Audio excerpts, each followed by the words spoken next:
Ladies and gentlemen, it's 9 a.m. in Jakarta. It means this conference is ready to begin. But before that, let us take a moment to review a few technical details. First, to help us recognize you, please rename your ID with a verification code. Second, to reduce noise and prevent any sound problems, please mute your audio, but do not forget to turn on your video. Third, you may want to drop your question regarding the topic via Zoom chat for the Q&A session later. Last but not least, we would like to remind all participants that you have to fill both the registration and the evaluation form on the link tree so you can get e-certificate for today's conference. Assalamualaikum warahmatullahi wabarakatuh. Ladies and gentlemen, a very good morning from Jakarta. It is indeed a great honor and privilege for us to be your host for today's conference. I am Sylvia. And I am Arif. Welcome to International Conference on Digital Transformation in Customs.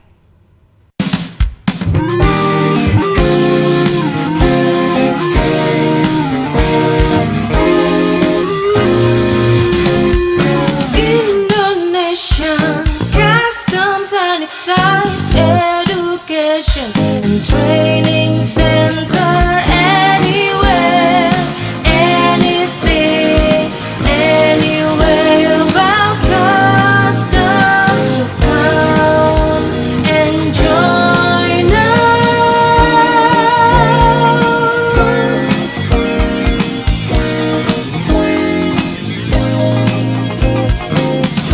We are World Customs Organization Regional Training Center for Asia Pacific in Indonesia. Ladies and gentlemen, first of all, I would like to thank God the Almighty that has given us a blessing to attend this conference. And I would like to extend a very warm welcome to Minister of Finance of the Republic of Indonesia, Ibu Sri Mulyani Indrawati, Vice Minister of Finance of the Republic of Indonesia, Bapak Suhasil Nazara, Chairman of the Financial Education and Training Agency, Ministry of Finance of the Republic of Indonesia, Bapak Andin Hadianto, Director General of Customs and Excise of the Republic of Indonesia, Bapak Askolani, Chairman of National Single Window Agency Indonesia, Bapak Agus Rofiuddin, Director of the Indonesian Customs and Excise Education and Training Center, Bapak Hari Mulya, and World Customs Organization Accredited Expert on Single Window, Mr. Donald Tancho Swan. Not to mention best regard to hundreds of participants who have joined us today, we are very pleased to announce that we have International Customs Administration coming from Australia, Hong Kong, India, Iran, Japan, Korea, Laos, Malaysia, Netherlands, New Zealand, Nigeria, Papua New Guinea, Singapore, Sri Lanka, Thailand, Timor-Leste, Vietnam, and of course, Indonesia. Thank you, ladies and gentlemen, for joining us on today's conference. This is our first day of the International Conference on Digital Transformation in Customs, held by Indonesia Customs and Excise Education and Training Center. But not only that, Sylvia, this is our first conference since Indonesian Customs and Excise Education and Training Center was established as World Customs Organization Regional Training Center, Asia Pacific. It's an honor to be given this opportunity and responsibility. Hopefully, this establishment of RTC Indonesia will contribute greatly to the international customs community. Absolutely, Arif. Ladies and gentlemen, without waiting any longer to kick off today's conference, let's hear the opening remarks from Chairman of the Financial Education and Training Agency, Ministry of Finance of the Republic of Indonesia. Ladies and gentlemen, please welcome Bapak Andin Hadianto.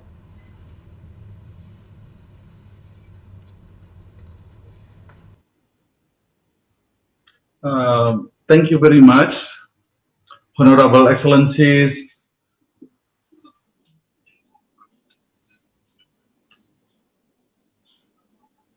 Minister of Finance of the Republic of Indonesia, Ibu Sri Mulyani Indrawati, Vice Minister of Finance of the Republic of Indonesia, Bapak Suhasil Nazara,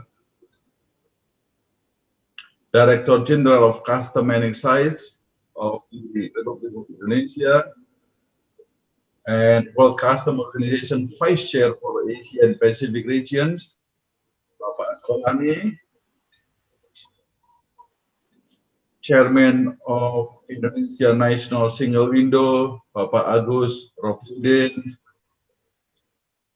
Head of WCO Rilo, Mr. Baek Yung Min, World Custom Organization accredited experts on single window, Mr. Donald Tam Chorswan, Director of Indonesia Custom and Excise Training Center, Bapak Hari Mulia, distinguished participants, Assalamualaikum warahmatullahi wabarakatuh. Good morning. First of all, allow me to extend our warmest welcome to resource persons and participants, both from Indonesia and overseas, particularly from international customs administrations, at our 3-day international conference on digital transformations in customs. In this opportunity, I would like to thank again to the World Customs organizations for having trust and confidence to the Indonesian Customs Training Center by giving accreditations to become the new regional training center in the Asia Pacific regions. The center will work very hard to carry out this important work of improving customs officials' capability in the regions. Furthermore, I would like also thank you to the organizing committee of this conference for their dedication and all effort in organizing this very essential international conference. Ladies and gentlemen, it is indeed a privilege and honor from the Indonesian Customs Training Center to hold a conference that provides a valuable opportunity for custom researchers, officials, and decision makers to exchange experiences. These events will highlight the remarkable contributions of digital transformations in many custom areas. At a glance through the list of the presentations for the next few days and the significant numbers of papers submitted to this conference reveals this transformation amazing diversity. They range from the trade facilitation to custom services, trade security, custom control, and post-clearance audits. The impressive turnout is from the attendance of many speakers and many experts who will share their knowledge in this conference. I'm grateful and I'm sure this conference will have fruitful and constructive discussions under the full support of Excellencies Indonesian Minister of Finance, Ibu Sri Mulyani, and also Bapak Askolani and Bapak Agus Rofudin and Mr. Baikman and also Mr. Donald Tan for kindly being our keynote speaker today. Thank you very much. Distinguished colleagues, the topic for today's session is single window, simplifications, harmonizations, and digitalization of custom services. As you know, the single window impact will be felt through changes in the business process in cross-border transactions, such as first, how are the processes being analyzed? Second, what are the potential areas for rethinking and redrawing the processes? And third, what technologies can come into play? So I sincerely hope today's conference will throw the light on areas where we can innovate in the context of a single window to provide the optimal regulatory services that govern cross-border trade. Therefore, I wish you a very successful and fruitful conference for the next 3 days. and I look forward to learning about the outcome. Finally, I would like to conclude by wishing you a good health and officially declaring to open the International Conference on Digital Transformation in Customs. Thank you very much for your attention. Assalamualaikum warahmatullahi wabarakatuh. Thank you, Bapak Andin Hadianto, for the enlightening speech. And to give more encouragement to the participant, with all due respect, we would like to invite Minister of Finance of the Republic of Indonesia to deliver the keynote speech. Ladies and gentlemen, please welcome Ibu Sri Mulyani Indrawati. Thank you so much. Assalamualaikum warahmatullahi wabarakatuh. Very good morning to all of you of all the of the International Conference on Digital Transformation in Customs. Distinguished Head of World Customs Organization Regional and Liaison Office Asia Pacific, Mr. Baik, Mr. Donald Tan, distinguished WCO accredited expert in single window, and all customs attaché representative in Indonesia, distinguished Vice Minister of the Ministry of Finance, and all our officials from the Indonesian Ministry of Finance as well as Custom Office. It is really my great pleasure to be here to meet you all in this very first international conference on custom and excise in 2021. We all see that this event also marks as the establishment of Indonesia Custom and Excise Training Center as the WCO Regional Training Center, or RTC, for Asia Pacific. I would like to congratulate the Ministry of Finance, Director General of Custom, which is reaching this kind of achievement in establishing a custom and excise training center in the Asia Pacific. And I would like to also express appreciation of WCO for their trust to establish this kind of cooperation.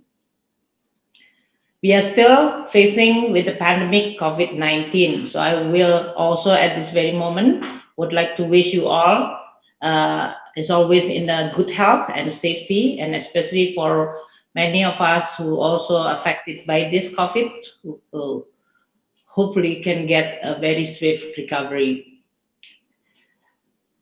Dear participants, we all know that the globalization and information era has brought digital technology and transformation to the world. This also changed every aspect of our life, which is inevitable. The beginning of 20th century, we're witnessing the increasing trade flow and global finance. But this kind of globalization has been now replaced and outcompeted with what we call it a cross-border bandwidth, which is increasing 45 times larger over the past decade. From 2005 up to 2014, which is only just the beginning, the increase in the bandwidth cross-border has grown 45 times to 2021. So we see that this is going to change many of the way we do business, not only the people, the business, but also from the government point of view. The government in this case required to innovate in order for us to be able to provide not only the right regulation and policy, but also to change the way we do business, our business model in serving the country and the needs of the people as well as business. With the COVID-19, we all know that this change or rapid change, disruption to the digital technology has even more accelerated. The COVID-19 are not allowing us to have a physical meeting or interaction. And that's why the transformation toward digital is becoming even more inevitable, accelerated. Some people even mention that the pandemic COVID-19 are de facto the chief transformation officer of the world. So with this kind of situation, the government, business, and also all institutions have to respond, adjust, as well as in this case, thrive with this kind of situation. We have to make the best of this digital transformation and making sure that the productivity, innovation is going to be flourished, while at the same time have to see the downside risk of this digital transformation. Digital transformation also has caused digital good to be very developed in the world. International trade transaction using electronic transmission have increased significantly in this digital era. This has blurred the border between countries. So basically, the globalization with this digital transformation is become even more real for many and affecting many people's life. So for a country, the question is how you are going to respond to this kind of change. It can be seen as an opportunity. It can also be seen as a threat. Indonesia see both sides of this implication in a balanced way.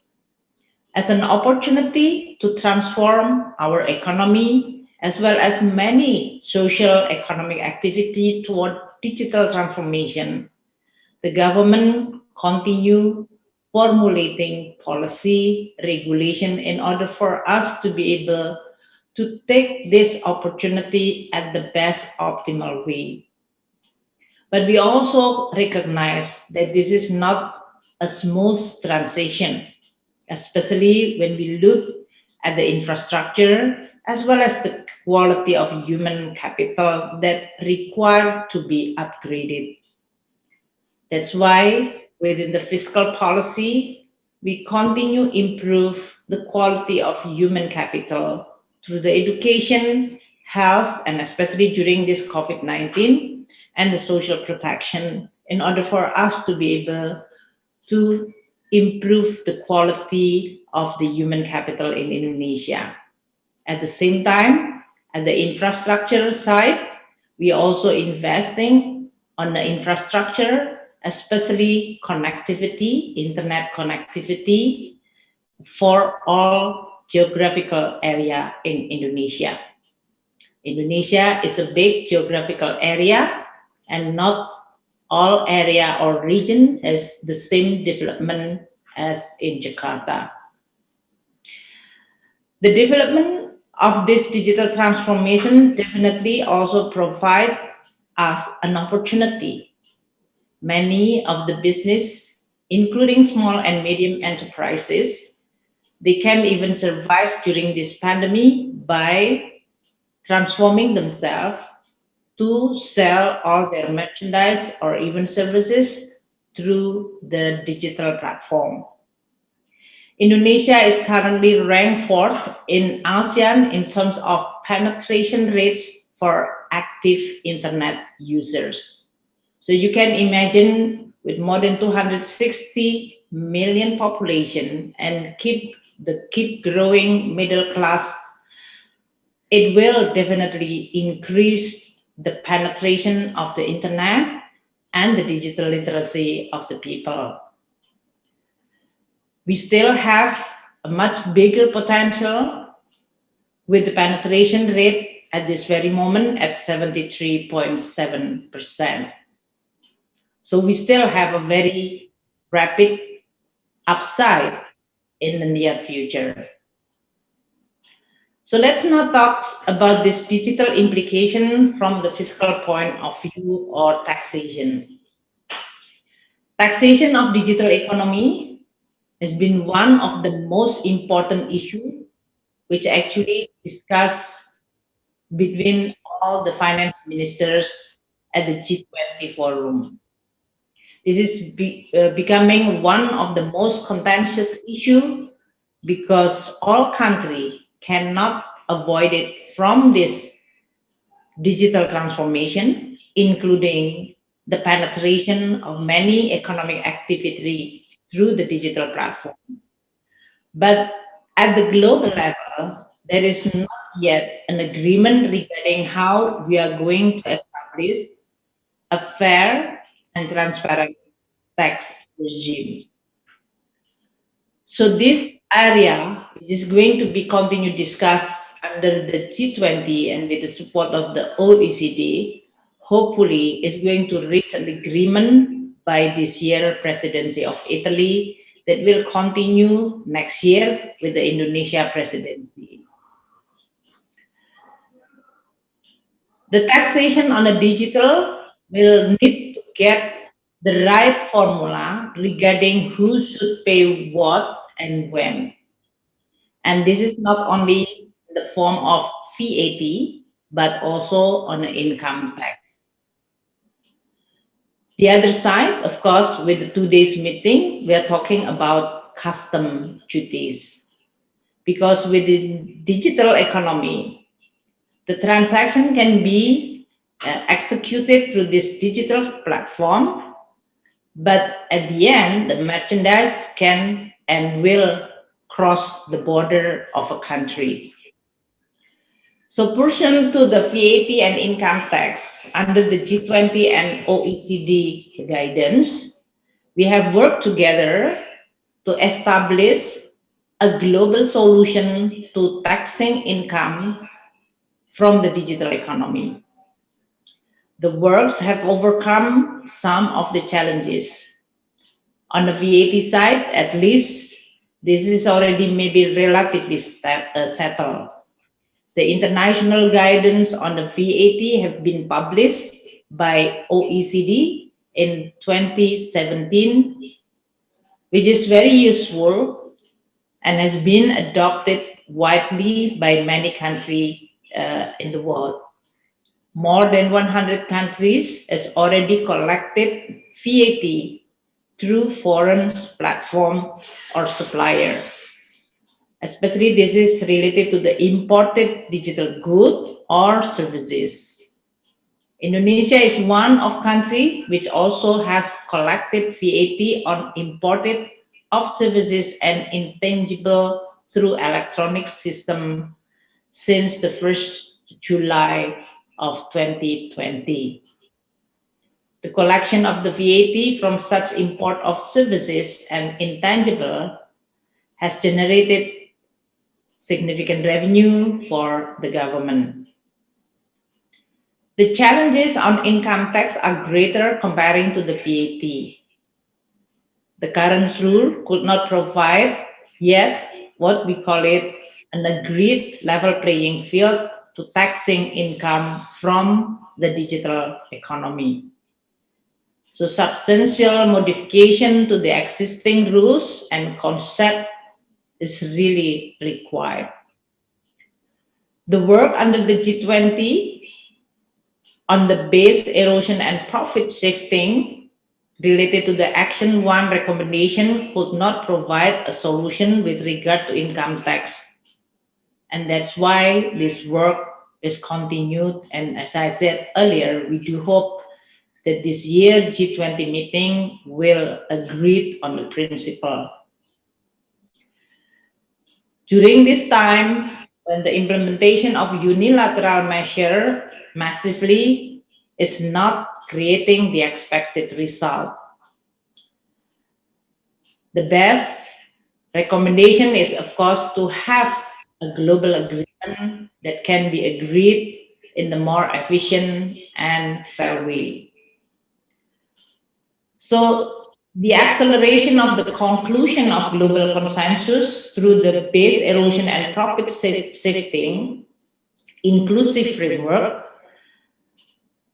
hopefully is going to achieve the agreement on a global consensus, namely two pillars, that is Pillar 1 and Pillar 2. The report of these pillars has been published on October 2020, and with the new administration in the United States and early discussion under the Ministry of Finance, we do hope that the agreement among the Ministry of Finance can be achieved this year. Indonesia is a member of this base erosion profit shifting international framework members, and we strongly support a multilateral solution to provide a fair, simple, and tax certainty in the taxation on the digital economy. We also actively engage in the discussion, both held by the OECD as well as the base erosion profit shifting international framework within the G20. As you all know, that Indonesia is going to host the presidency of G20 next year. So we are aiming to also support the successful and the conclusion of this digital principal taxation. As we are all know, ladies and gentlemen, that international trade transaction using electronic transmission is significantly increased in this digital era. The influence of the economic digitalization in each country is depend on their regulation and policy as well as the infrastructure. Indonesia realized the importance of import duty on digital goods that are born through electronic media, which can have positive impact. There are at least 4 reasons why digital goods transactions need to be regulated. First, the transaction statistic for digital goods in Indonesia have not been recorded properly. It is hoped that the policy of imposing import duty and requiring entrepreneurs to report digital goods transaction will encourage the creation of trade statistics, especially those involving digital goods transactions, which are more accurate, and that will also very benefiting for the decision-making process within the government policy. Second one, the digital good transactions are considered risky, and that's why they can also be abused for the illegal transaction. And that's why monitoring is very critical. The 3D printing technology, which has recently become increasingly popular and affordable for the public, also allow users to produce items that are potentially dangerous to public safety. For example, like firearms, explosive weapon, only with a blueprint that is transmitted digitally. This kind of mechanism will also facilitating the tax evasion, violating intellectual property right, and also being used by organized crime transnational on money laundering. So the circulations need to be monitored in order for a country to be able to manage the downside risk of this technology. The third reason is the imposition of import duty is expected to provide a level playing field between digital product and physical product. As a minister, I usually also receive a lot of complaint for those who still have the traditional conventional physical product and in this case physical doing of business or business process, in which they have the perception that the digital product and digital business process are not properly taxed, unlike their own presence, which is physically can be identified. So for us, this is really, as a policymaker, a challenge that need to be addressed in order for us to be able to create a fair, level playing field for all players. Imported film, video games, songs, with many of the other digital products also required to have the same treatment like imported book or imported physical which is enjoyed by the Indonesian. And the last reason of imposing import duty on digital good, which is sent via electronic transmission, is actually to apply to avoid potential loss for the revenue of the government. As many of the activity now transform into the digital economy and the digital transaction, the conventional tax base of the economy is going to be eroded. And that's why the government have to be able to adjust to this new trend and establish the same rule, which is required to be also efficient and simple, so that we are not going to disrupt what is the changing toward a more efficient transaction, but at the same time can still continue establish a level playing field and a fair policy. So ladies and gentlemen, for the custom administration, this transformation toward digital is going to be one of the most challenging tasks. It is essential for custom administration as government agents not to be left behind, to always continue keep up with this change and adjusting, whether in the form of policy, regulation, as well as the way they perform the duty. We also understand that the logistical system globally also changed. The way the supply chains and how the multinational corporation operate is also changed with this digital economy. So for government, including the custom organization, they need to be able to perform their duty, which is balanced between safeguarding the economy, facilitating and supporting the industries and the economic activity, while at the same time also collecting revenue. In 2016, World Custom Organization introduced term digital customs. This is the automation of custom procedures that has since contributed to the effectiveness, efficiency, and coordination of custom activities, such as the automation of custom authorization, single windows concept, electronic data interchange, and the use of smartphone and website for communication information. These are all creating efficiency, speed, as well as transparency. So we welcome this kind of initiative by World Custom Organization in anticipating this kind of change. In the era of digital custom, many of the customer has to be changed.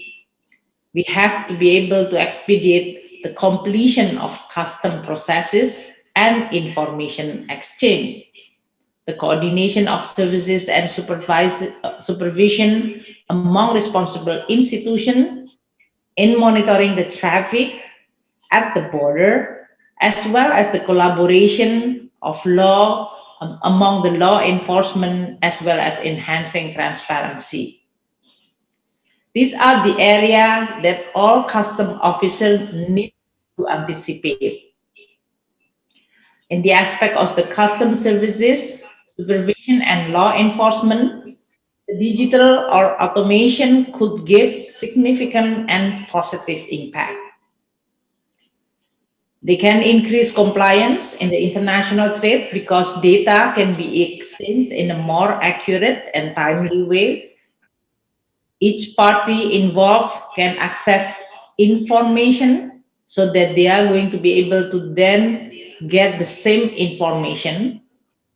And the easy access eventually will also drive a legal international trade that is complying with the regulation. Another positive impact is improving coordination among customs officers or between custom officers and related institutions which have the same responsibility for regulation and monitoring, especially on the cross-border merchandise. So the coordination with quarantine, food and drug supervision, and trade ministry is going to be much, much easier using this digital platform. The improvement of this coordination, hopefully it's going to create more certainty and consistency across ministries and institutions. The digital platform also expected to increase transparency and a certainty on the decision-making process, that also at the same time detecting the potential abuse or fraud or illicit trade or criminal activity. So these are all the benefits that can be enjoyed, but at the same time, it will require a lot of change in terms of the way the custom work. So for now, we need to continue investing in the education and training for many of our custom officers in order for them to be able to understand the change on the digital technology and adjusting the way they perform their responsibility and work. Within Indonesia, we continue using this digital platform to accelerate reform, including establishing the national single window within the context of region. It's also integrated with the ASEAN single window. We also currently reforming the national logistic ecosystem or NLE, which is going to also create a platform, a wide platform for all stakeholders to interact within this digital platform.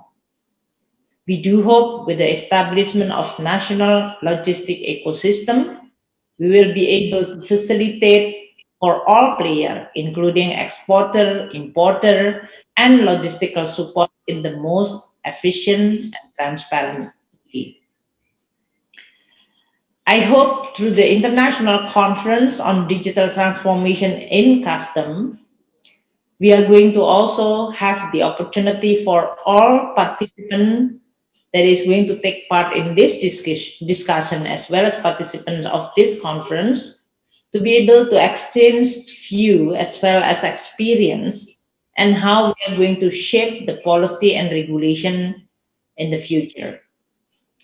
The discussion today, which is going to invite all qualified speaker, experienced speakers, and government official, including the WCO accredited expert and ASEAN regional expert, as well as the practitioner, will hopefully providing a very good chance for all the participants to learn.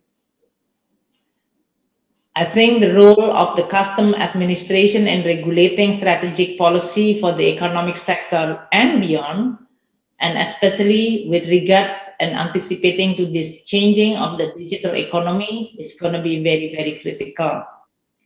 We want the custom officer to be able to interact with all stakeholders and at the same time adapting the way they work, which is going to consistent with this digital transformation.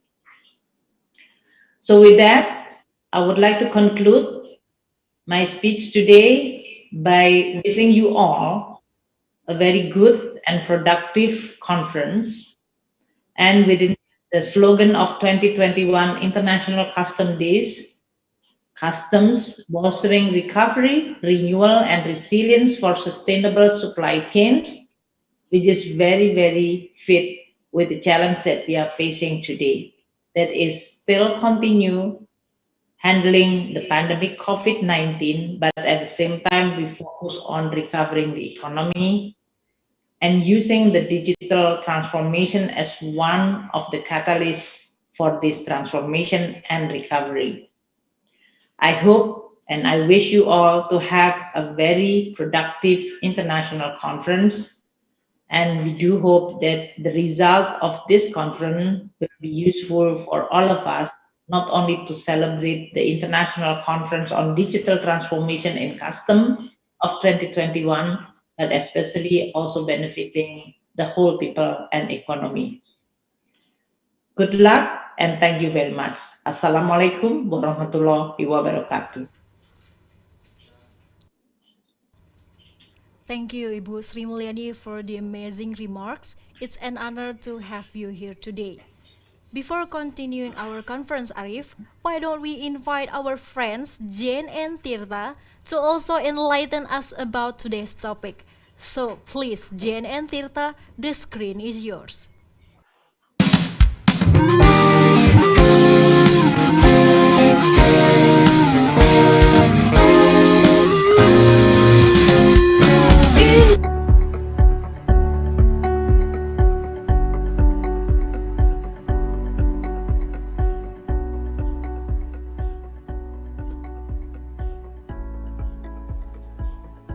Hi Tirta, how are things? Jane, I'm great. I'm so excited that today we'll have International Conference on Digital Transformation in Customs. Do you know about that? Yes, of course. And today's material is about innovation in trade facilitation and custom services. Wow, that's good, I think.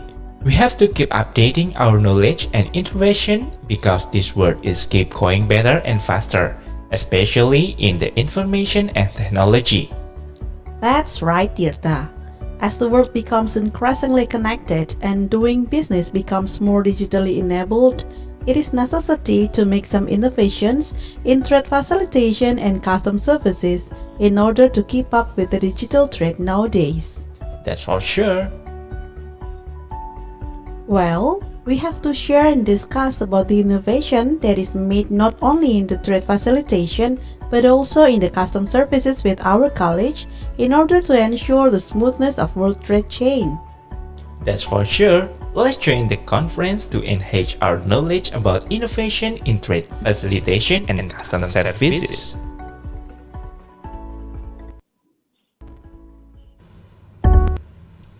Thank you, Jane. Thank you, Tirta.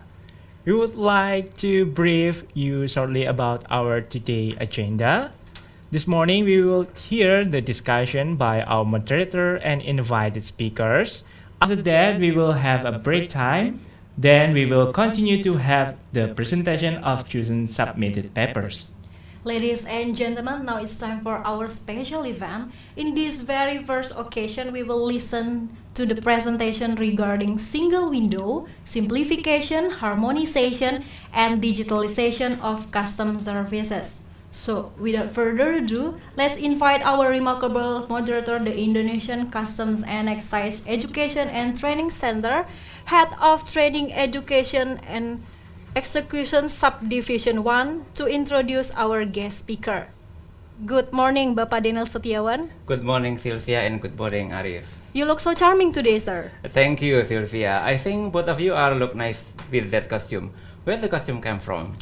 Well, in this special event, we were one of Indonesia traditional clothes to introduce our participant that Indonesia has a diversity of cultures. Yes, sir. And this is from Betawi. Betawi is Indonesian ethnic group consisting of the descendants of the people living around Batavia, Jakarta. As we know, Jakarta is the capital city of Indonesia. Okay, I see. I hope this pandemic will end up soon, so we can arrange the seminar as we did at 2019. Yes. Participants attended an event here. Besides upgrading knowledge and sharing an experience with others, participants may enjoy Jakarta in the term of culture, cuisine, scenery, and also the localism here. So will you join me here during the discussion? Well, Mr. Daniel, from now on, the floor is yours. Okay, please enjoy your cup of coffee behind the stage, Sylvia and Arif. Thank you. Ladies and gentlemen, online payment, virtual account, internet, digitalization, globalization are very common word today. People tend to heavily rely on existence of information and technology. For sure, it gives an impact on our daily life. The massive implementation of IT simplify many business processes. support any invention and regulation, and also effect on many regulation. Now, let us narrow down our topic, customs. It is not only on reflecting our organization, but we will talk about surround environment which related to the custom function itself, namely trade, market, transaction, industry, border, agreement, and so on. So, what is the connection between the massive implementation of IT and the custom function itself? One of custom function is trade facilitation. Trade between countries involve many parties which have any specific requirement. Stakeholder will face any different regulation. We ever heard that a huge transaction cost exists and bad bureaucracy dominated the processes. Those were the past story, right? Since 2003, the topic of single window has appeared in many discussions between countries. This discussion was followed by an agreement and a protocol to establish and implement the ASEAN single window. Why single window? This approach is expected to be the main driver of efficiency and innovation in public service through the implementation and management of an integrated electronic system in the export and import sector. So we are here now. We will highlight the topic of innovation on trade facilitation and custom services. And of course, it cannot be separated with the topic of single window, because we have two speakers here who expert on both custom and also single window. Our first speaker is Mr. Donald Tan Chor Swan, WCO accredited expert on single window. Good morning, Mr. Donald. Can you hear me? Good morning. Good morning. How is the weather over there this morning in Singapore? Warm and sunny. Average of 28 degrees. 28 to 30 degrees. Okay. I hope our connection is relatively stable during this webinar. Mr. Donald may elaborate the best practice of single window in Singapore and also give us a new insight of implementation of the system which simplify, harmonize, and digitalize custom services. The second speaker is Ibu Sri Dewi, the Deputy Director of Service Quality and Data Information Management of Indonesia National Single Window. Good morning, Ibu Sri Dewi.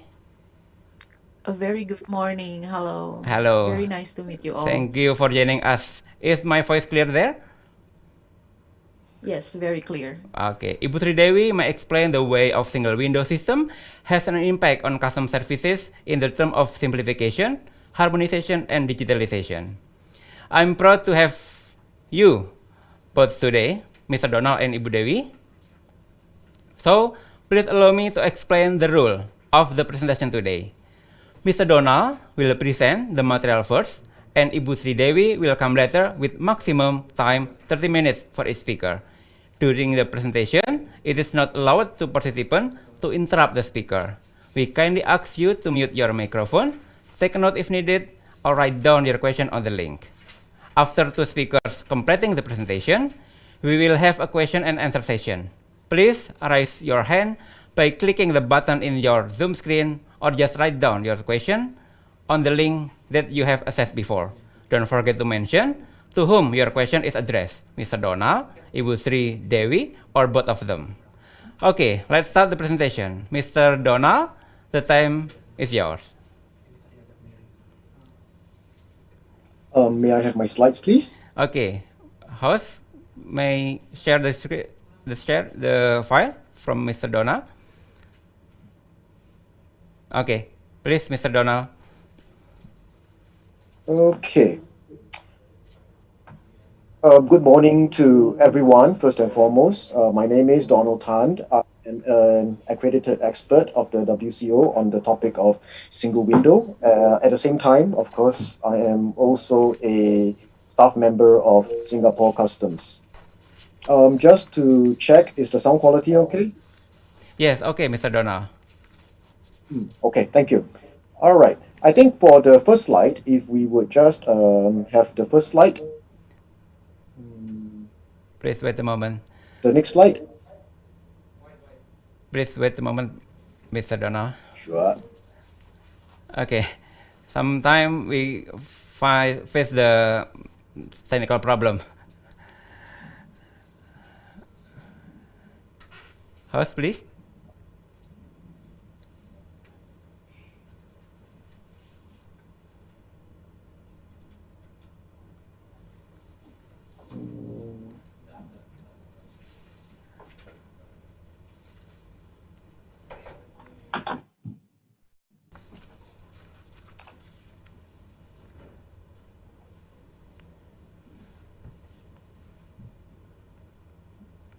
Has the slide changed? No, we have your slide here. Okay.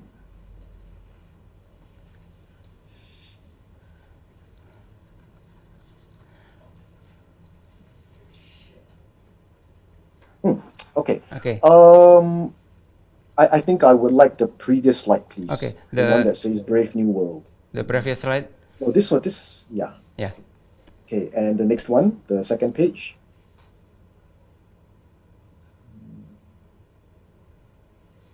The next slide, please. Okay. Okay, so first, I would like to start with a basic conceptual introduction of single window. A lot of this is based on international standards from both the World Customs Organization as well as the UN CE-FACT. Then I will also go a little bit into our digitalization journey, and these would help us to bring together some of the interesting conceptual points that we will hear about in the conceptual introduction. Then I will also end up with a short conclusion on just to rally everybody's understanding into a few simple bullet points so that we have some clear takeaways. Okay, so can we have the next slide, please? And the next one. Okay, I think something that Her Excellency Minister Sri Mulyani Indrawati mentioned that really caught my attention is that she truly understood that over the past decade, global trade volumes had exploded. It has increased tremendously. So when we look at the situation that customs is dealing with today, what we are seeing basically is the results of globalization, which has resulted in immense complexity of the global supply chain. We have started to see just-in-time manufacturing, whereby complex supply chains are linked through international trade, and raw materials, components need to reach the factories in a just-in-time manner so that production can continue without interruptions. At the same time, we also see the challenges of e-commerce and the emergence of e-commerce platforms. This has also revolutionized retail and also added new challenges to customs in how to deal with both the revenue as well as the regulatory considerations of this new mode of trade. Okay, so but at the same time, while we are facing all of these immense complexities in the global supply chains, our regulatory missions had also increased in complication. There is increasing pressure from our governments to support both regulatory as well as fiscal policies, and there are increased uncertainties in the security environment. Okay, we now have to deal with the challenges of terrorism, importation from various sources, including e-commerce sources, leads to the risk of importation of sensitive security items. And on the exportation front, there is also the risk of exports of strategic goods to UN sanctioned countries. So the role of customs today is very, very different from the role of customs about 10 or 20 years ago. Now, another challenge that as customs officer we will probably observe is that the nature of information has changed compared to the paper age where everything was clear and everything could be contained within a few key documents. Increasingly, when we deal with trade transactions, trade declarations, information has increased significantly. But then how we use it, whether the means exist to allow us to use it properly, has become a challenge. We have become drowned by information because there's so much of it, and not everyone has figured out the best way to sense make all of these complex information into a coherent approach, a coherent regulatory approach yet. And last but not least, public expectations had increased. People are much more well educated, well traveled, and they will compare, and they will push for customs as well as other regulatory authorities to provide better service and more trade facilitation. So the summary of all these points here is that better coordination between customs and regulatory agency is no longer just desirable. It has actually become essential if customs is to navigate this very complex environment and to meet the expectations that have been imposed on it. May I have the next slide, please? Okay, so at the root of it all, it's coordinated border management. Okay, we are basically talking about the need to optimize the flow of goods and the flow of information between customs, cross-border regulatory agencies, and trade to enable more effective and efficient border management. It means that we have to work with our stakeholders, including other government agencies, including members of trade, to make the best use out of existing resources so that current imperatives can be met. And the reason why this is necessary is because all over the world, we increasingly see that government budgets will remain squeezed, and the amount of resources that will be allocated to customs and government agencies to fulfill its mission will unlikely keep pace with the demands that are being imposed on us. So there will be increasing pressures to increase our productivity, and increasingly we find that throwing manpower at a problem is no longer a solution, because past a certain point, you have the law of diminishing returns. At some points, deeper improvements must be made at the foundational level, at the process level, so that more can be done with the same level of resources or even with less resources. Okay, so ultimately, it's about making use of new techniques and technologies to work better together, and that is where we get to the next point on what is a single window. Can I move to the next slide, please? Thank you.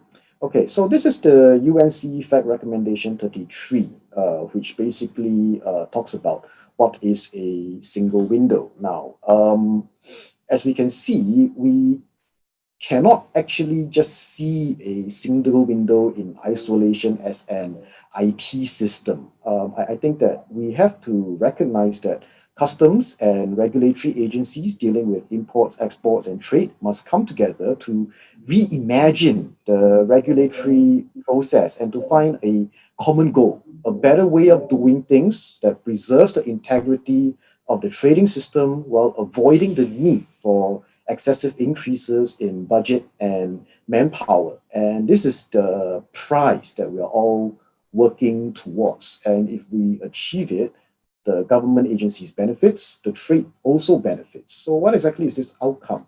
Within the context of the UNC Fact Recommendation 33, what we want is for everyone involved in trade and transport to be able to submit standardized information and documents from a single entry point to fulfill all requirements. And if the data is electronic, it should only be submitted once. So this reduces a great deal of duplications and increases efficiency. So if we move on to the next two slides, I will elaborate a little bit about some of Singapore's experiences in how we had managed to achieve some of these outcomes.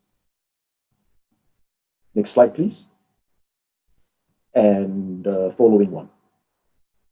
Thank you. Now, Singapore's single window journey actually started in the 1980s. And I will be honest, it is a bit before my time. I'm not that old. So I myself was not involved in the first version of TradeNet. Okay, but the early process and the journey had been studied and published in the Harvard Business Review in 1995. If you're interested, you can go to the Harvard Business Review website and purchase a copy.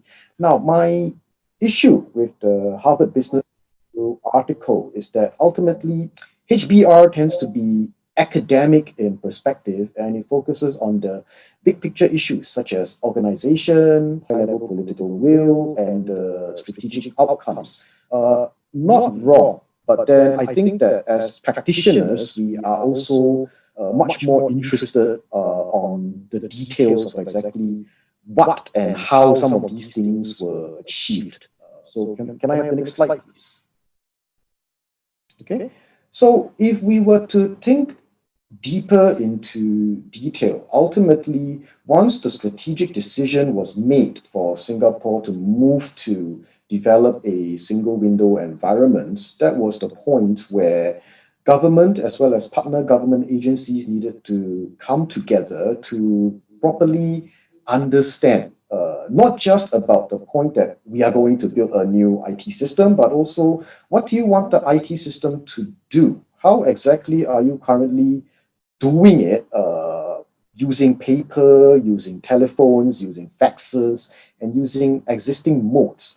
So we needed to properly understand our processes at the as-is stage because nothing has happened yet. No system has been procured yet.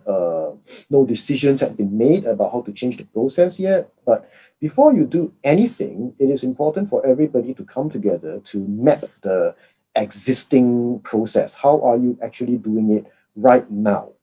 So the idea is that once you understand the current state, then you can properly collate the data and the information necessary to support data harmonization and process realignment in the subsequent stages. So can I have the next slide, please?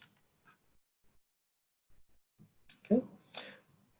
At the end of the day, it was a very clear understanding that the old way of doing things, using paper forms, using paper supporting documents, using faxes, would not work if you were trying to just translate the existing process into an automated or an IT environment. And we have to remember that in Singapore's case, this was the 1980s. Information technology was in its infancy. I think there were a lot of things that we knew could not be done at that time. So if we try to just automate the existing process using the technologies of that time, it would simply lead to an automated mess. Before we even want to do that, right? I think before we even think of any automation, we wanted to first simplify, streamline, as well as standardize some of the processes so that we can maximize the benefits of a single window environment. And I have to say that in my experience as an accredited expert, when I facilitate WCO member administrations for single window workshops and data harmonization workshops, you will realize that it's not exactly unusual. This is a situation that all countries will face when they make this very difficult decision to move into information technology as an enabler for their existing processes. Once they sit down together in the same room, they will realize that there are a lot of different agencies around the table that all have a very important role to play in the process. Some of them may be regulating similar goods, so there are some duplications in the decision-making processes. In the paper world, you could actually have a person physically bring applications to different places to rubber stamp it. In an electronic environment, this could be a little bit more complicated. So there is a need to actually realign the process to see exactly how do these different agencies want to come together to make the process more integrated.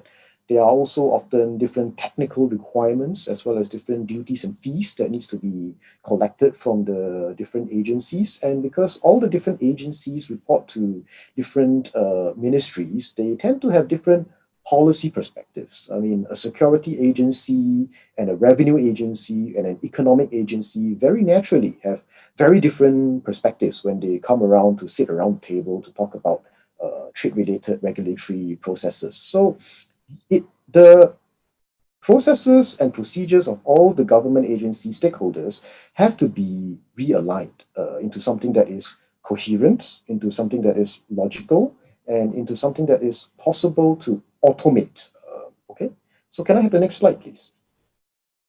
Okay, so some of the very essential questions that people need to ask one another when they sit around to discuss these issues is that what are the current paper forms that are used? This is a very important information because you actually want to know what data is actually collected. And if you have paper forms, what kind of data needs to be translated into electronic data elements, data fields in an electronic form.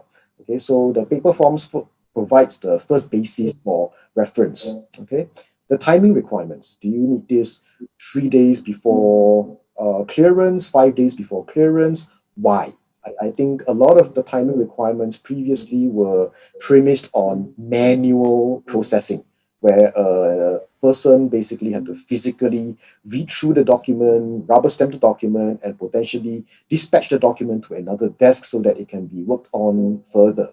So once you move to an electronic environment where the information can be transmitted instantaneously, you need to critically challenge what are the timing requirements. And furthermore, if the timing requirement required for manual verification could be automated, because there are certain types of checks that are simply more beneficial for a machine to do it rather than a human being to do it. So these again provides another great efficiency enabler, where if you implement it, things that used to take hours or days basically takes minutes or seconds. Okay, so submission methods, are they using phones, faxes, paper documents, or are they already existing systems that are used by certain agencies to capture certain information? Because if there are existing systems already in place, then the question of coexistence have to come into the picture. Partner agencies will not just throw away their system to build a new one with you.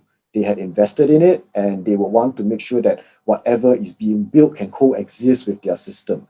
So not unusual. So again, these things have to be properly understood. And for every single data element that is collected, who validates it? What are you validating? When is it validated? How is it validated? And after you validate it, how do you communicate the results? When you approve, when you request more information, when you reject, how do you communicate that to the applicant? So these are a lot of very complicated questions that agencies need to come together to discuss when they work out a single window environment. Okay, so there's a big chunk of back end that is quite literally G2G, where different agencies need to talk to each other on the back end to reconcile some of these applications before the response back to the applicants, back to the declarant can be a consistent and cohesive way. This achieves the outcome of UNC Fact Recommendation 33, where basically the applicant gets a coordinated response from all agencies and only keys in the data once. Okay, so can I have the next slide, please? Okay, now harmonization and simplification basically goes back to some common sense as well as well-known international standards, including the UNC Fact Recommendation 34 on data harmonization, as well as the WCO guidelines on data harmonization. In this, we would be looking at it in 4 steps, basically capture, define, analyze, reconcile. I will elaborate more on that in the next slide. Okay, so when we perform data harmonization, the first step is really, as I mentioned earlier, you collect all of the paper forms and you put them together. And then you list down what are the existing data requirements. If you have agency partners who are already using electronic systems, then you want to find their data dictionary and also list down all of the existing data requirements required for the system. And then you want to semantically define them, give them a meaning. Let everyone have a clear, unambiguous understanding of what is this data element collecting. What do you require people to type into this box here? And from there on, you analyze them. when you compare the data sets that are being collected by a lot of different government agencies, you will start to realize, could there be repetitions? And across different agencies, are there certain ambiguities? Are they similar? Are they identical? Or are they different? Okay. Another useful step would be to map them to an existing data model, such as the WCO data model, okay, so that you can have a semantically consistent way of understanding all of your data elements. So after you analyze them, the last step basically is to eliminate all the identical fields, resolve the ambiguities, and finalize the data sets. In my experience, when we work with WCO members to sit down and to analyze all of their paper forms, you are usually looking at a reduction of about 90% and above in the number of data sets that are collected. It sounds like a lot, but actually it's not. What it would actually tell you is that different government agencies performing regulatory work in relation to import and export and transshipment are more or less collecting almost the same data for different purposes. So actually, it is very, very possible to align all of the requirements so that every single data element is only keyed in once and shared across to a lot of different agencies so that they can all do their separate work and contribute to trade facilitation and more robust regulatory outcomes. Okay. May I have the next slide, please? Okay. So basically, data harmonization is very essential foundation work in a single window environment.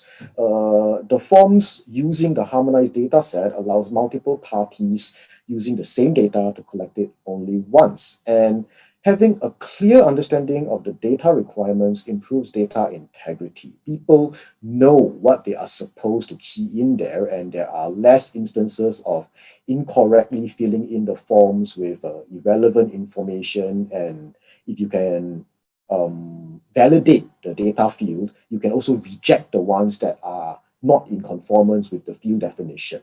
Okay, and also increasingly we want to move to code lists rather than free text, because the use of code lists reduces ambiguities and it improves data quality. Free text tends to be very error prone because you cannot really validate it. And subsequently, you can't really automate the processing of a free text field as well. You always need somebody to read it, which is not always very desirable when you're trying to achieve automation, consistency, and reducing the need for human intervention in very routine, mundane transactions. Okay, so can I have the next slide, please? Okay, so basically, what we had done as a background led to the eventual launch of TradeNet on 1st of January 1989. Okay, it provides a single platform for Singapore's trade and logistics community to fulfill all import, export, and transshipment related regulatory requirements, and it's a single point of entry for the submission of single electronic declarations to multiple regulatory agencies. All right, so can I have the next slide, please? Okay, so we already have more than 3,000 subscribers, 6,000 users, and we receive about 30,000 applications daily and process about more than 9 million permits a year, with values worth more than 900 billion Singapore dollars a year. So all permit applications are submitted through TradeNet and they are processed within 10 minutes. There is a fair bit of automation and auto-validation involved, so it cuts down the processing time. So upon the approval of the permit, all the payments for taxes and duties and fees are also collected electronically. So it streamlines the process significantly, because cash management is a very tedious process. So we have been enabling cashless payments for a very long time for TradeNet. Okay.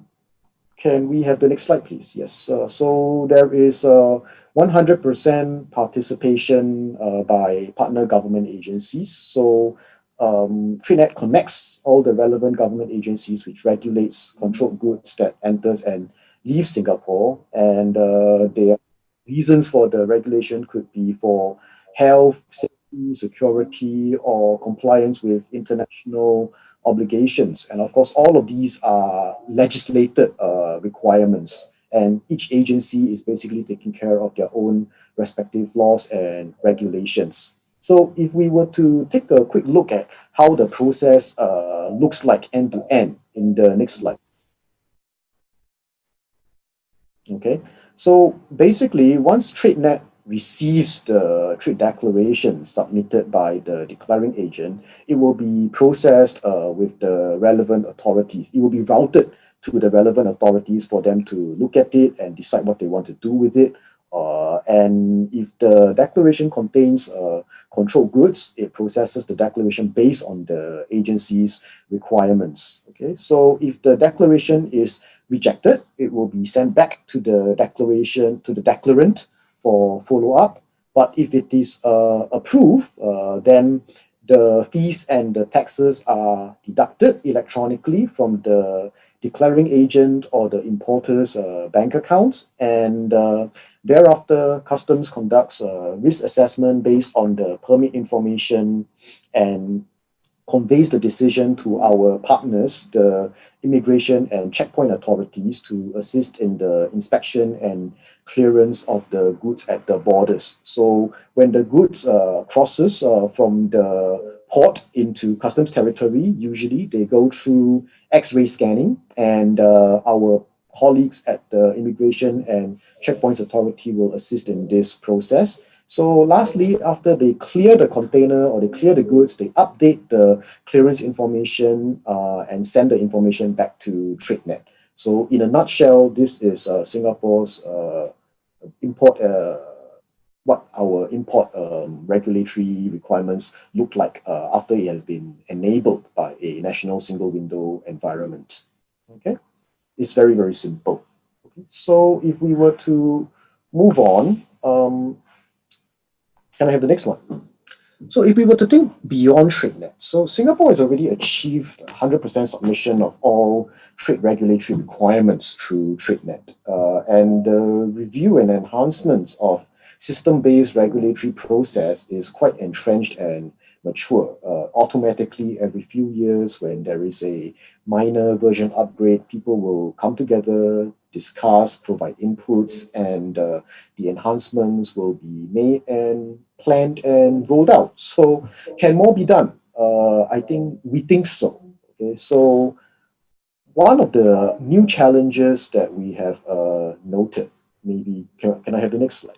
Is that we felt that we may have rationalized part of the trade process from the domestic regulatory perspective, but actually, international trade remains a multi-party, multi-step, multi-dimensional process. So a broad overview of the process is shown here. So if we imagine the birth of a product in a foreign country, multiple intermediaries are involved in making, packing, transporting, and finally selling the product in a shop. There are also multiple interactions involving the need to document, verify, invoice, declare, and pay to multiple authorities and parties. So to be clear, if we were to look at single window purely from the domestic regulatory perspective, it would only cover a very, very small part of this process.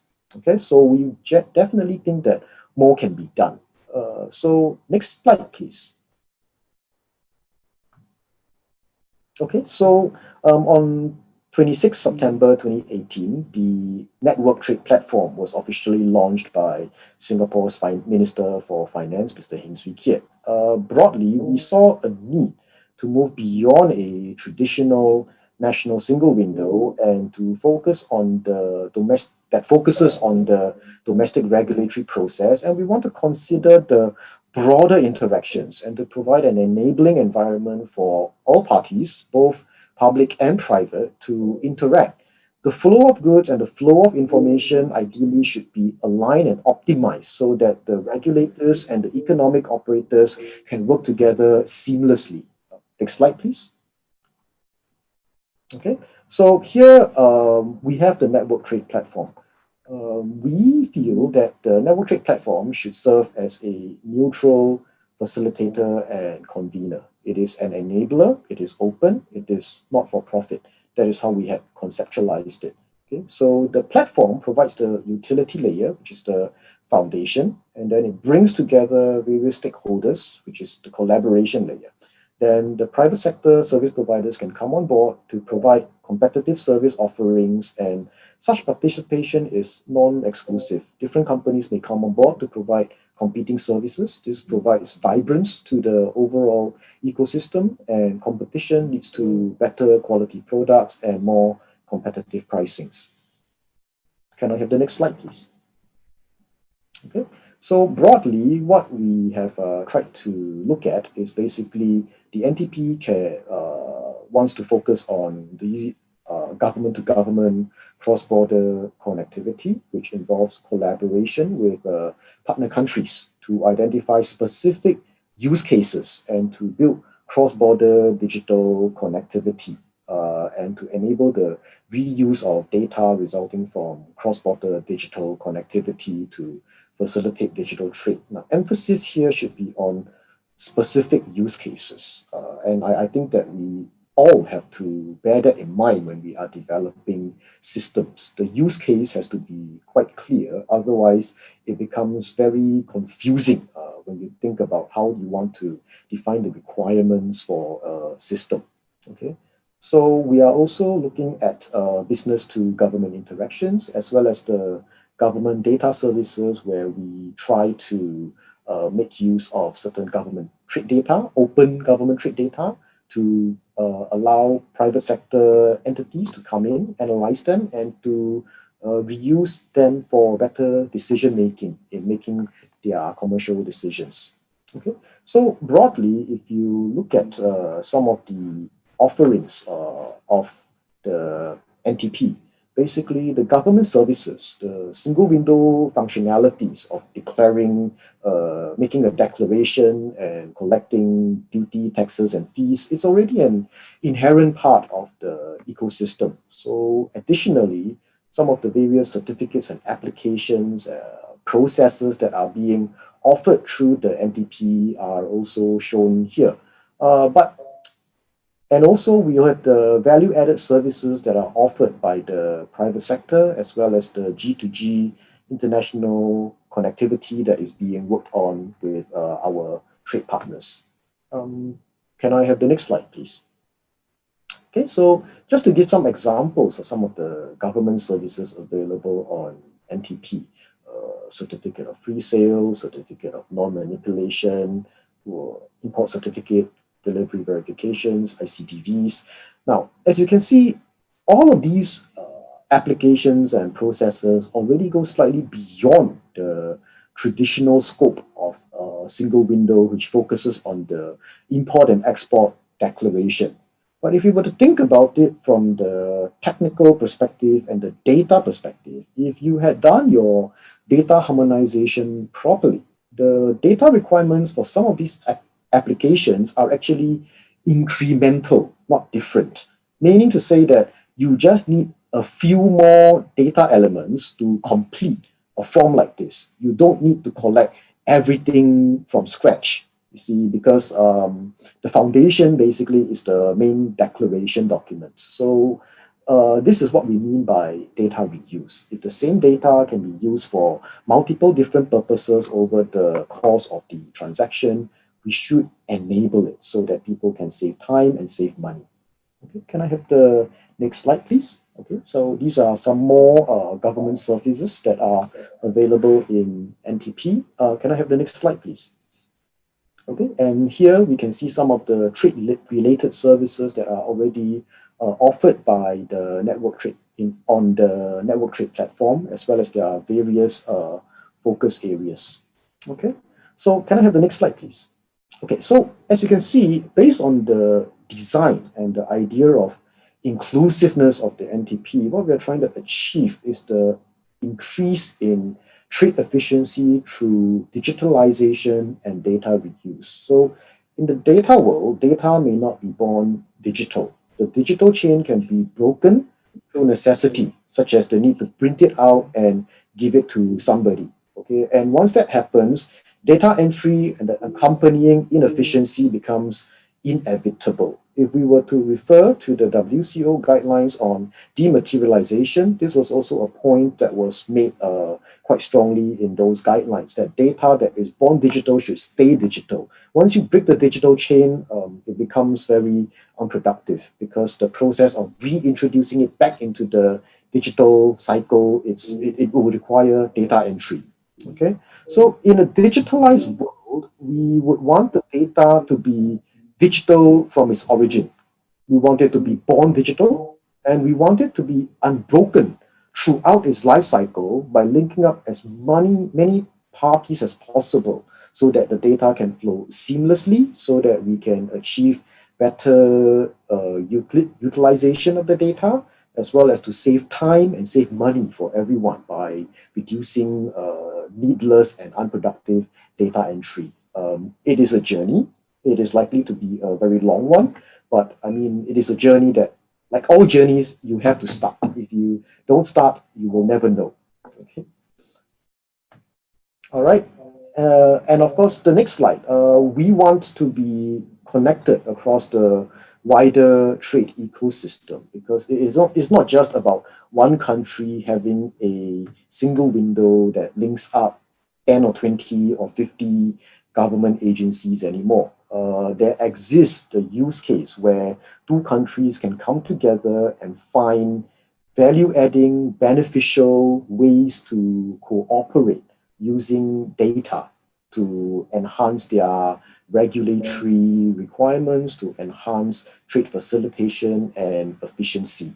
Okay, so can I move on to the last slide, please? So in conclusion, I think what I want to share here is that based on Singapore's experience, and as well as a lot of countries' experience that I've seen when I work with them on single window, is that the developments of e-government systems, e-government solutions is a iterative process. You don't get it right the first time.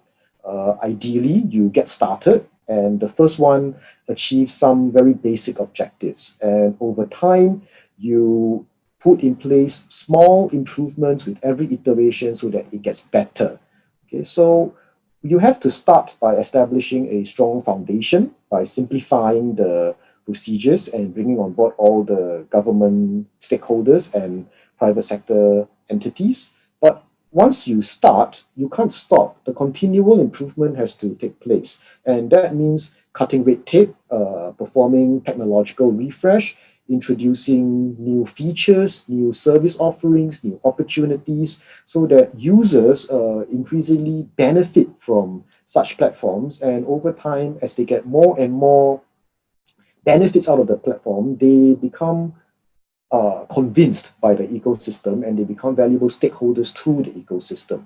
Okay, so it is a reiterative process. We all have to make a start somewhere, but the importance really is not the outcome, it's really the journey. There is no destination in this process. We will keep trying. As technology improves, we will try new things, we will add new things, and as our operating environment changes, we will also adapt to the changes using technologies. Okay, so this is my last slide. I hope that it has been interesting to the audience. Thank you very much.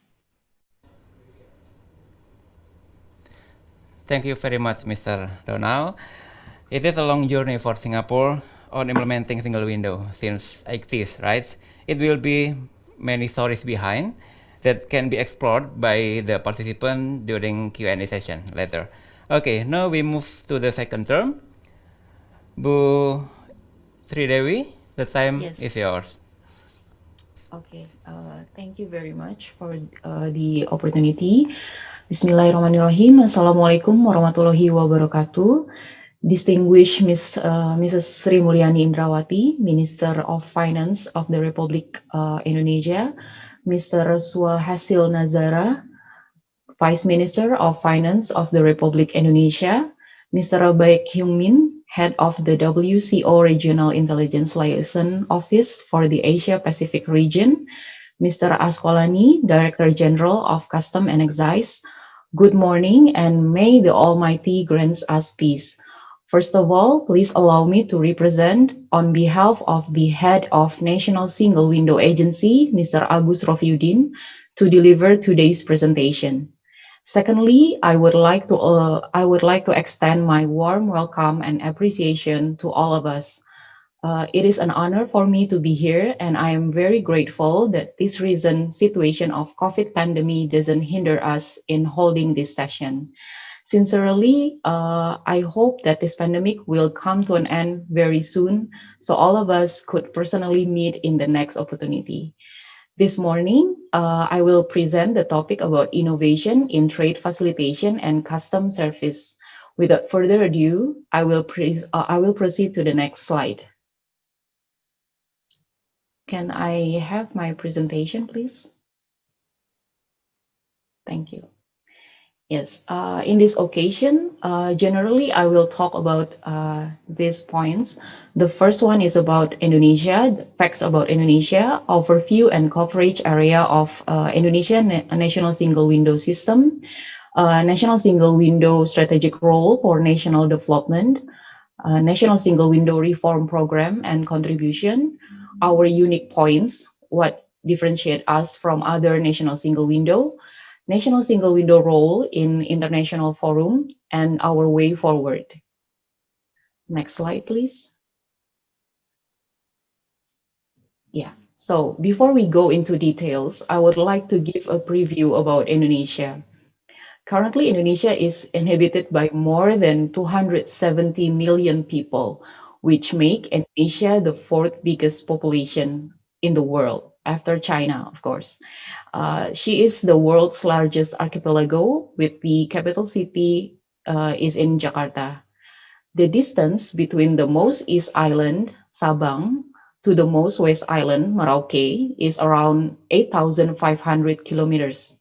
It is equal to the distance between Russia to Dublin in Ireland. So we can imagine how big the potential of Indonesia is. Currently, we are ranked 46th in the Logistic Performance Index and 73rd in the Ease of Doing Business survey by the World Bank. Next slide, please. So this is the definition of single window. Actually, a similar slide also has been explained by Mr. Donald. By definition, the single window is generally defined as facility that allows each parties involved in trade and transport to lodge standardized information or documents with a single entry point to fulfill all import, export, and transit-related regulatory. It has three main principles: the single submission of data and information, single and synchronous processing of data and information, and lastly, single decision-making for custom release and clearance of cargo. The implementation of Asian Single Window also has been ratified nationally in Indonesia, as stipulated under the Presidential Decree number 52, year 2017, concerning ratification of the protocol on the legal framework for implementing the Asian Single Window. Next slide, please. So this is the coverage area of our system, the INSW system. The coverage area is including two pillars, PortNet and TradeNet. We can see here that the TradeNet sector covers the trade facilitation through the integration of all permit documents which related with custom clearance activities, while the PortNet sector intended to cover port system integration, which related with the goods movement inside the port. As you can see that currently under National Single Window System, we integrate 15 government agencies in Indonesia. All of these 15 government agencies is related with export and import activities. And also we provide the strategic data or information as reference for related government agencies to support their policy and decision making. It is also stipulated under the Presidential Decree number 44, year 2018. There are several projects under the TradeNet pillar. They are the single submission permit, single submission for quarantine and customs, while in the PortNet pillar, INSW and together with related government agencies also develop applications such as delivery order online, container issuance permit online, and also single submission for carrier. Alongside, National Single Window also has a role in electronic data exchange, particularly in certificate of origin exchange. Currently, Indonesia has started her bilateral and regional data exchange with Asian, South Korea, and China. All of these applications are created not only to integrate, but also to simplify export and import process. Next slide, please. So this is the image of how LNSW strategic role in national development. We have several strategic roles. They are to support and achieve development agenda and national goals. LNSW holds strategic roles in state revenue, international business process, facility, service reform, and management support. Our strategic role in national development reflect in two agenda. Number one is the strengthening economic resilience for quality and equitable growth. And another agenda is agenda number 5, strengthening infrastructure to support economic development. Above agendas are mainly aiming on state revenue optimization, building an agile, effective, and efficient bureaucracy and public services, which then we manifested in several forms of reform program. They are government system integration for non-tax revenue, single submission and single billing services, smart library prohibitions and restriction, and electronic COO, certificate of origin exchange, and also single stakeholder information under the Indonesian Single Risk Management Framework. Next slide, please. So this is the overall image of how LNSW support the national development through reform programs. So each of the programs will currently support several reform programs and national development goals. Currently, we are implementing and developing several reform programs which contribute to each national development goals, as mentioned earlier. In terms of public service reform, international business process, state revenue, management support, and trade facilitation as well. All of these reform programs are aimed to strengthen our role as the transformer in establishing a more effective and efficient public services which related with the export, import, and logistic activities through business process harmonization and digitalization. Next slide, please. So as the true embodiment, here are LNSW contribution through several breakthrough projects which already established under the single window framework. In terms of government system electronic based and Indonesia single data, we already implement the electronic COO exchange, and also we developed the INSW gateway.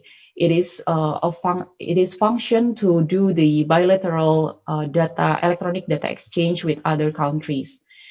And as recent development to face the COVID pandemic and other extraordinary events, we also has developed the single submission for medical devices for import and export permit.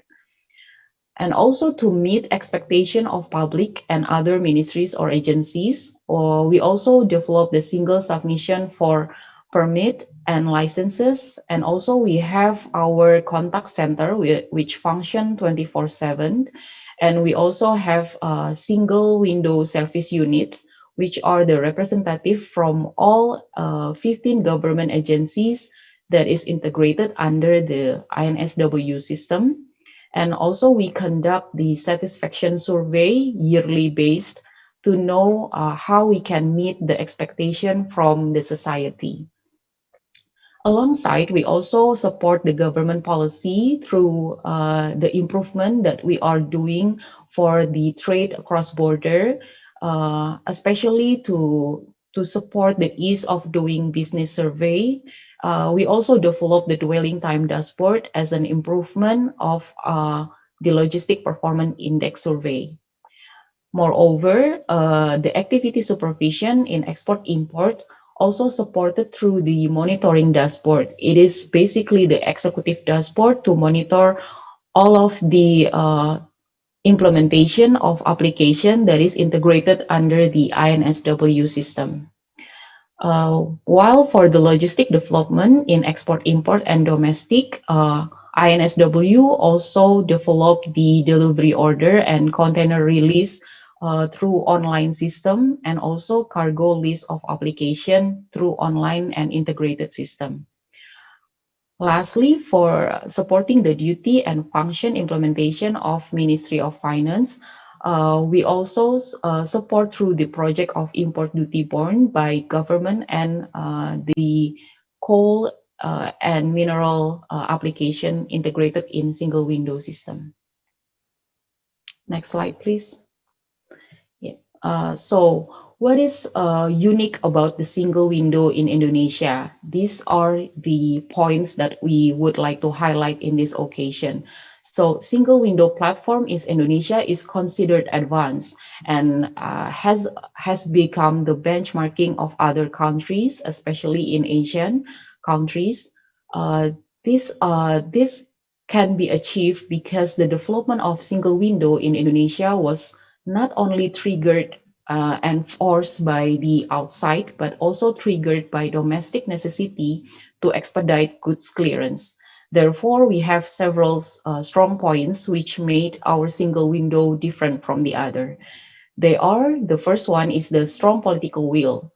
I think this is also being mentioned by Mr. Donald earlier, that we need to have a strong support in political will.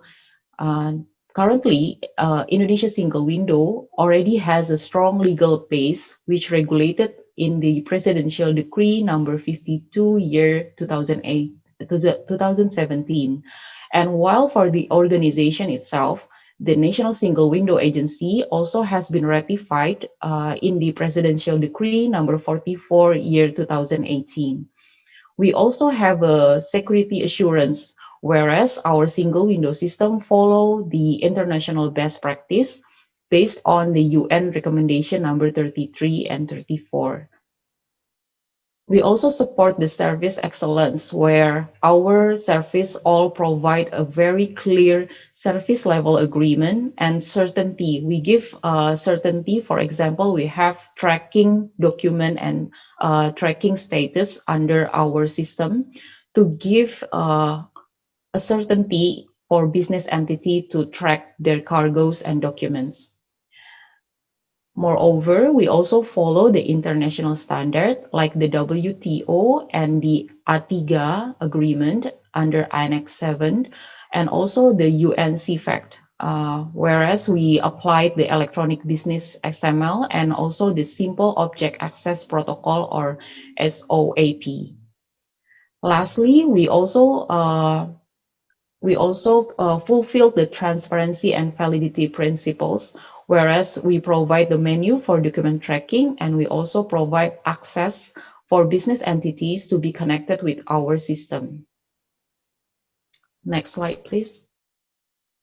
So, referring to our topic for today, in relation to support custom services and also trade facilitation, LNSW have several contribution for cargo clearance process. One of our main contribution in customs services is through the implementation of clearance document reconciliation and validation application. As we can see in the flow, as you can see the flow on the screen, the data or information integration was done under the INSW system, whereas custom declaration document and also import-export license document from other government agencies are reconciled and validated by our smart engine. The smart engine able to identify and also differentiate unmatched or invalid data or information. This improvement enable us to digitalize custom clearance process, shorten the checking time from hours to become seconds, and also finally to expedite the goods clearance process. Next slide, please. So our next contribution related to the trade facilitation and custom services is through the implementation of single submission application. As we can see here that before a single submission is implemented, traders must submit import documents to each agencies, and some process still require paper-based, which will then spend more time and cost as well.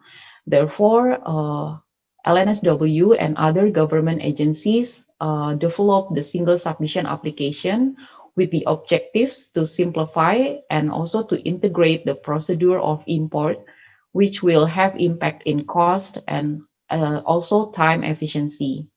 Single submission integrated all information or data to become under a single entry point and also to become one superset data in order to avoid any duplication or repetition in the process of export-import itself.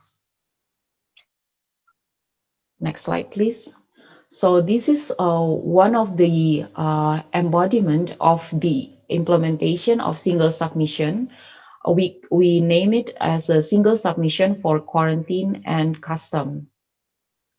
So this testament has been implemented in 4 ports in Indonesia, namely the Tanjung Priok Port, Tanjung Emas Port, Tanjung Perak Port, and Belawan Port. This is the comparison between before and after implementation of single submission, quarantine, and custom.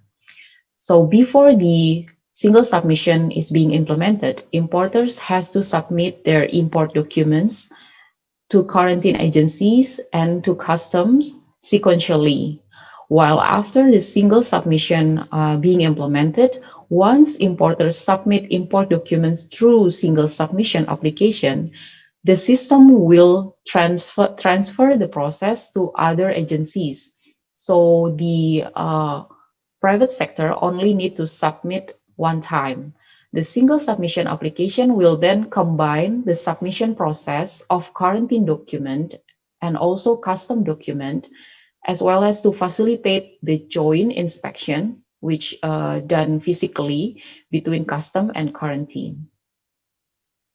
Next slide, please. So this is the detail of the business flow, whereas as being demonstrated, the time efficiency after the single submission of quarantine and custom is being implemented, it is able to reduce 1 day of processing time, and also the inspection are carried only one time. Thereby, it will reduce not only the technical fees, but also the time processing. Okay, next slide, please. So I will also mention about several trade agreement that is currently running for Indonesia and other countries. Indonesia take actions in several trade agreements, both bilaterally and regionally. Trade agreement will bring positive impact to domestic economy and give benefits to both parties.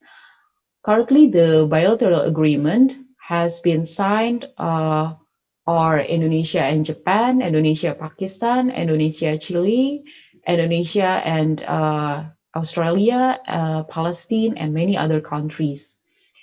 Also in regional, they are A3, ASEAN Plus One, FTA, and other agreement. The one that is green highlighted is where single window, national single window has took role in facilitating the electronic data exchange for regional agreements, especially for the facilitating through the INSW gateway.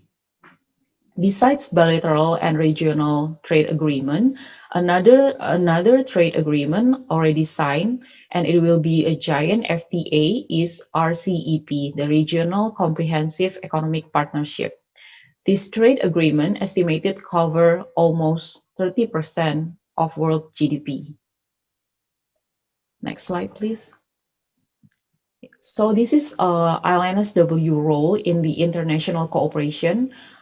So we took part in several international cooperation, and we participated in providing trade facilitation through these activities. The first one is we developed the INTR, the Indonesia National Trade Repository, and also the Asian Trade Repository application. It is basically a portal as a single reference for publication of export and import regulation or measures. Currently, under the INTR Generation 2, which are still under the piloting stage, we are adding new interface and new features, especially to accommodate the role of SMEs, and as well as the e-commerce regulation to be added under the INTR and ATR application. Our next role is the National Committee for Trade Facilitation. LNSW is one of the technical member along with other ministries involved as a member, and one of the committee which has functioned to facilitate the trade, and also under the supervision of Coordinating Ministry of Economic Affairs as a chair. LNSW currently is also on progress to develop the National Committee Trade Facilitation Portal, which will be utilized as the publication content in regards to trade facilitation policy or regulation, contact point publication, dispute settlements, and also will covers the facilitation, trade facilitation for e-commerce and SME sectors. The next one, LNSW also contributes in the AODB and LPI surveys by the World Bank, especially for TAB, Trade Across Border Parameter.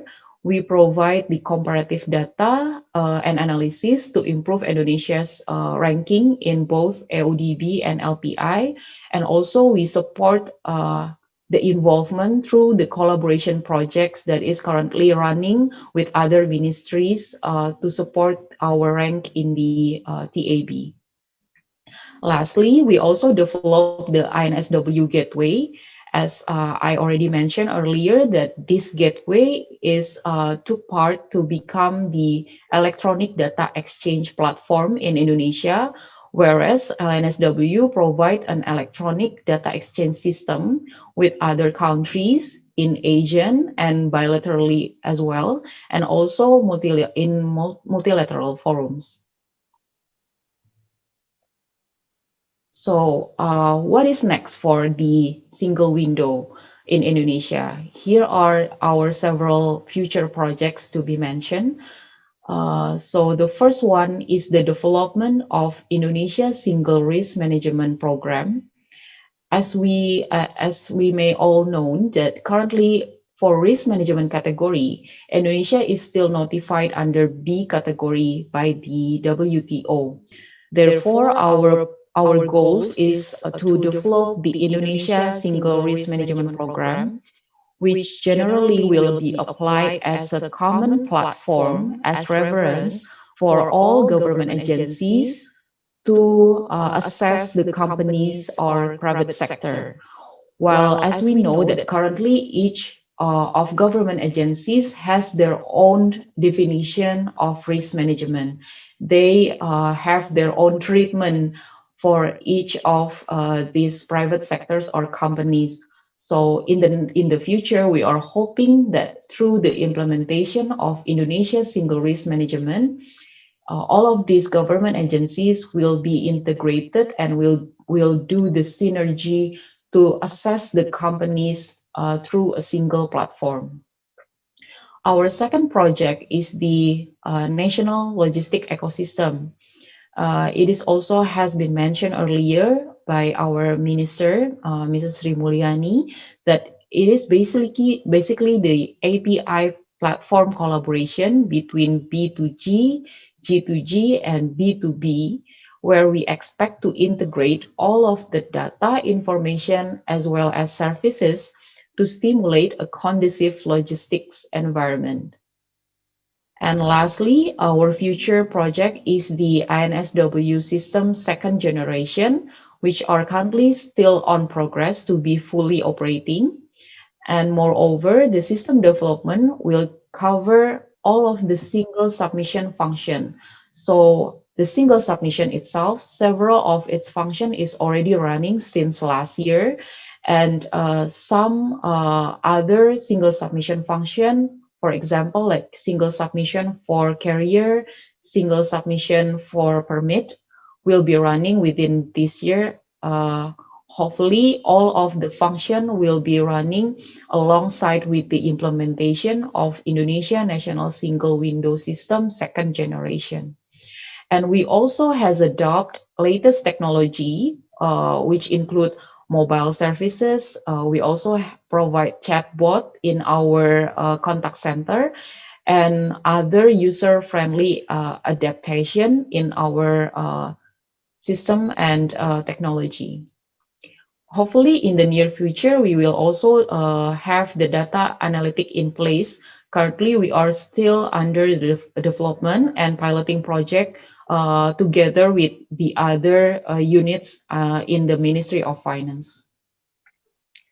So I think this is all for my presentation today. I really hope all of you can be enlightened by the information that I presented today. Once again, thank you so much for this opportunity. Good afternoon, ladies and gentlemen. Thank you.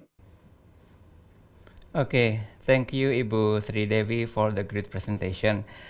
Participant may access the material on the link that's displayed on the screen. Okay, ladies and gentlemen, the speaker already presented the material, so it's time to enrich the knowledge through discussion session.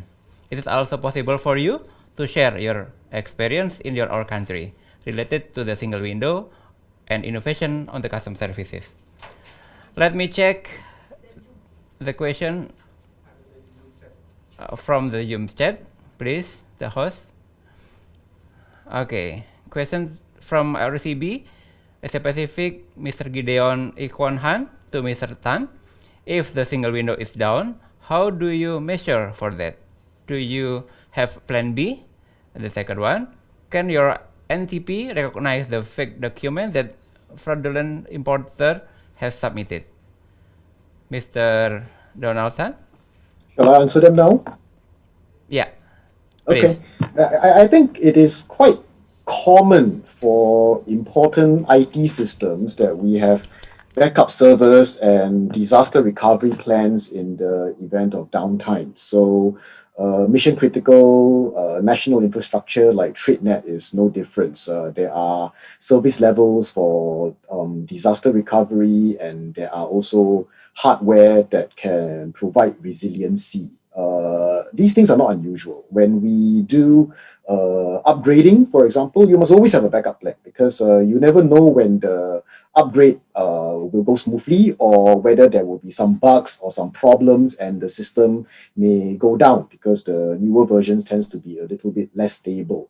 So in extreme cases, we do plan for it, and we do have a simplified paper form, a letter of undertaking that can be used so that traders do not face inconvenience when they have to clear their goods. And the data is then resubmitted by the trader when the system is resumed. So this is how we usually deal with downtimes in the systems. Most of the time, the backup servers can kick in very fast and you wouldn't really notice it.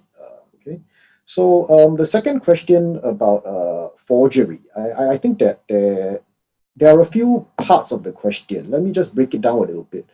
If the data comes from a secured source, you know it to be a secured repository of such data, for example, it comes directly from another government agency or from another or a foreign government partner, I think the risk of forgery is quite low because the data was born in the system and is now being transmitted through the system from one part of the process to another part. You don't really have any reasons to believe that such data would be forged in that sense.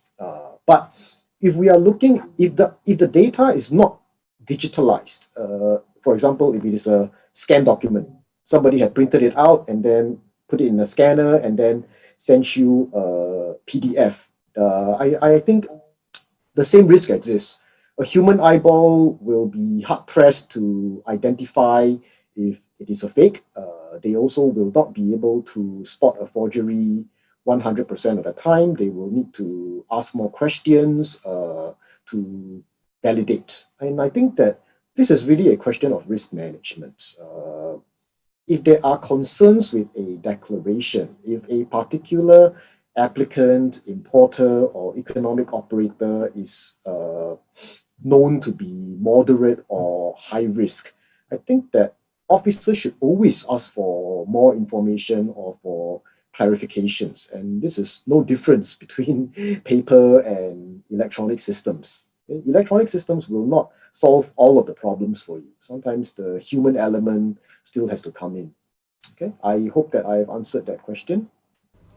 Okay, thank you, Mr. Donald. Is there any second question, please? Okay, from Muhammad Ade Kurniawan to Mr. Donald also.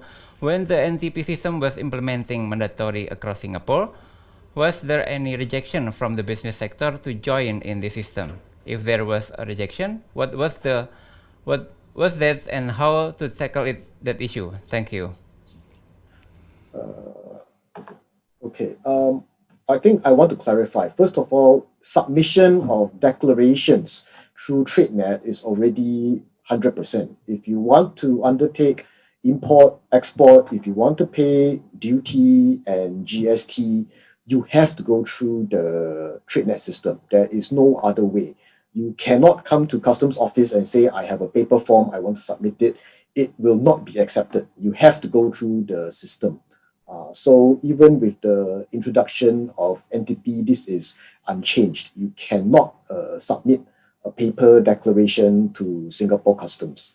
For NTP, I want to clarify that it's an ecosystem of services and applications, and there's quite a lot of non-government NTP services, and these service providers, they charge a fee. Because it's a commercial service, it is not mandatory for customs to use them. If the company feels that, oh, this is a good service, they actually save me a lot of effort, then they will subscribe to it and they will use it. But other than that, they don't need to. Okay, but for the government services, they have to, because there is no other way for them to submit certain applications.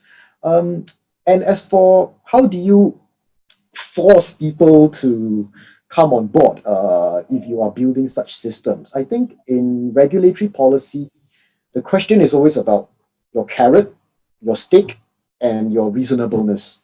You know, whether you want to use a carrot or a stick, ultimately you have to assess the reasonableness of the action and the parties that you're dealing with. If you want to make it mandatory, it must be accessible and equitable. People must be able to access such services equally, easily, affordably. If there are some segments of trade that face genuine difficulties in coming on board an electronic service platform, you need to understand why. Sometimes it could be about money. They are very small operators. They cannot afford the training and the investments to move to a computerized workflow. Sometimes it is about education. Some of these operators can be very old and they feel that I'm too old to change. I don't want to change how I do things. If you make it like that, then maybe I just don't want to do this business anymore. So you have to understand who are the people that you're dealing with and what are the concrete difficulties that they are dealing with. I think that people that want to be helped are easy to help. You could always talk to them, understand them, and then offer them the help that they need and help in the change management so that they come on board. But people who don't want to be helped, I think they may fall victim to market forces, because if everybody is moving onto the electronic platform and able to offer very fast, very affordable, very competitive services, the ones that insist on the manual and slow way of doing things, they will lose business to the more competitive offering, the companies. So I think market forces will have a very important role to gradually out such operators. Okay, so thank you. That's my comment on that question. Okay, thank you, Mr. Donald. So there is no other option, yeah, other than follow the regulation. Okay, the third question from Mr. Rupak Kumar or Miss Rupak Kumar to Ibu Sri Dewi. I'm sorry. I understand that COO, country of origin, also gets integrated in single window for the custom officer to check whether this is done for all consignment from a country with which agreement has been done, or it is shared only on demand for some consignment. If it is shared for all consignment, then whether the same is required to be uploaded by importer also on single window. Ibu Sri Dewi, please. Okay. Thank you for the question. First of all, for related with the implementation of COO, electronic certificate of origin, it is not an obligation for all transaction of export import. So it will be dependent on the application of from the exporter or importer themselves. It will be required the submission of some data to be input under the system that is currently collaborated between single window and several government agencies related. For example, the customs side and also the Ministry of Trade in Indonesia and in our partner country. And this application is the objective is to get the provincial tariff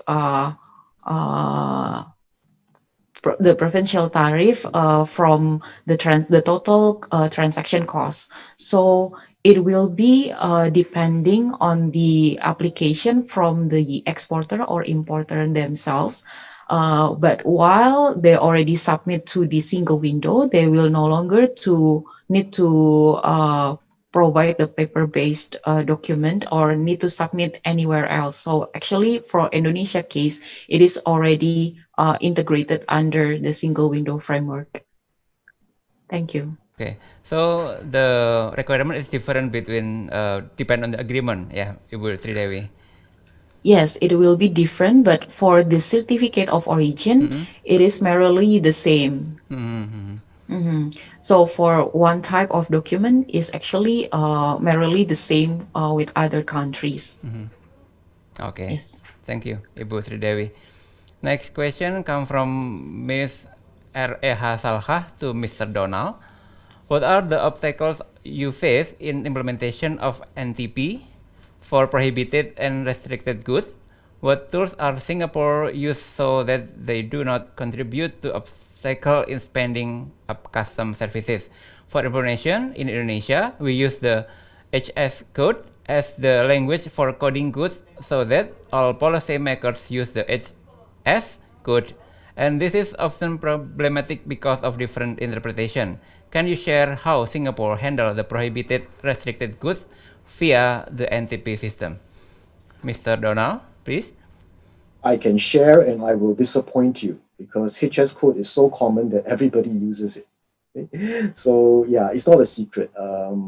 All over the world, different countries building single window environments will find HS code to be the most common, most accessible commodity identification code to use to automate and to enable their electronic processes. It's not a perfect tool, but it is the one that does most of the job.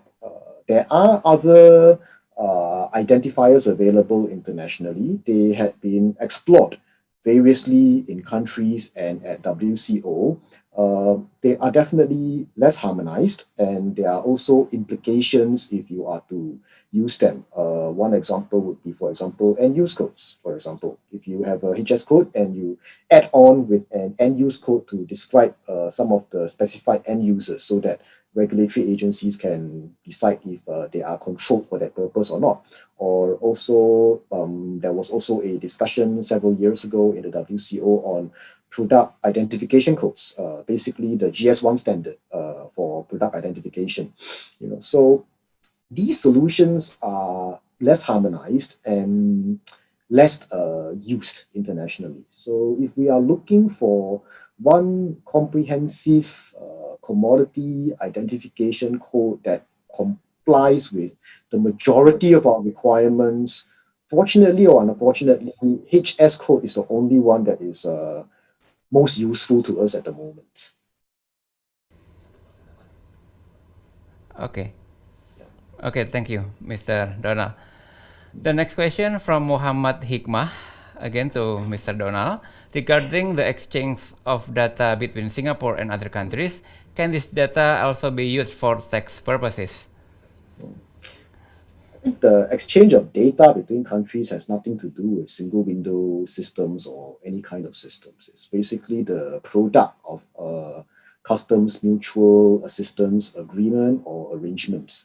So if two countries decides to sign a CMAA and decides that they are going to exchange certain information, then basically the system simply becomes an enabler for what is actually an official legal international agreement. So in the case of NTP, basically when we talk about working with foreign countries to exchange data, it's use case specific. We really want to know what is it going to be used for, how will it benefit the users.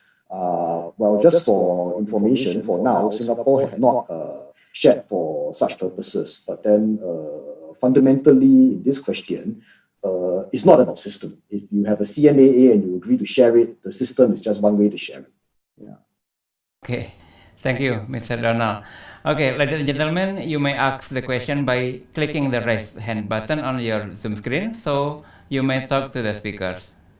Okay, to Ms. Sridevi from Mr. Gideon Ikwanhan, RCB Asia Pacific, regarding the single submission on the customs and quarantine for port in Indonesia. If both agency officer want to physical check at the same time for the same imported good, then how does the double check implement for single physical check? Ibu. Thank you. Yes, thank you for the question, Mr. Gideon. So currently for the joint inspection for single submission, quarantine, and custom, we do an integrated physical check under the dedicated area to do the physical checking. We call it the long room space or long room area where the container can park together. So we listed several containers that will be checked by both custom and the quarantine, and all the custom and quarantine officers will be checking on that specific dedicated area for all the containers that is already listed on that day to be inspected through the single submission joint inspection mechanism. Thank you. Thank you, Ibu Sri Dewi. Is there any live question here? Not yet. Okay. From Slido, no name here.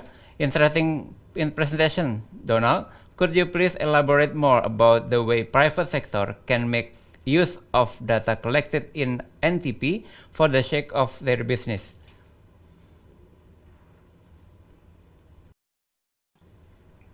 I think it's not just NTP. If you look at how businesses perform their own market research, whether by using their own data sets or by using publicly available data sets, whether gathered through NTP or gathered through existing mechanisms. They are basically looking at market opportunities from all of these data sets. What are people buying? How are countries growing? What are the industry sectors that are likely to benefit from the different policies and events, and what are their investment opportunities? So, I mean, as a customs officer, I'm probably not somebody that is the most qualified to answer this question. If I was, I probably would make a lot more money and I wouldn't be in customs. But I think how NTP looks at it is that we don't want to judge how you want to use it. We just want to tell you that it's there. If you are very clever and you have a way to make certain data sets more useful to customers, then we welcome you to use it, subject to user terms and conditions and confidentiality and such. So yeah, I mean, it's more of enabling it rather than defining how they should do it. That, I think, is the intention of the government agencies in promoting NTP. Okay, thank you, Mr. Donald. Also from the Slido, Mr. Amin, what's your opinion about intangible goods? Because in HS, not able. Okay, Mr. Donald, may you answer first, and later on, Ibu Sridewi also answer the same question. Please, Mr. Donald. I don't think it's about HS. Okay. I think question is, how do you identify that a transaction had been made and that a tax needs to be levied? Yeah, so to me, it's not just about HS. It's a much broader question than that. How do you know that? So for example, if we were to look at virtual goods like songs, how do you know when somebody has bought a song, listened to a song, downloaded a song? So I don't think this is something that you do in a declaration manner. It's probably something that you want to gather information from the platform.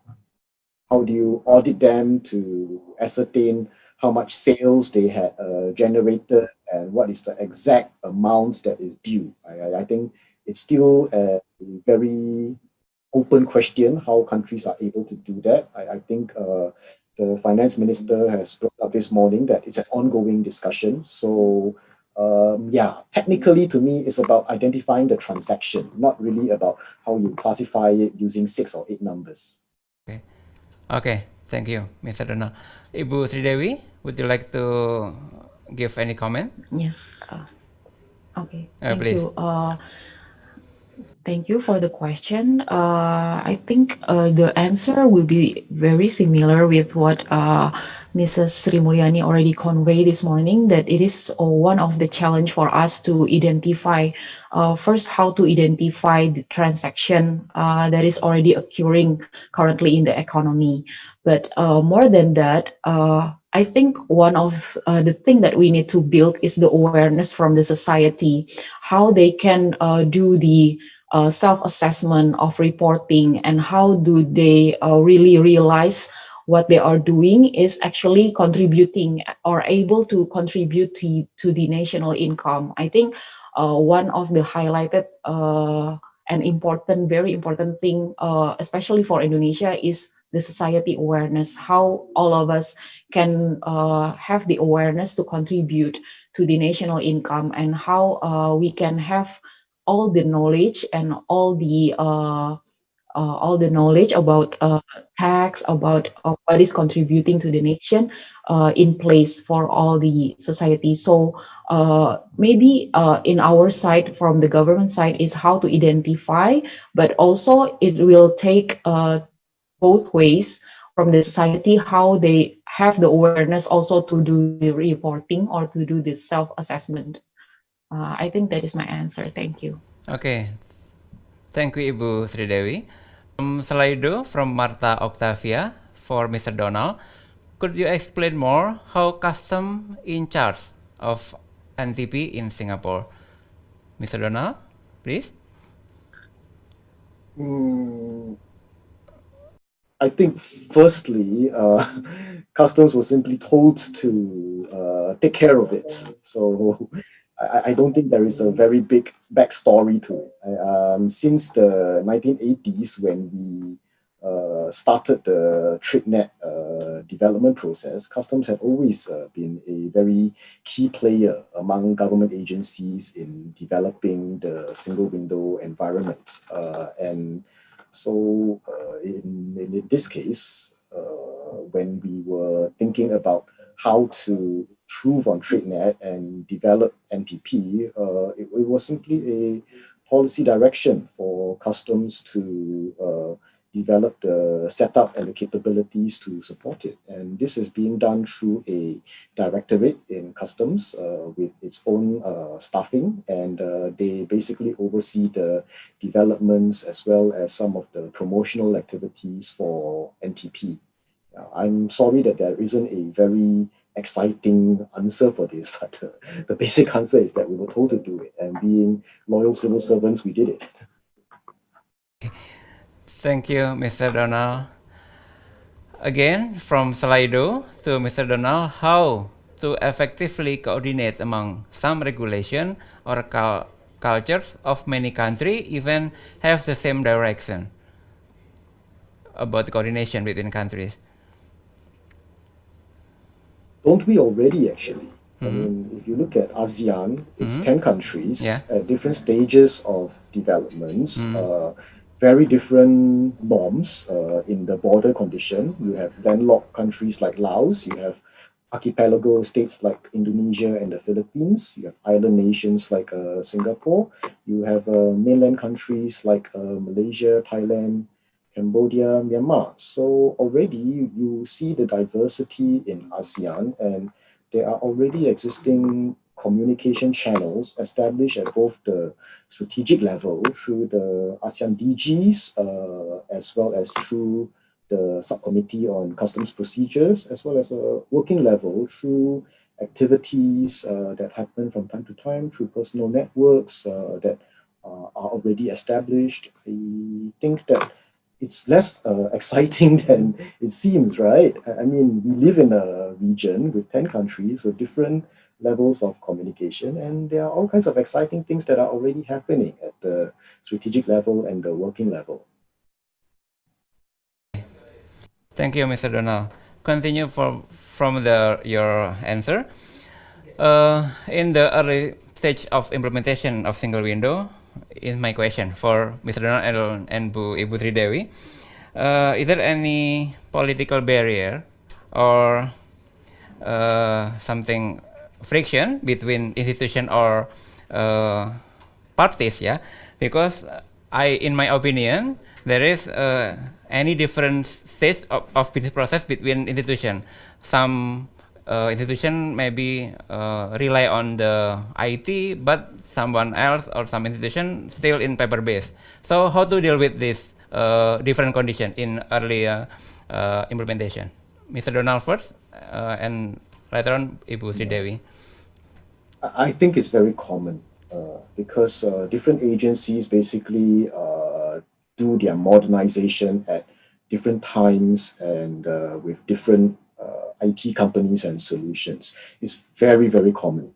I think that the lead agency, whether it's customs or transport or tax, whichever lead agency is appointed to coordinate the process, they really have to communicate with proper sensitivity and respect to all agencies, and to tell everybody that we are trying to improve things. We just want to understand what is the current state, and we will explore what is the best way for everybody to come on board. Because people who have no IT systems will need to either join the IT system or develop their own IT systems. People who already have IT systems will need to see what's the best way to interface the IT system so that the different systems can talk to one another. And most importantly, I think that it has to be quite clear cut that nobody will be undermined at the end of the day. Something that is quite clear when we talk about coordinated border management. When you talk to people about that, everybody wants to coordinate. Nobody wants to be coordinated. So there is always that defensiveness that will exist in every agency party. So I think it's really about engaging people in good faith, respectfully explaining what is it that you're trying to do, and over time gaining the trust and building the necessary solutions so that everyone's processes can be dealt with in a more holistic manner. And also to let people understand continual improvements. You will not solve all their problems the first time, but we will remain in conversation so that over the long term, we will solve the problem together. That's my experience in having dealt with these issues. Okay, thank you. Bu Sridewi, please. Okay, thank you for the question again. In relation with the Asian single window implementation, it has been a very long journey for us. If we look back, it is started since 2003 as the Asian Economic Community is established until now, and we just have only implemented the exchange of COO in the 1st January 2018. So you can imagine from 2003 to 2018 is a very long journey, and it took a lot of coordination. We have, for example, within 1 year, we have 4 times of coordination meeting. We call it the technical working group meeting, whereas we will discuss every technical issues that is occurring in the electronic data exchange among all of Asian member states. So we will discuss starting from the legal issues, technical issues, as well as the operational issues for all of the electronic data exchange that is already running. And currently, we are already successful to exchange the COO or eForm D, we call it the electronic Form D document, for all 10 countries in Asia. So we are fully implemented for the electronic COO or Form D exchange. And we are under the piloting of the next document for the ACDD, Asian Custom Document Declaration. And to be referring to the question itself, how to tackle the challenge and how to answer all the barriers. For Indonesia case, for example, we are developing not only having a very strong regulation or policy as a base, but we also put a strong highlight on coordination among ministries. For example, in the National Single Window, we have the National Single Window Service Units as the representative from each ministries or agencies. Currently, we have 15 agencies integrated under the single window system. So they are our PIC, we can call it. They are our key person to discuss, to exchange ideas, and also to brainstorm about any technical issues that is occurring.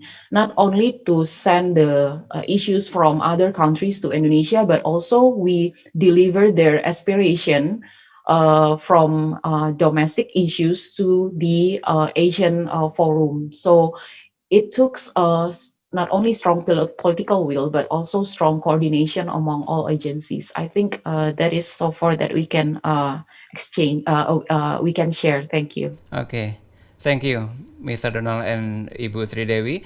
We need a regulation. Moreover, we have to communicate. Yeah. So, ladies and gentlemen, we have come to the end of this session. Our speaker will give a closing statement and highlight the important issue from our discussion. Mr. Donald, please give a closing statement. Thank you very much. I think that I am very honored and very happy to be here today. And I think some of the questions asked are indeed very good questions. And it really shows that these are very relevant, very important issues that we are living with every day. I think I don't have the answers to all of the questions, or some of my answers may not satisfy all of you.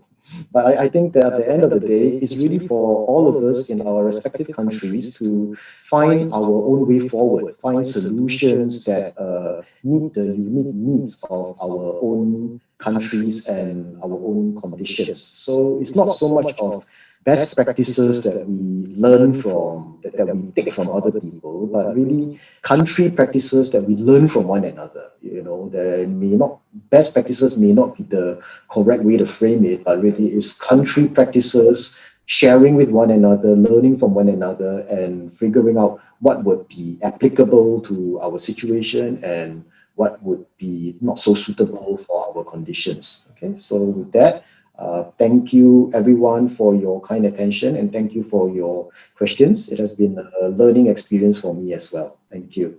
Okay, thank you, Mr. Donald. Ibu Sri Dewi, please give a closing statement.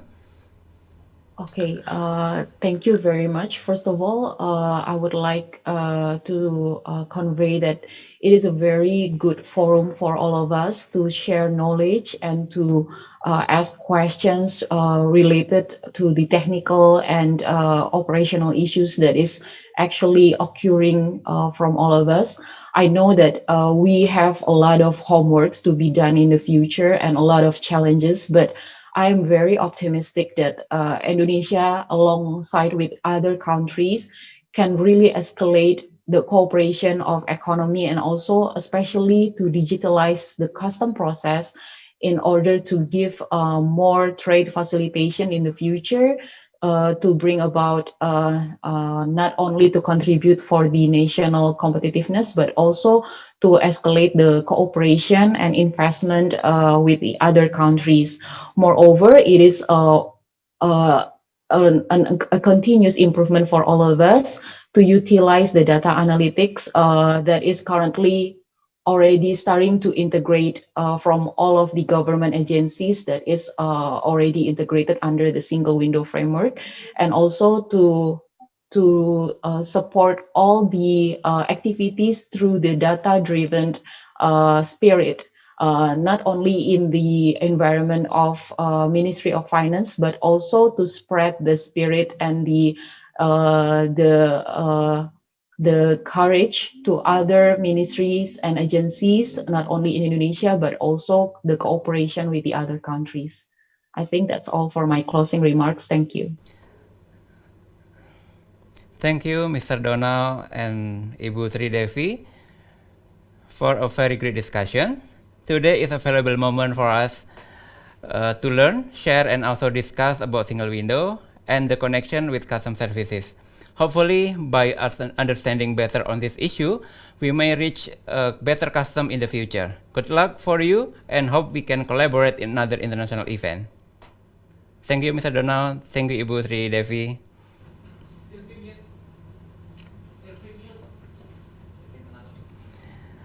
Okay, hi Sylvia and Arif. Welcome back to the stage. Did you enjoy your coffee as well as you follow this discussion? It's our pleasure, Pak. Okay, I just finished my session, so please kindly continue this agenda. It's my turn to take a break. Please enjoy, Pak. Thank you. Thank you, Pak Daniel Setiawan, for the exciting discussion about single window, simplification, harmonization, and digitalization of custom services. Ladies and gentlemen, now it's time for lunch break. After the break, we will find out more on submitted paper presentation at 12 p.m. Jakarta time. But before that, ladies and gentlemen, while we have a break, let's join our crossword games. Before playing the view information, there is only one possible answer for each crossword clue. We give you 5 minutes to finish the crosswords, and the top 5 will be on the leaderboard. Okay, now our dear co-host, please share the link on the Zoom chat. Yes.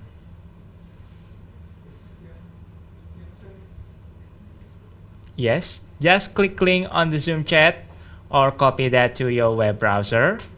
Please write your full name. There you are. The crossword about customs, especially for our event today. Please answer the clue on the blocks. Just click the box and the question will pop up. please enjoy the game, and later we will announce who are on the top 5 leaderboard. Arif, I just can't wait. While playing the games, let's get to know more about Indonesia by watching Indonesia traditional dance. Ladies and gentlemen, please enjoy.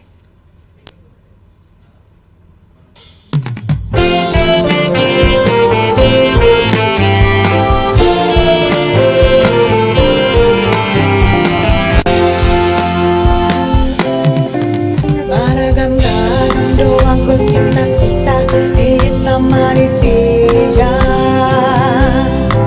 Marasing-asing doang gue pagi doang digaruk-garuk joma Hamoraon hagabeon asanga ponido dilulina deba Dina deba asal matar barita goan natahe dia asing dosita-sita asing pangido aku Majaya balpe unang pola mangisat hamu tahe diau Sasudena nahu goarida dai sautiau Sita-sita diau tung asing situ tudo tahe Nung horong riro hamil samping do nahu parsita-sita Nung gengani basam lagu mido nahu paima-ima Asini rohama itu unang loa sau maila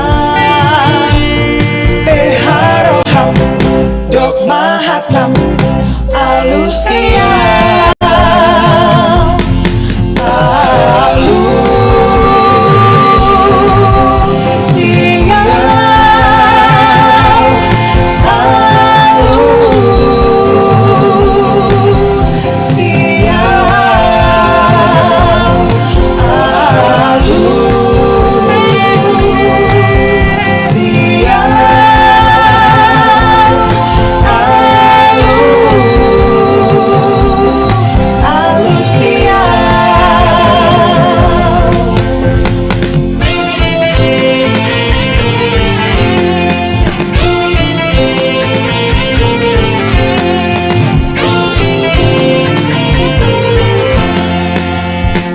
Mesat ngapung luhur jauh di awan-awan Mega kendang dan abang taya karingan Kuku naranggo wasrejeng tomatuk naneluk Kepake gabari bernakarik nyuruh Saha arung bisa musuh karena tandangnya Gandang jempat tentang tayang banding nyarana Ditika dingin, ditika seraku sasama Taya karembang kasih lebar wawanena Anu tadali, anu panggagana Pambang sati, Indonesia jaya Manu tadali, pangka koncarana Rasa kahiji, rukun sakamah Hirup satu yang antara pahiri-hiri Selipikannya ke Inggris belapati Manu tadali, ngandung lokasi natria tersakungna bangsa di negara Indonesia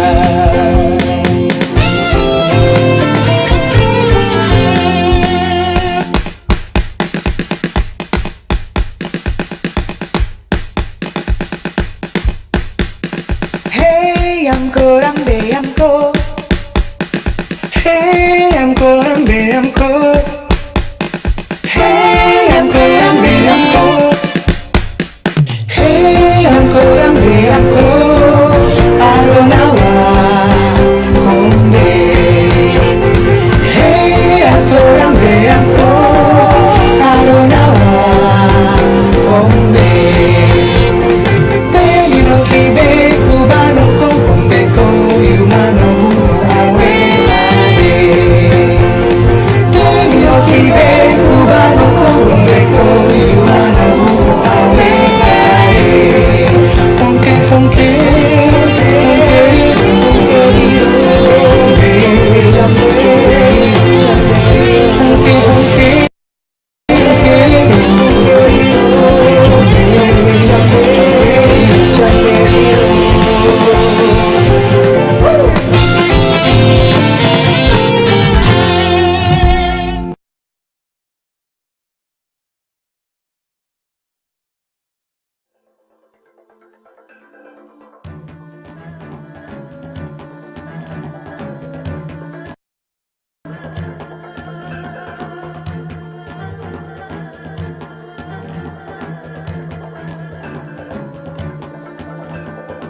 bungo jempa megah di Aceh.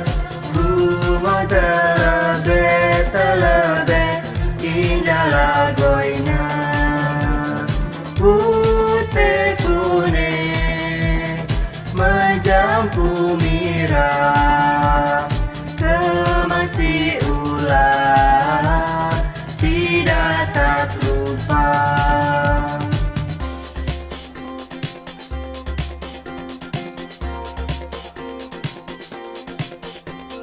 Cik-cik periuk bilangan sumbing dari jauh, datangnya kecil bawa kepiting 2 ekor. Cik-cik periuk bilangan sumbing dari jauh, datangnya kecil bawa kepiting 2 ekor.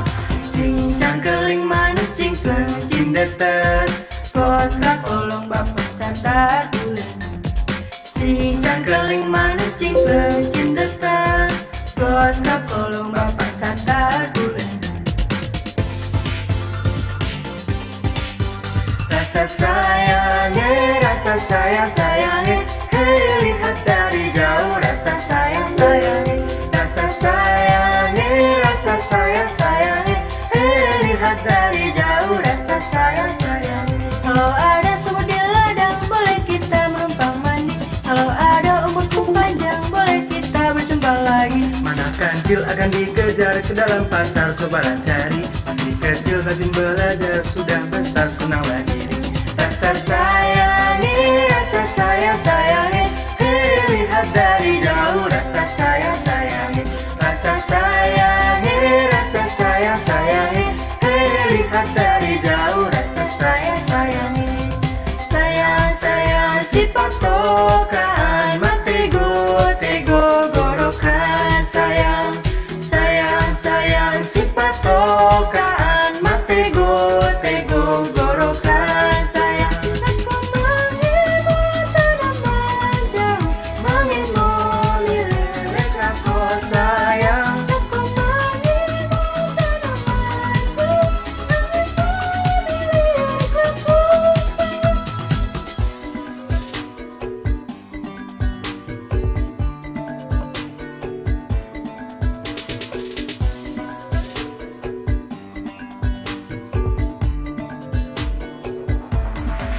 Putar ke kiri, nona manis putarlah ke kiri, ke kiri, ke kiri, ke kiri dan ke kiri, ke kiri, ke kiri, ke kiri manis. Sekarang kanan, nona manis putarlah ke kanan, ke kanan, ke kanan, ke kanan dan ke kanan, ke kanan, ke kanan, ke kanan manis. Putar ke kiri, nona manis putarlah ke kiri, ke kiri, ke kiri, ke kiri dan ke kiri, ke kiri, ke kiri, ke kiri manis. Sekarang kanan, nona manis putarlah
di ujung batas negara tanpa lelah juang antar nusa bangsa tetap tegar dan tangguh mengabdi mewujudkan harapan demi ibu pertiwi. Semangat kekuatan jiwa raga membelah angkasa menjelajah samudra dengan semangat tanpa henti bekerja guna lindungi bangsa dan negara. Bekerja dengan sepenuh hati tidak menunduk tanpa kompromi dilandasi dengan kebersihan hati hilangkan semua stigma korupsi.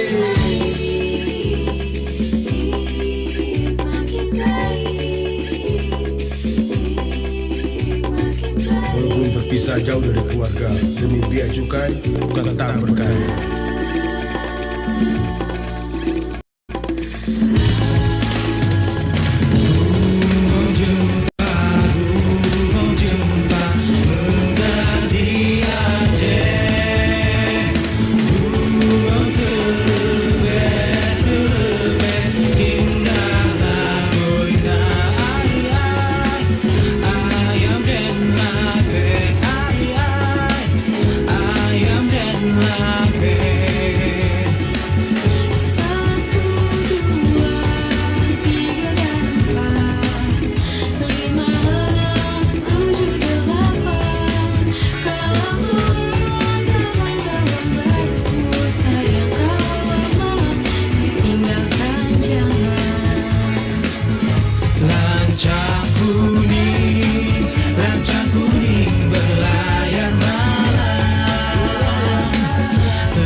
Wahai semua pegawai bea cukai, dimanapun kalian semua berada, jagalah nama baik bea cukai untuk bea cukai yang semakin baik.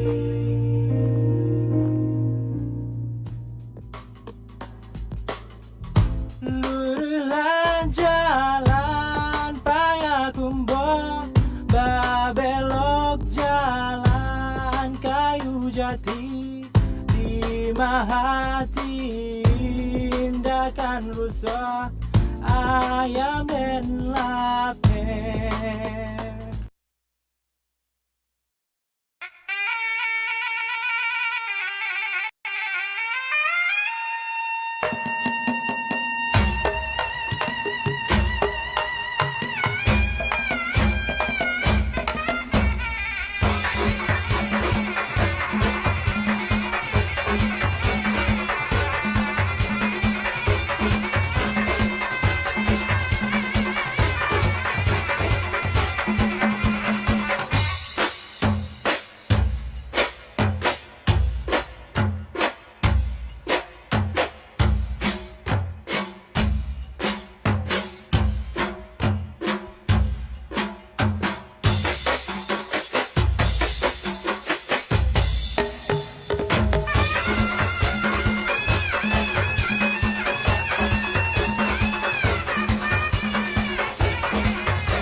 Hello, I am Arif. It's good to see you again. And I'm Sylvia. Welcome back to our first International Conference on Digital Transformation in Customs.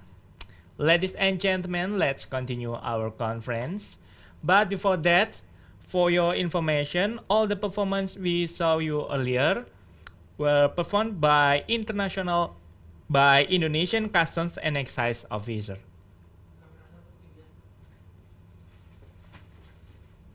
Let's listening the presentation regarding our subtheme innovation in trade facilitation and custom service. First and foremost, for the next 15 minutes, Ms. Woha Kavalchuk from Belarus will talk about customs politics as the guarantee of further trade facilitation and customs service improvement. But before that, Arif, let me tell you, ladies and gentlemen, the resume of Ms. Woha Kavalchuk. Bachelor's degree in Customs Affairs, Belarusian State University of Transport in Gomel, Belarus.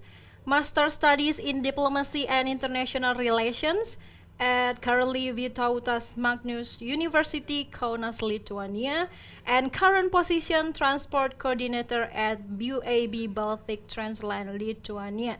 Ms. Woha Kavalchuk, the time is yours.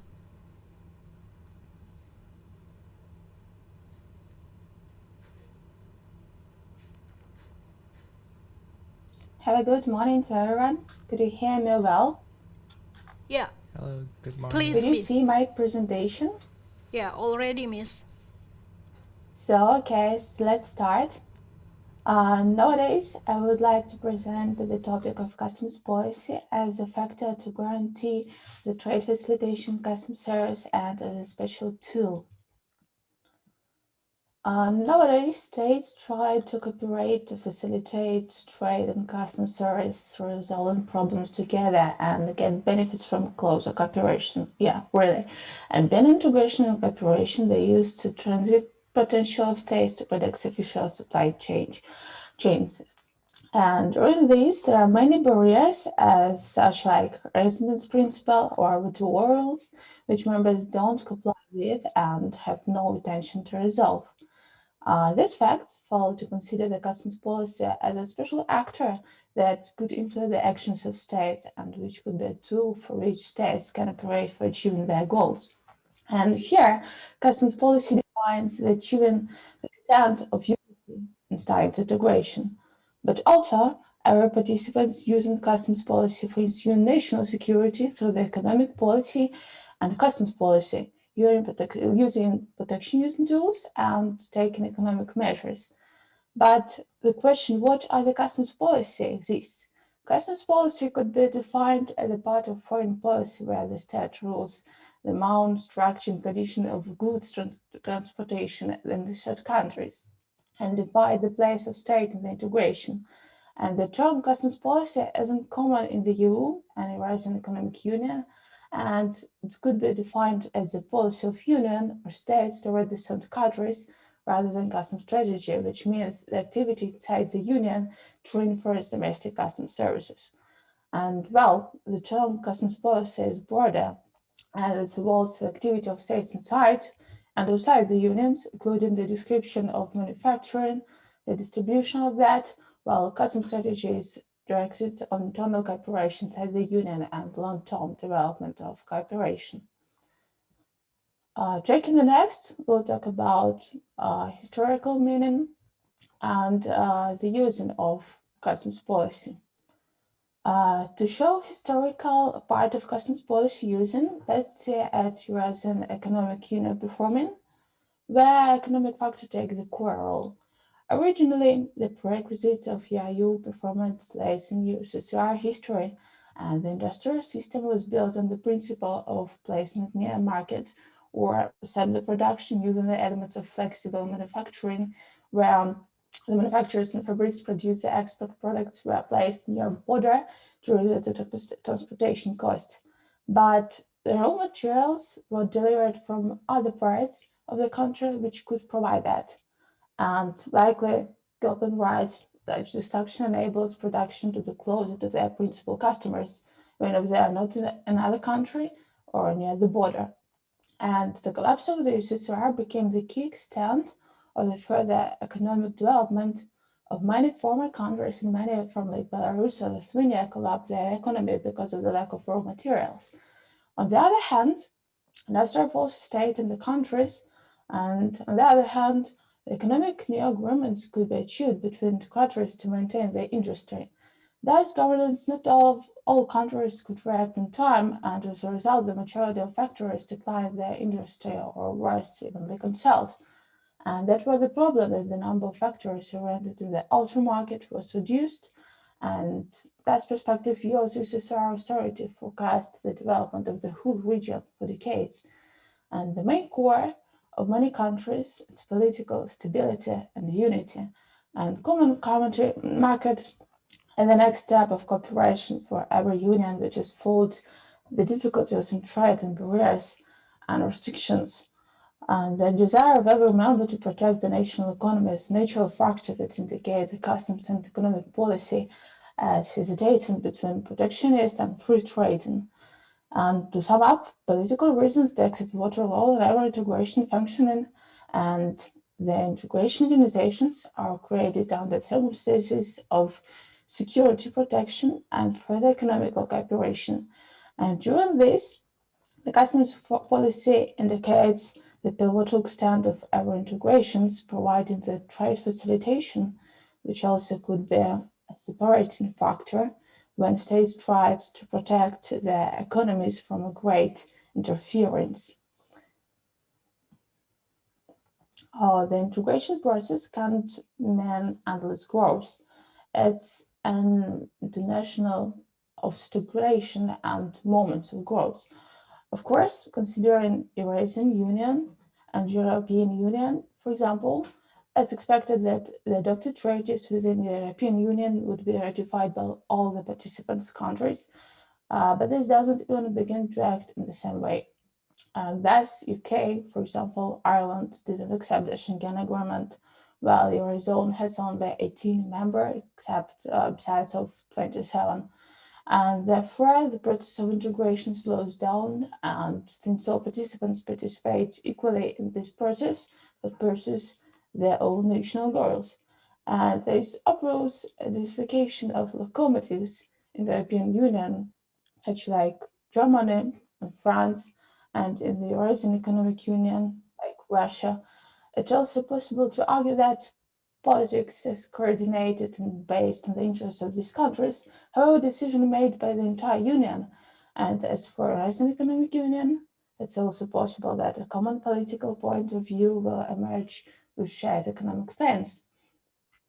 Thus, Belarus doesn't support the introduction of unilateral embargo by Russia against the West on food products started with the Ukraine conflict, which has become the reason for long-term trade conflict between neighbors. And as a result of Belarus refusing the ban of entry of sanctioned products, Belarusian-Russian border was actually restored.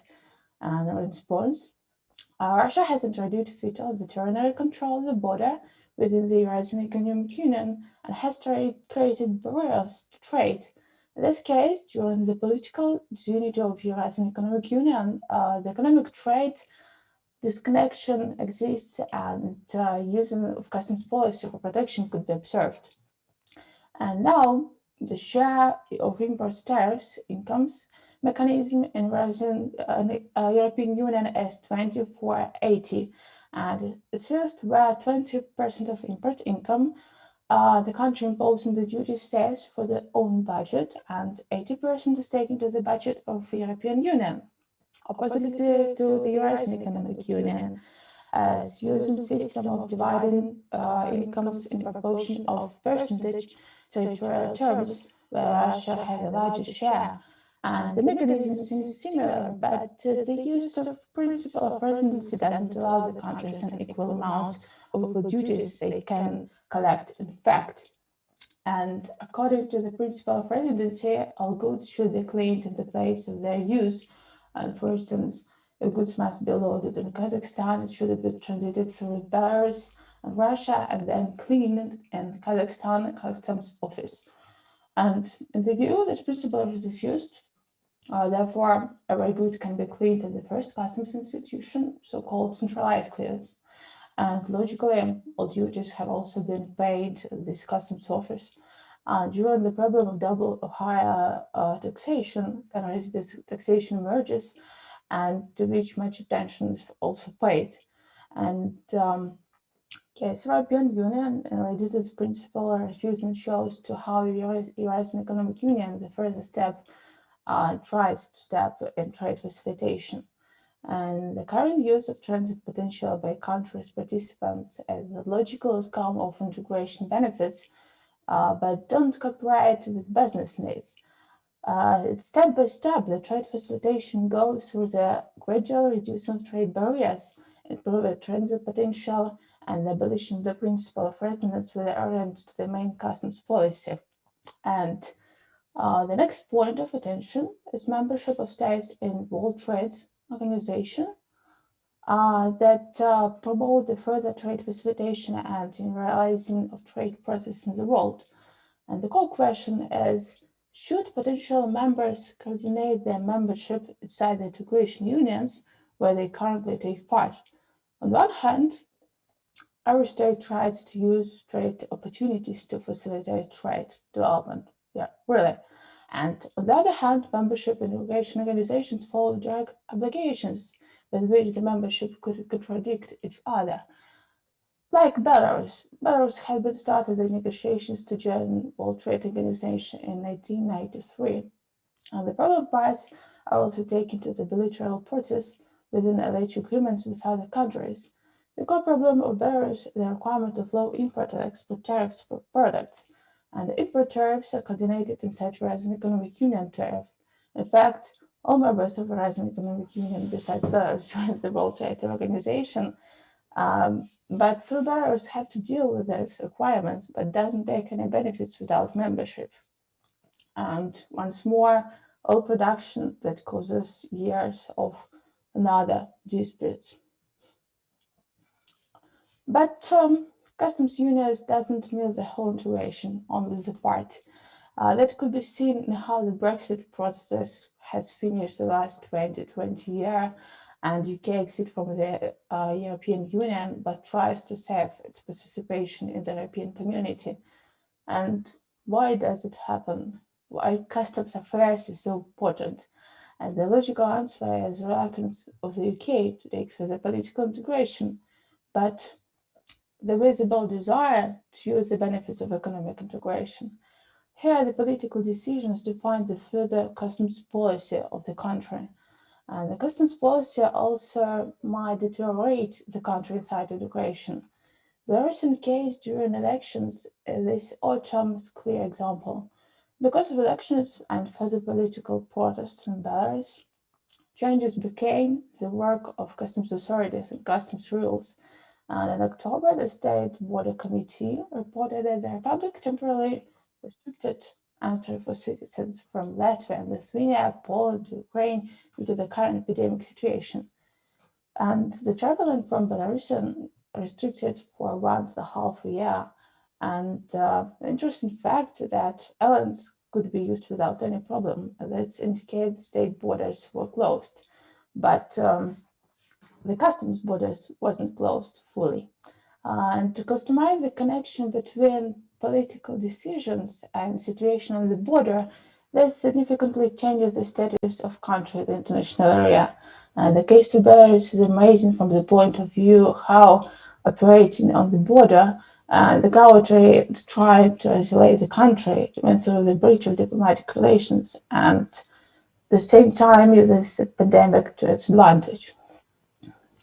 The last interesting case ongoing currently here in Lithuania is implementation of mobility package in EU on the August of the previous year. The analysis of activities of the subject of foreign economic activity of Lithuania showed that the decrease in turnover of the field of transport services directly depends on lobbying the interests of the member states within the European Union by the powerful countries, including the Road Alliance, which means unequal competition and disputes in the customs and transport sector. and it's directly related to maintaining the economic security of European Union members. And the concept of national security of each country identify the criteria and indicators on which national security is based, from which the national policy as country is formed, which among other things includes the customs policy too. And the spheres of influence of customs policy are determined by the needs of the countries. In the minimum section, the security, life and population and its well-being, and to the maximum rate, ensuring the healthy and safe competition in the market. And thus, in the European Union, member states don't have the right to introduce non-tariff regulation measures that would fully reflect their customs policy. However, countries can pursue similar policies within the EU under a guise of solving other problems. The mobility package is one of the tools for ousting strong competitors from weak countries from the market. And the problematic issue in this case is to what extent the mobility package corresponds to the principles of integration and how it affects the economic security of Lithuania and other members.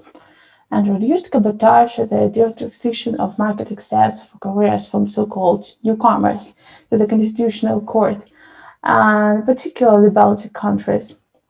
And under the guise of excluding unauthorized traffic, establishing safe roads traffic, and a fair system of road tolls, reducing traffic congestion, the countries of the Road Alliance are trying to promote with the European Parliament and European Commission legislative projects aimed at directly restricting the market from other members of the Union, which for them, the countries of Road Alliance, would ensure economic prosperity, welfare, equality, and justice, which creates distorted competition for other participants that create trade barriers in the Union.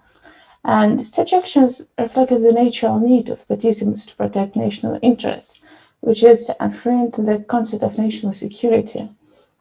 And such environmental, economic, and other principles from their basis are a convenient field for operating within the Union as well.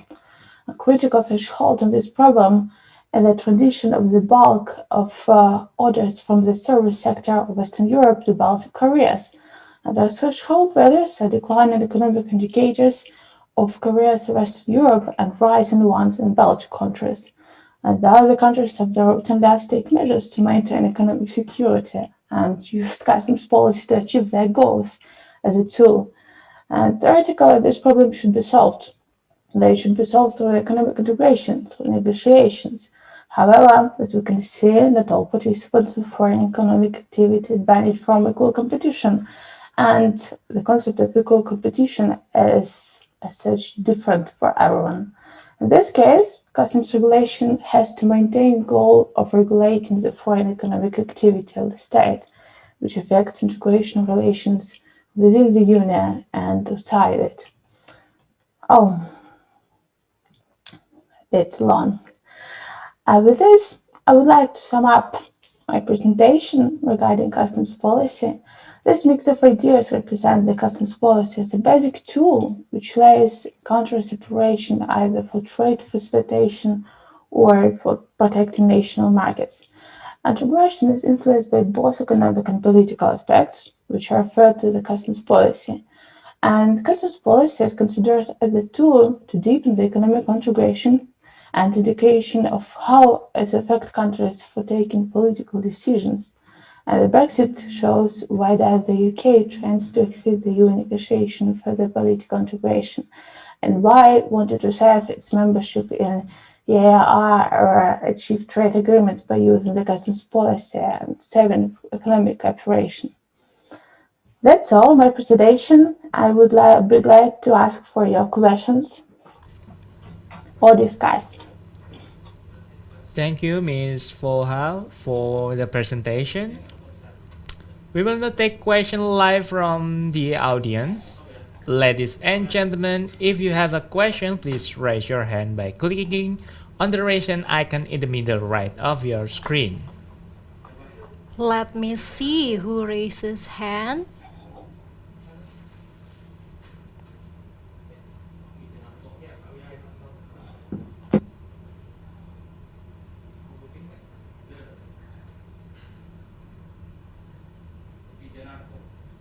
Okay, there's Bapak Wijanarko. Please, Pak, for the question. Unmute your audio first, Pak. Please unmute your audio.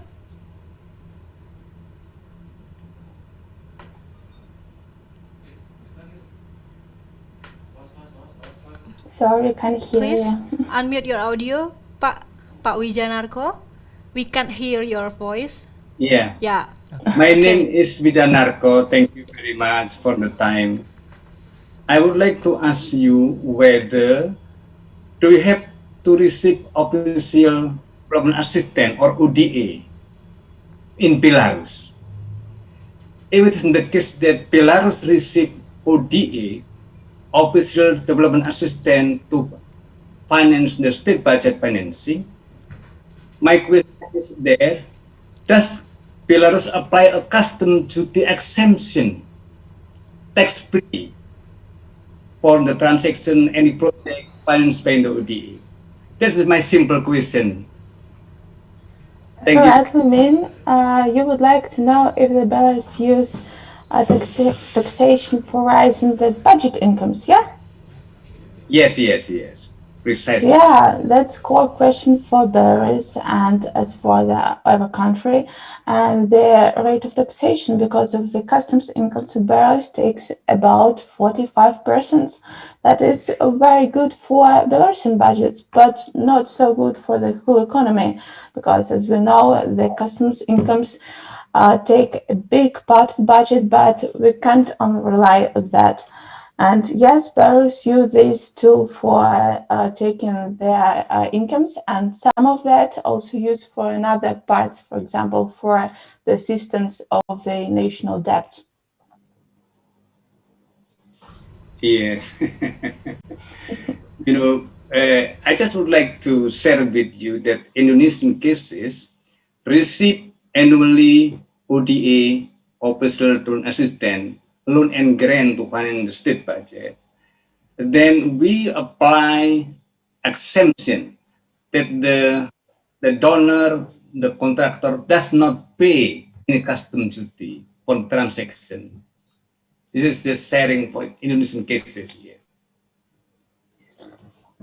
Yes, I think that the partial case here that I think that to maintain the budget and maintain the customs assistance in every country, we need to take a bucket of different tools that could be not only including taxations, but the good service and good infrastructure of that. Thank you very much.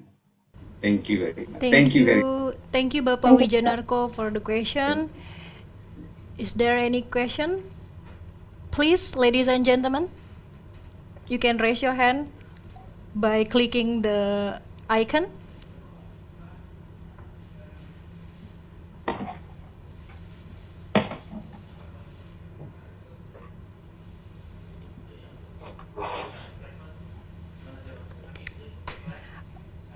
Okay, Arif, I think there's no other question to Ms. Voha.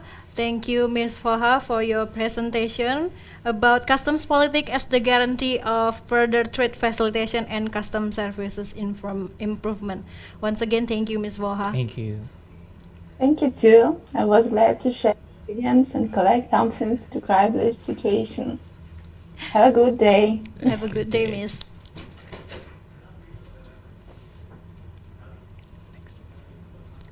Ladies and gentlemen, I'm very pleased to tell you that now we are on the second presentation session. So without further ado, for the next 15 minutes, Bapak Agustinus Imam Saputra, Bapak Henry Kuswantoro, Bapak Jarod Limpoto from Indonesia will talk about a digital integrated carbon pricing system for Indonesian government.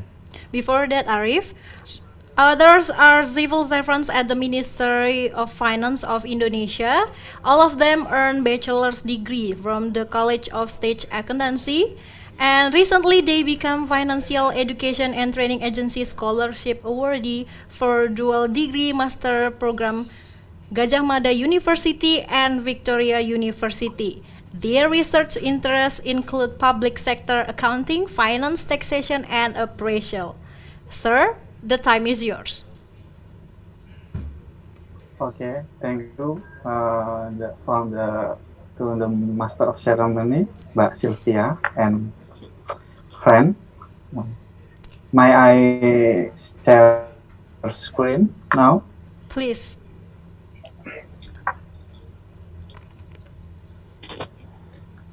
Thank you. First of all, I want to say thank you for the time has been given to me, to us, for presenting our scientific paper about a digital integrated carbon pricing system for Indonesia government. The authors, I myself, Agustinus Imam Saputra, just like it was introduced by Mbak Sylvia, I, Agustinus Imam Saputra, my friend from the Ministry of Finance, Hendri Kuswantro and Jarod Limpato. Okay, why we want to write or conduct a study about this? I'm sorry, my there.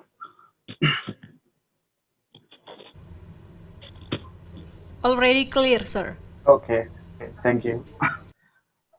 Why the background we want to conduct study about this excise, this carbon pricing, because first, in Indonesia we know excise is managed or handled by the Directorate General of Custom and Excise, and in the future, carbon tax, carbon pricing, or green certificate or carbon certificate will be treatable. I think it's need to be regulated, especially for Indonesia, since until now Indonesia do not have regulation about carbon emission. Although Indonesia has ratified the Paris Agreement in 2016. Okay. Industrial activity create both positive and negative impact. The negative impact encompasses impacts we usually call in the economic measure is negative externalities. And as well, in 2017, Financial Service Authority of Indonesia (OJK) issued regulation about sustainability report. It insists the company to report the carbon emission on their annual report. And as I said before, it's a challenge to establishing an integrated policy since Indonesia doesn't have regulation about carbon pricing, external externalities, negative externalities management. First, we have to define what is carbon tax or carbon permit. From our paper, we define that carbon tax is included to excise criteria. Why? Because based on our regulation laws, excise, its consumption need to be controlled, and the second, its circulation need to be monitored, and it can harm the society. Like we said, it's negative externalities, and its use is subject to government levies for justice. It uncompensated impact, so government need to charge the polluter because they generate the negative externalities like smoke to our environment. Our research, we use descriptive qualitative approach with multi-case study approach because we want to compare Indonesia with the Japanese, Singapore, South African, impose the carbon tax. As known, from data from the Indonesian statistic, average greenhouse gas emission would be 1 billion tons carbon dioxide per year if we exclude the agricultural and wildfires, because Indonesia is an agricultural country, so we try to exclude this sector. I think it's huge amount of carbon emission from Indonesia.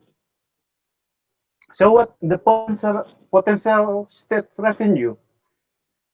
Like we said before, the carbon tax is included to the excise, so it's under the authority of Directorate General of Custom and Excise. We, if we use tariff $3 per tons, why we use 3 and 6? Because the best practice, Singapore set the 3.66 for carbon tax tariff, and Argentine was around $6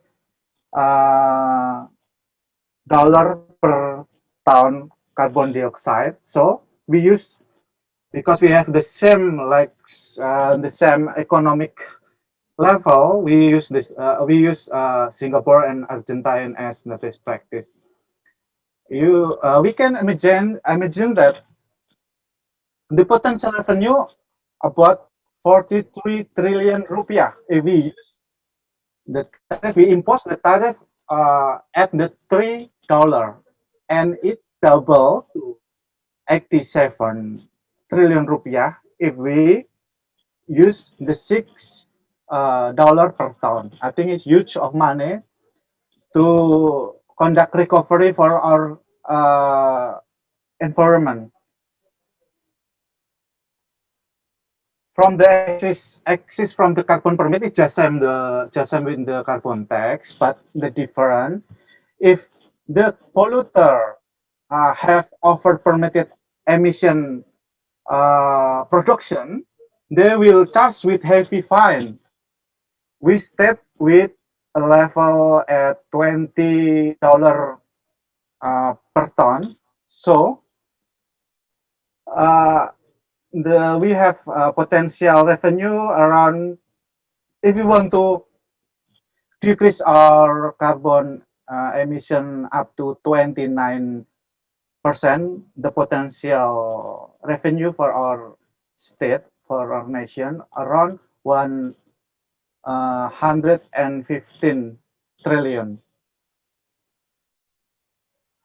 Cap and trade scheme, it's need collaboration for agencies that we will elaborate later. It's have two scenario like this.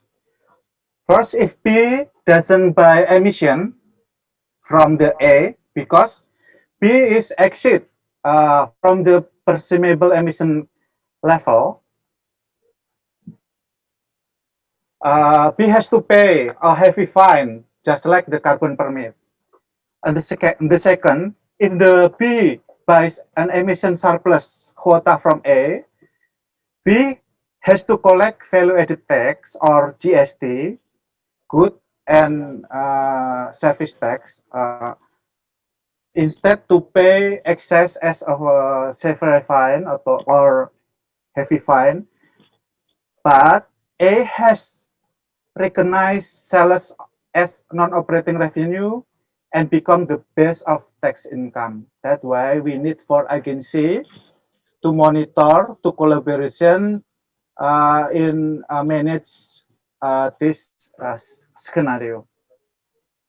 The data exchange and data service system, because of our regulation, the confidential of the taxpayer, so the Ministry of Environment and Forestry and the OJK, the Service Financial Service Authority, feed the data to tax authority and the custom authority, where the unit data custodian is managed by the Ministry of Finance, and will generate the dashboard, the interface for all user with the different purpose.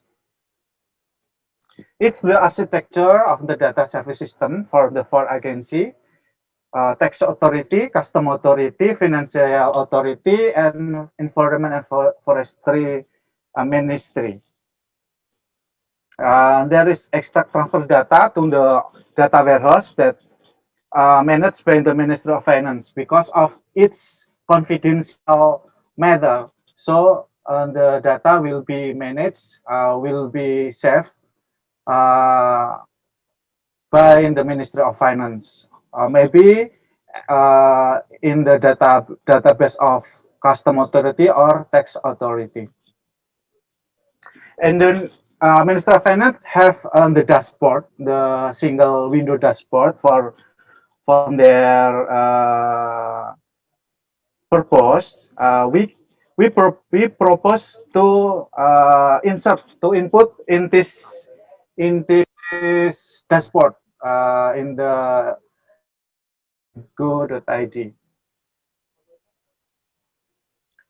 The collaboration task force, it's the flow when the tax authority and custom and excise authority conducting joint audit. The feeding data is from the forestry and environment ministry and the financial authority, OJK.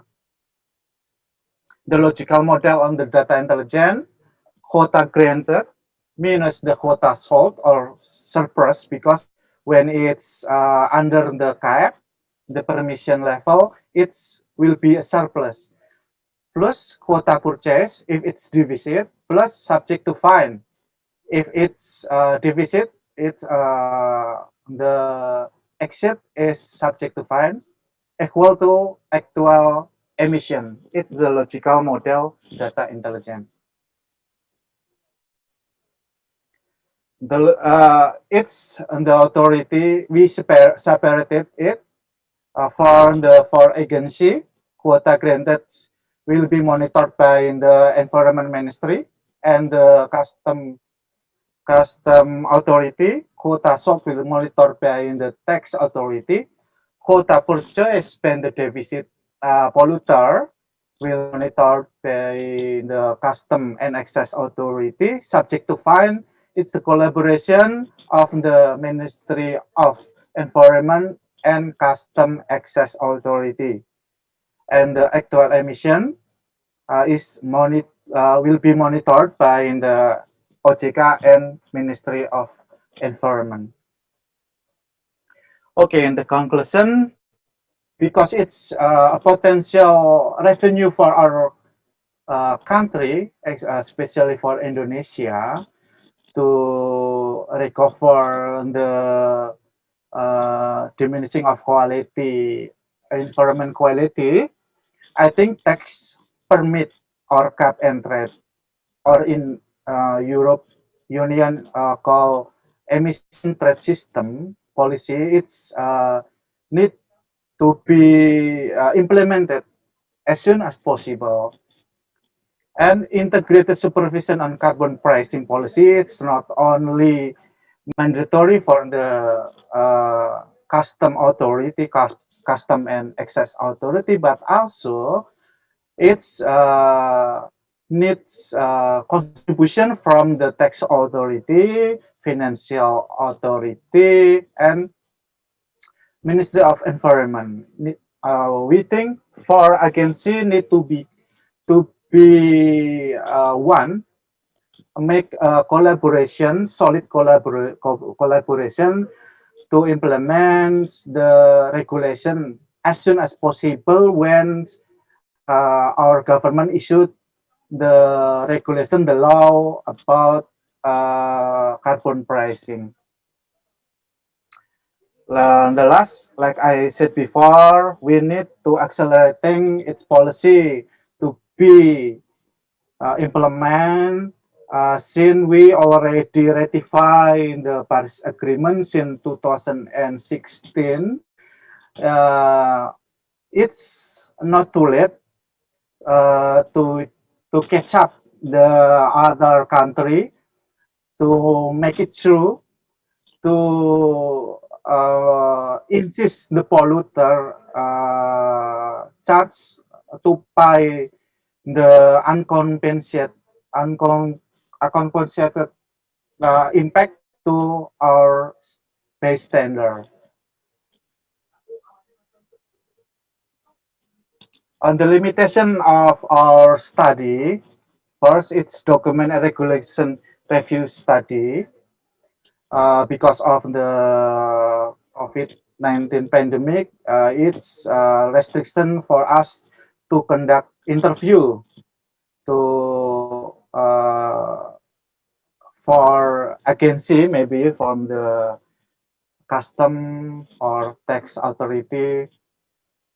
And our study does not include non-taxable because usually we give allowance for the company, the polluter, on the non-taxable emission quota, but we do not discuss it in our study right now.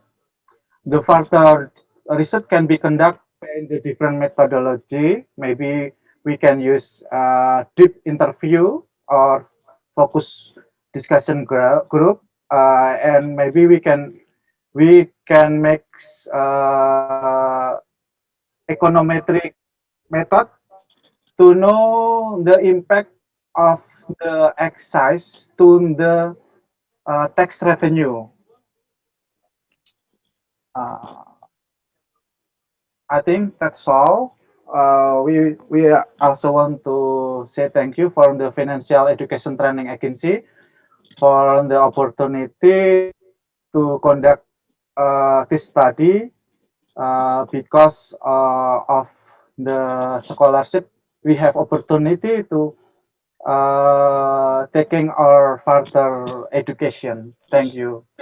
I will give back time to the Master of Ceremony. Thank you, Bapak Agustinus, for the presentation. We will now take questions live from the audience. Ladies and gentlemen, if you have a question, please raise your hand by clicking on the raise hand icon in the middle right of your screen. Well, let me see who raises hand. Please, ladies and gentlemen.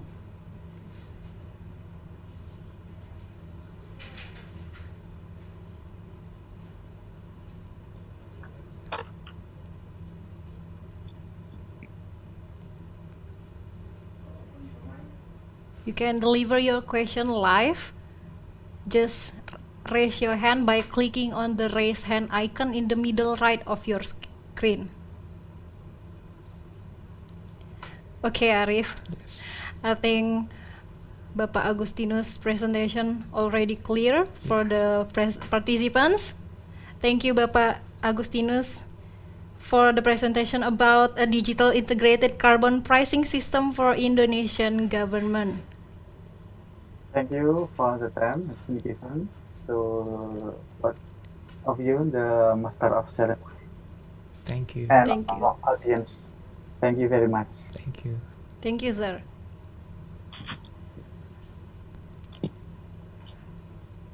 Well, Arif, before we continue the presentation session, now we want to announce our lucky top 5 for our crossword games today. Yes. Before that, the answer for each clue is our special events today, of course, conference. The nowadays transformation on customs, especially for digital transformation.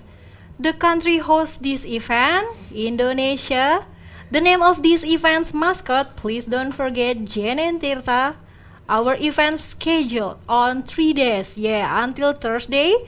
A fabric printed by an Indonesian method of hand printing textiles is batik. The most popular island and also holiday destination in the Indonesian archipelago is Bali. Our special sub-theme for today's event, well, single window. Okay, so the winner is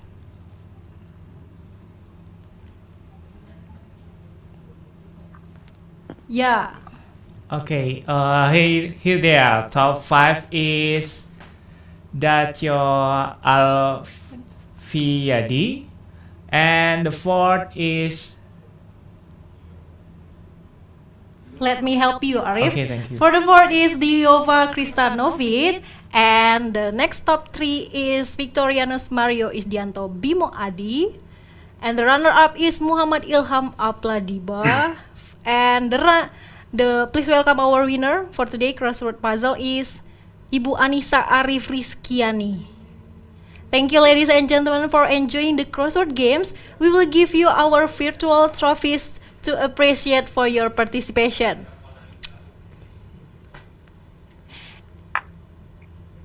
Okay, please give applause, virtual applause for the runner, for the winner. Yes. Okay.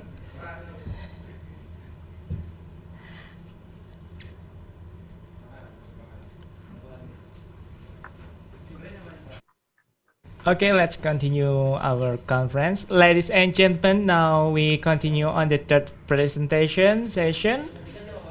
For the next 15 minutes, Mr. Abadi, Mr. F. Rahbar, Mr. Abadi, Mr. H.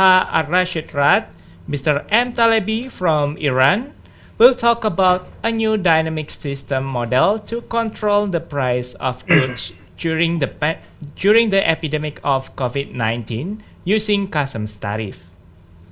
Mr. Arsyabadi is PhD in Electrical Engineering Control and System Institute of Applied and Intelligent Systems, University of Tehran.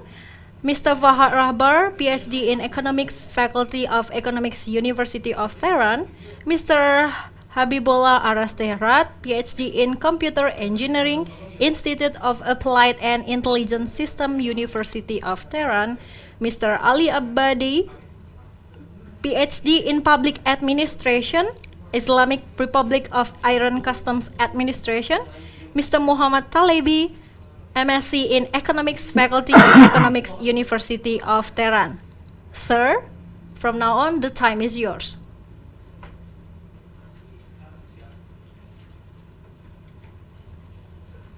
Hello, sir. Please, Mr. Arsyabadi.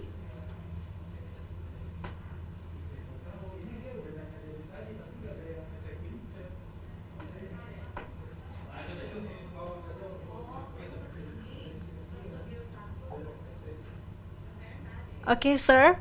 Please, now is your time to present your paper.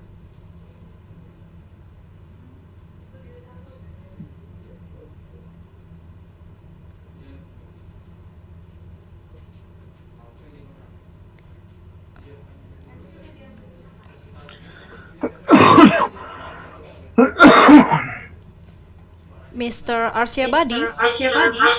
Hello. Can you hear me? Hello. Yeah, hello. Yes. Hello, ladies and gentlemen. My name is Ali Abaidi. Is my voice clear for you? Yeah, your voice is clear, sir, but we can't see your video. Can you turn on your video? Yes. Do you have any signal problem?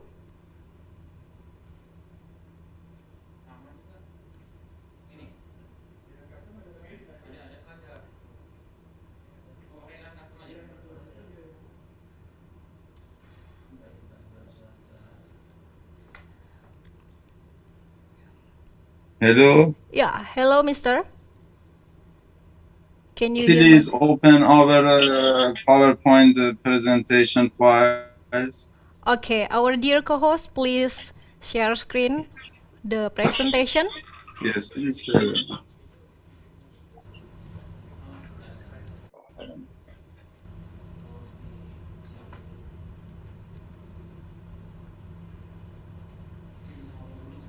Before that, sir, we will give you 15 minutes, about 15 minutes to deliver your presentation.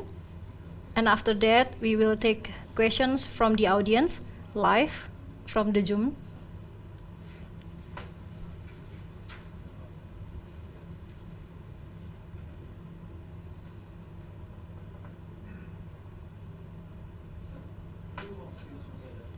Okay, the presentation already shared by our co-host. Please.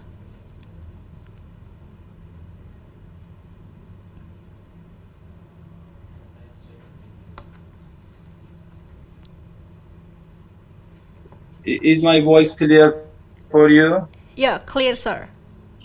Okay. Yes. It's our pleasure.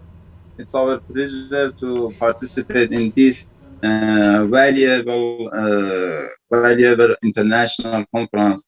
And first of all, I'd like to thank the Indonesian Customs and Excise Education and Training Center for holding this valuable meeting, valuable international conference, and help us to join to this conference and participate in this.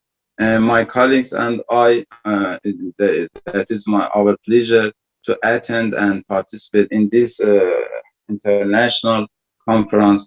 First of all, if you let me, we can see our colleagues in the next slide, please. If you can change our slide to the next one.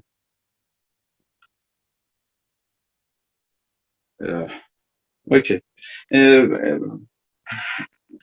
Yes.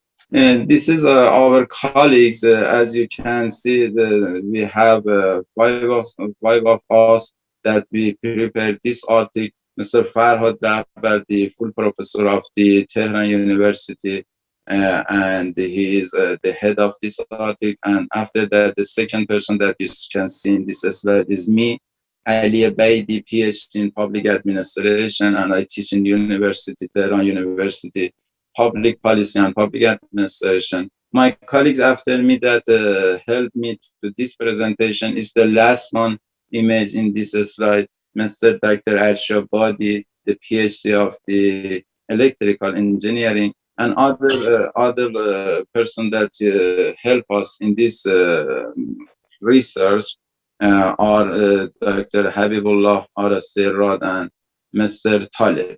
If you let me, I'd like to briefly explain about our research, and after that, my colleagues continue the methodology and the funds of this research. As you know, in nowadays and the last years, all the world faces which a very hard situation as circumstance that you can imagine that this is the epidemic of the COVID-19 virus. In this epidemic situation, we focus of the impact of this virus for the macroeconomy situation. In our research, we tried to design a mathematical model to define the important rules of the tariff customs as a very important very important parameters that can help us to adjust completely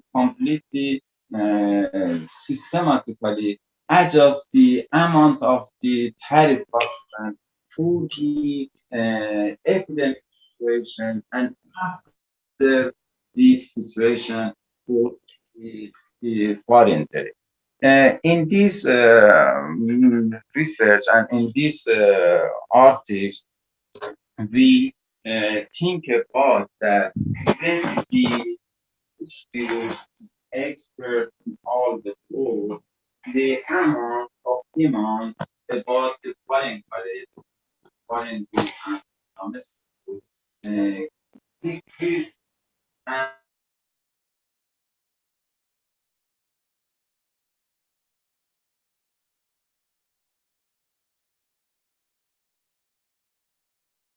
Sorry, sir, we can't hear your voice.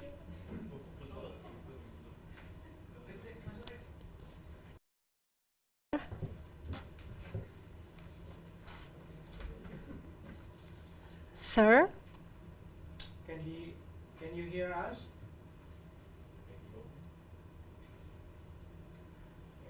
Sir? Please unmute your audio. Yeah, okay. Prices and also optimal amount of goods and about the importance, profits, and customs tariff. In this situation and in this circumstance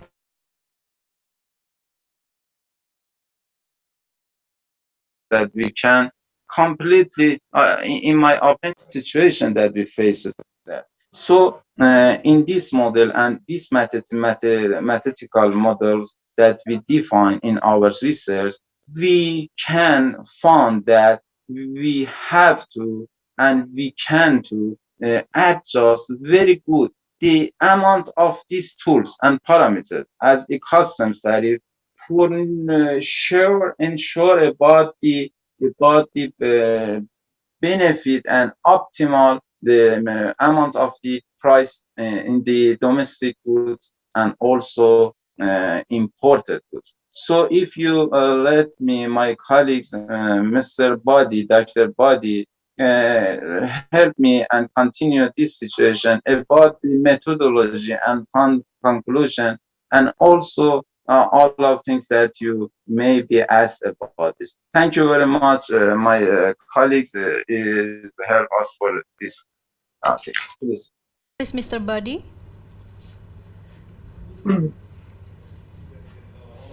Hello, I'm Ashabadi from Iran, IIS University, Anesito. Please, next slide for presentation. Slide title: Introduction, Related Work, Research Method, Result, and Discussion, and Conclusion. Next slide. Introduction: the study of the effects of epidemic disease on the economy is of particular importance. Epidemic disease such as COVID-19 is one of the most important challenges that facing the world economy. Next slide. In this paper, we will focus on the effect of the epidemic on macroeconomics, especially foreign trade. To achieve this goal, a new dynamic system model of the supply chain in foreign trade is mathematically modeled. Next slide. Related work such as a joint study between control engineering and economics by Arya Alassian colleges in 209 shows of cooperated sales systems in the economy, which has been up to achieve good results by using the development sliding mode control. Next slide. Phillips modeled the macroeconomic model as a dynamic model consisting of interconnected subunits and depicted the model in block diagrams. Next slide.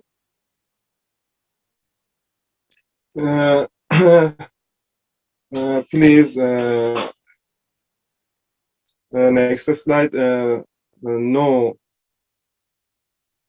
text. Oh, yes. In 210 and 230, Alexander Praslov and Hussein Arsha modeled foreign trade in mathematical environment. The result of their work, the article about the choice of an optimum import tariff taking into account interests of the importer and the consuming state, was published in the journal. Next slide. In 240, Hawkins noted the similarities between PID controller and macroeconomic regulation policies in the U.S. central bank. Next slide. In 121, mean Docrat distillation model the economic system and control it using mathematical and control model. Next slide. Research method such as system dynamics is a method of computer modeling that actual roots in control engineering, management, science, and digital computing.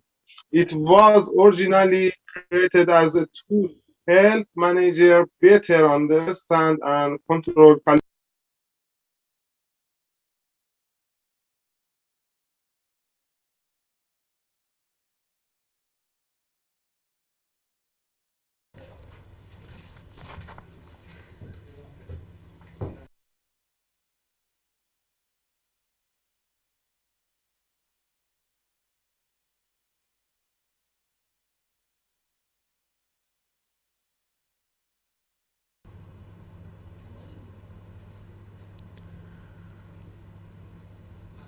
Mr. Buddy?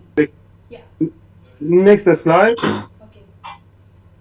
Please, next slide. Next slide, please. Yes, mathematical model using the SEIR model. We will discuss the creation of a control solution using mathematical tools epidemic.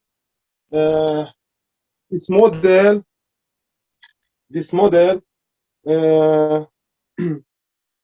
has susceptible, exposed, infected, and recovered.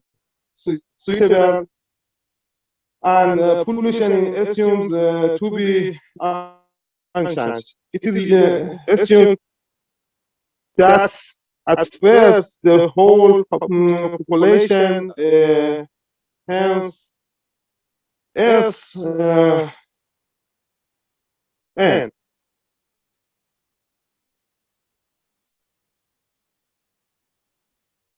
Please, dynamic model of supporting domestic production using government budget, demand curve, show import profit and smiling profit. Description parameter, effectiveness of customs, product price domestically, domestic production rate, import volume of goods, product price abroad. Next slide.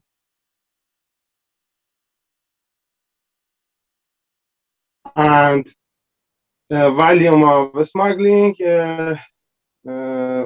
import profit, tariff, and the fixed amount that people pay for a given product and sustainable substitute for imported goods, symbol M.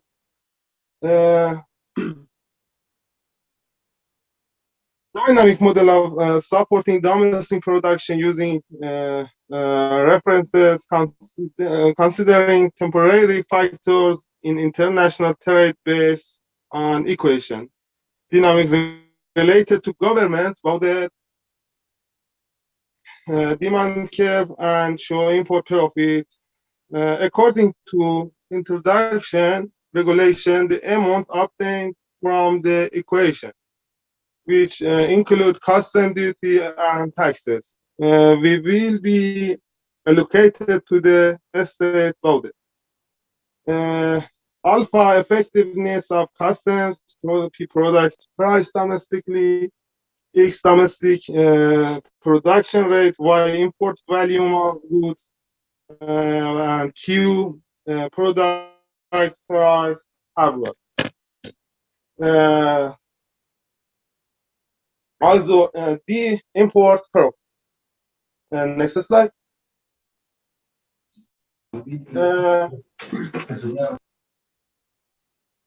One of the effects declining demand in economy is the loss of household jobs. Unemployment will not only save the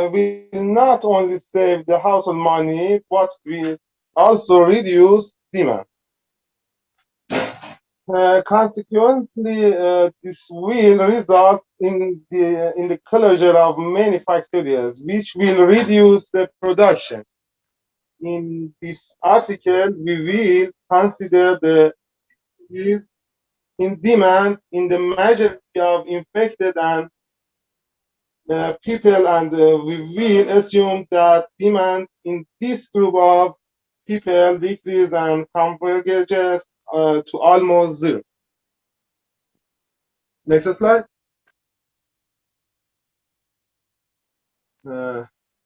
Design controller. Controller are used the compensator to guide to the desired target in dynamic systems. Profit, import, production, and custom effectiveness, tariff control with controller. Controller, a mathematical tool used in economic new method.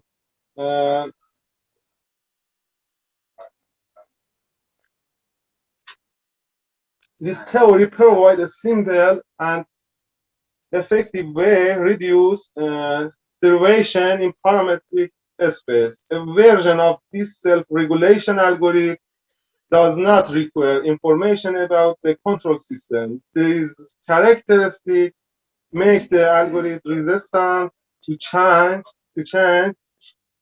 in the system. It also makes this algorithm comprehensively applicable to linear and nonlinear systems.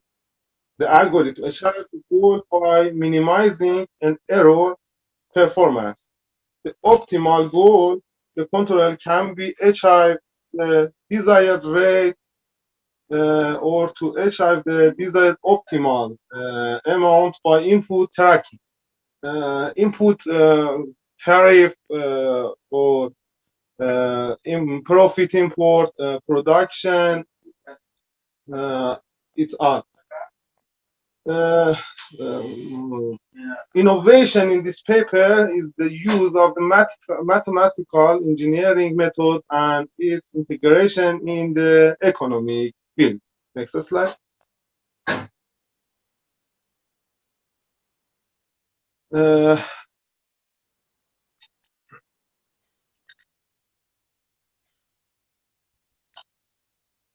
Model such as input, control, parental system plan, and sensor import rate kind of customs.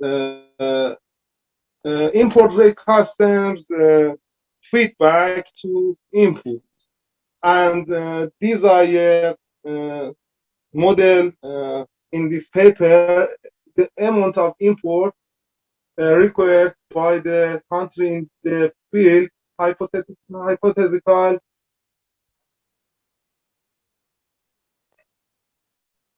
control two methods: stabilization problem and tracking problem. Our problem is tracking problem to good result. Controller receive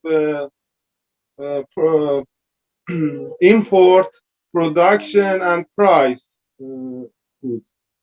To result tariff to foreign trade. Next slide. For result and discussion, using MATLAB software simulating toolbox, simulation for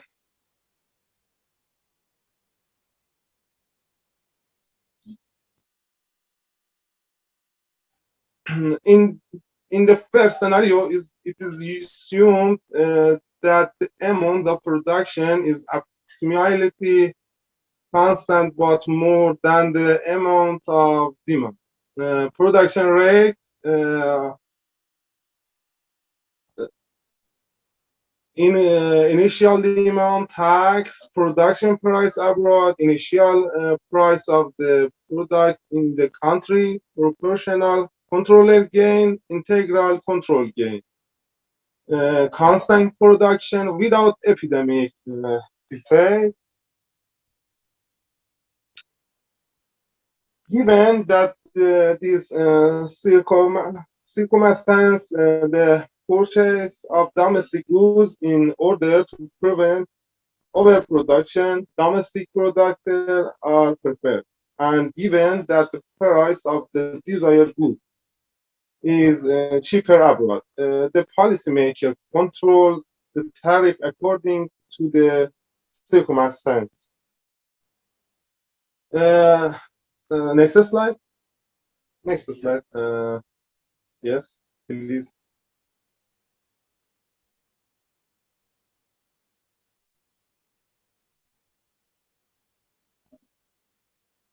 In the first scenario, it is assumed that the amount of production is approximately constant, but more than amount of the demand.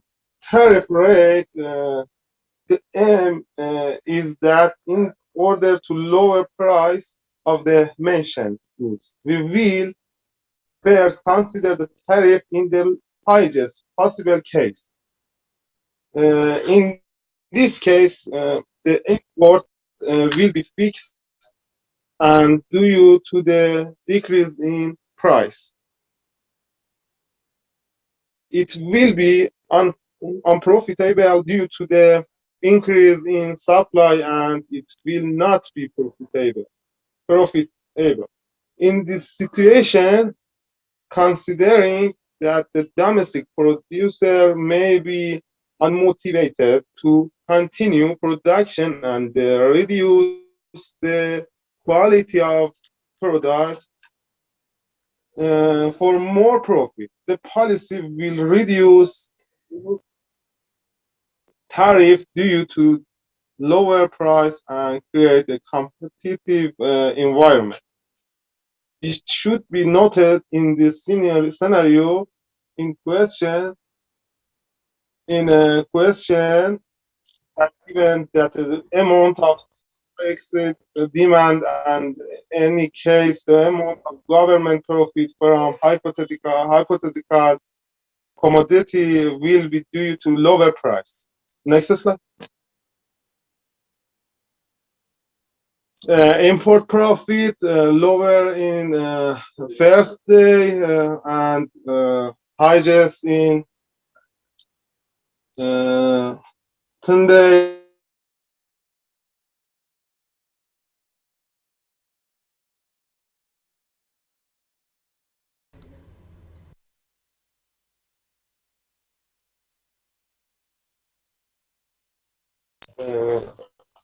Next slide.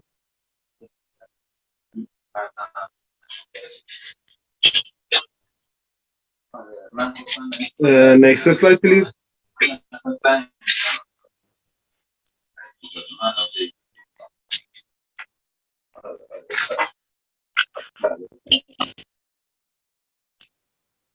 Next slide, please. Scenario 2, decrease in demand for domestically produced and imported goods due to epidemic disease. Next slide.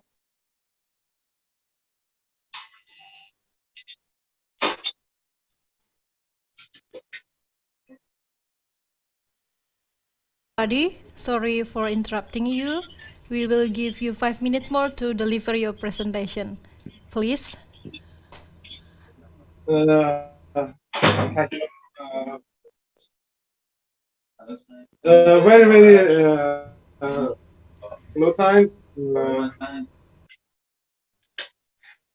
In this scenario, using dynamic modeling of the COVID-19 pandemic, the business model that is part of the overall modeling figure. We attempt, next slide, we attempt to simulate impact of the pandemic on demand reduction. In this scenario, we assume that the amount of production is equal to 5,500,000, and similarly, the amount of import is the same amount. By simulating the SEIR system epidemic based on value in table 2, the rate infection and stable individual based on the transmission rate of COVID-19 virus can be seen in the figure. Next slide, scenario 3. As can be seen in the setup figure, the amount of tariff in this condition is considered at its maximum, and its effect includes increasing the price domestic goods due to the low barrier margin for importer. As it seems, rising tariffs can bring high income to the government and domestic producer, but over time, the domestic producer incentive to the progress decrease, and also due to reduce household budget due to long-term job loss. Destructive effect will put on domestic production. Decrease in demand for domestically product and imported goods due to epidemic disease without control. Please, conclusion slide. Next slide, please.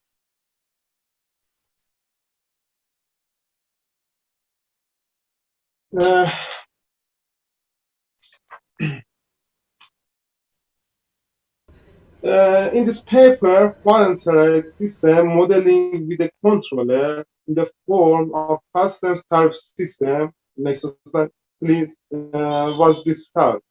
As shown, the simulated model in normal circumstances, customs tariffs are used as a tool to support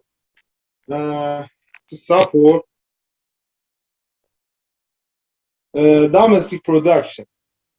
Please, next slide.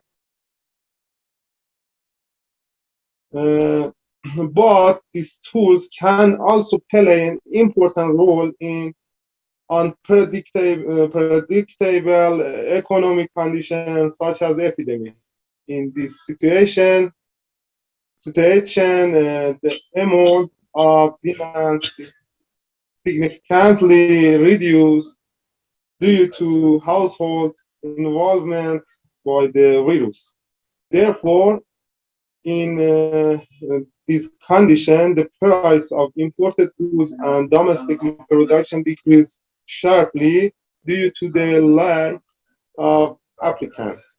What was found that in the post-epidemic period, after the epidemic subsided, the price of goods increased from the previous stable level, as well as if the custom tariff is properly proportioned.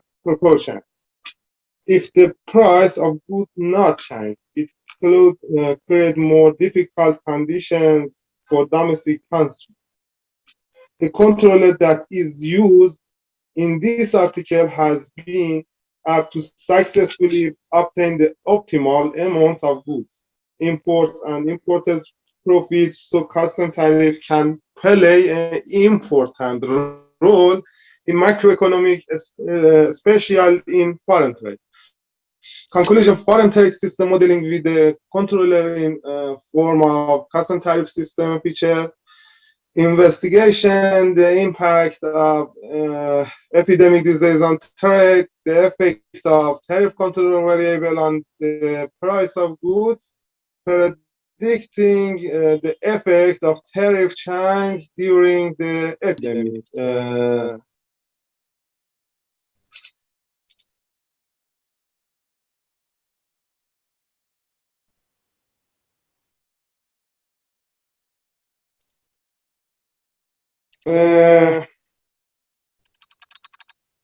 Thank you very, very much. If you have a question,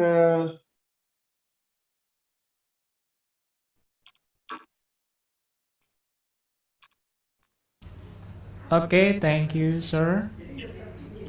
Thank you, sir, I for am the at your service. thank you, sir, for the presentation. Ladies and gentlemen, if you have a question, please raise your hand. Is there any question?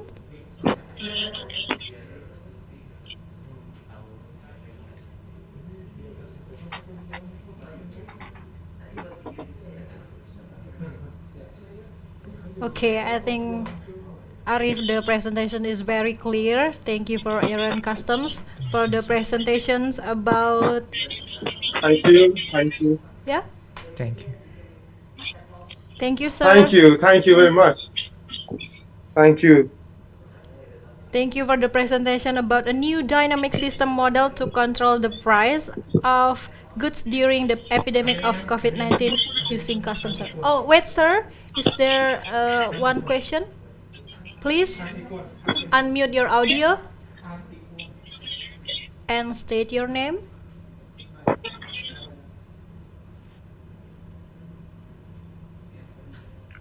Hello, can you hear me? Yeah, we can hear you, sir. Okay. Okay.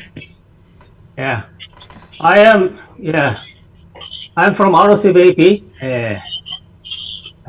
India. Regarding this modeling, is quite useful and also very informative action from Iran Customs. But based on my knowledge, I have several questions for Iran Customs. But this topic itself, modeling itself, is very difficult to understand fully because there is quite a mathematical engineering things is covered.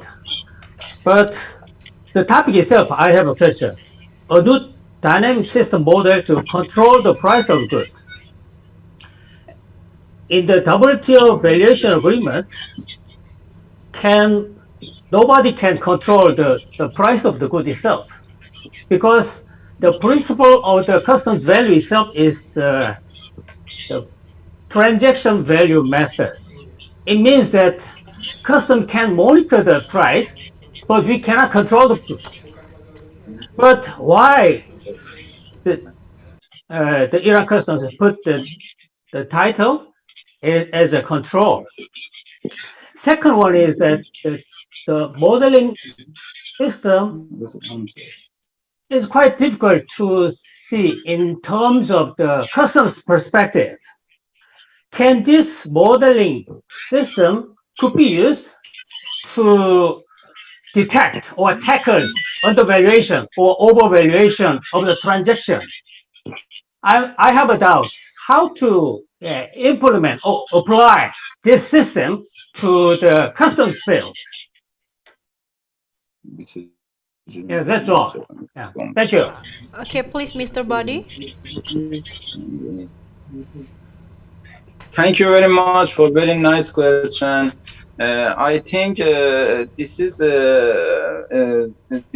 our presentation is not very clear for my dear participant that asked this question because we talk about the mathematical modeling. Yes, you are right that this research is so much logical, but we can use these mathematical models in our information system. As you know, in Iran, we have ICCS system that use some smart parameters that we use for the smart valuation, smart selection of containers, and so forth.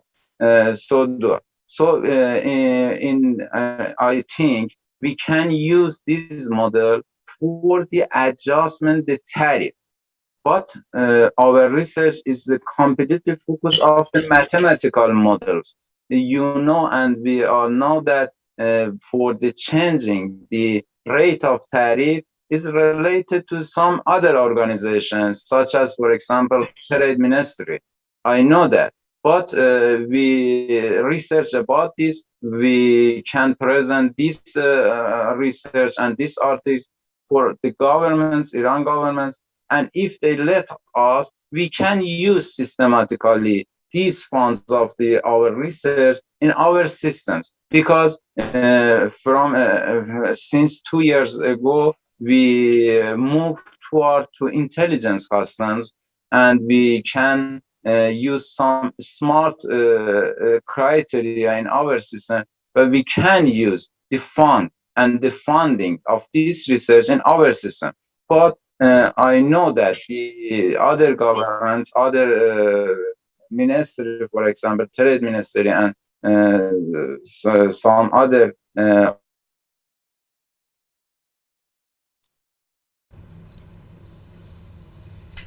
Sir?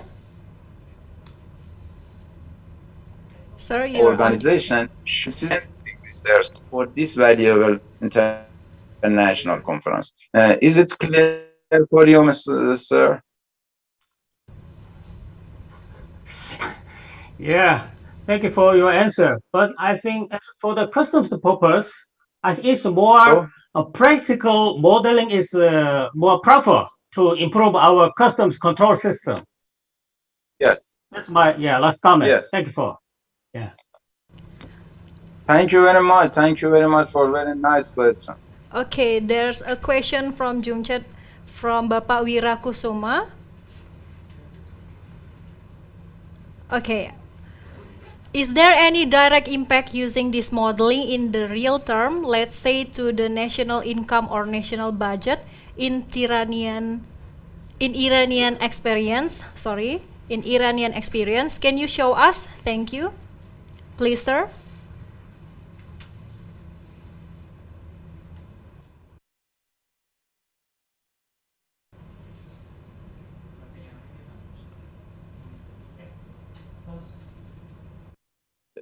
Excuse me, can you repeat your question? Some misconnection for the internet. Okay, I'll repeat it. Is there any direct impact using this modeling in the real term, let's say to the national income or national budget in Iranian experience? Can you show us? Thank you. Okay, sure. Yes. Thank you. Yes. Do you have any impact از چیزی داری تاثیر اثرانه داری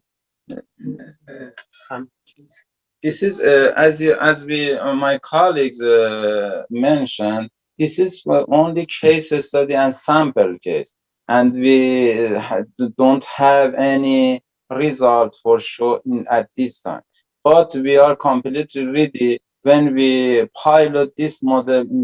For example, one customs in Iran, we send the result of that for you.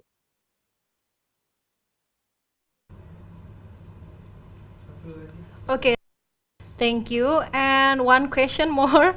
Due to the bad connection, I want to ask Iron Customs via chat about the dynamic model. The model is interesting. However, I saw in the model, the research model used data of smuggling volume. Can you explain how can you get the data since the smuggling itself cannot recorded until the smuggling is seized? Is it clear, sir, the question?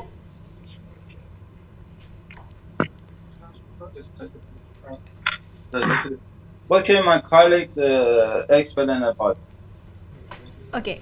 Please, slide research method.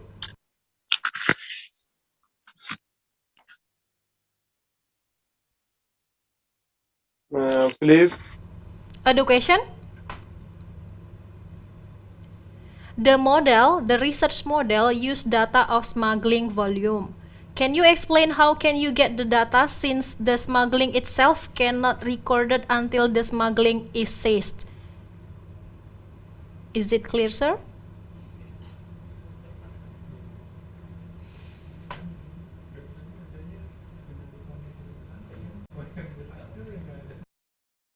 Buddy, your audio is mute.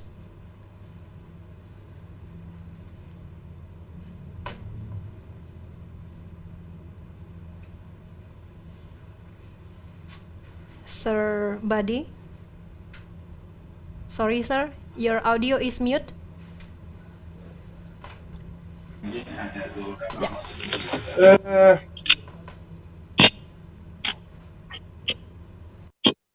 دکتر شما میشه بیان؟ من واقعا نمیتونم.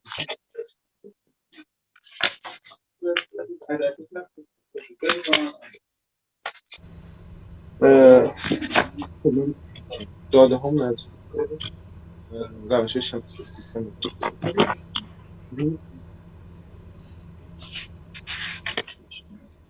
Okay, we will wait for the answer. Connection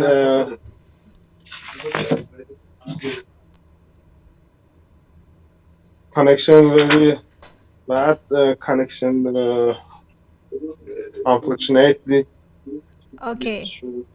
Please show a slide. Please show a slide. You can. Number 12. Number 12. Okay. Slide number 12.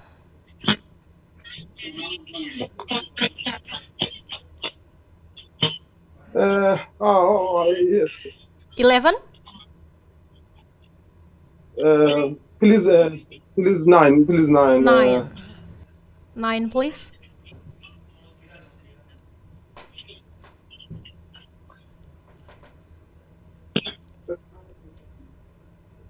System dynamic model is a typical differential equation are used to approximate the solution of the model of ordinary continuous time differential equation in digital computers. Data approximated of the solution, the model, which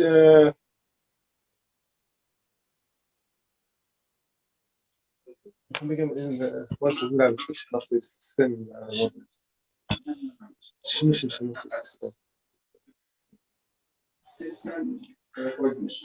system recognition data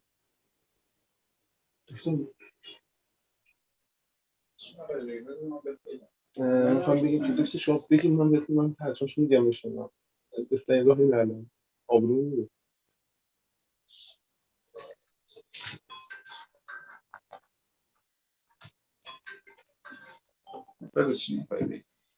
از طریق روش های In connection for my colleague. My colleague said that this is for the methods of the connection system. They extract this data from the modeling of the some countries, some sample of the data in the countries. For example, which countries? So, for example, Malaysia and some other New York. We extract this data from our system, our historical system, for the base of the import of our modeling system, and extract the result of this for this research. This is my colleague said that this is a recognition system model in the engineering of this modeling system. Okay, sir, that's all. Thank you, Bu Nuni, for the question. And thank you for the Iron Customs for presentation about a new dynamic system model to control the price of goods during the epidemic of COVID-19 using customs tariff. Once again, thank you, sir. Thank you very much. Please excuse us about this some problem in the connection. I thank again you and the Indonesian customs for preparing this valuable international conference. Thank you very much and thanks. Thanks a lot. You are welcome, sir. Ladies and gentlemen, last but certainly not the least, for the next 15 minutes, Bapak Igede Yudi Paramarta, Bapak Bahtiar Amaluddin, Bapak Ade Satyawahana from Indonesia will talk about HS code prediction tools using machine learning.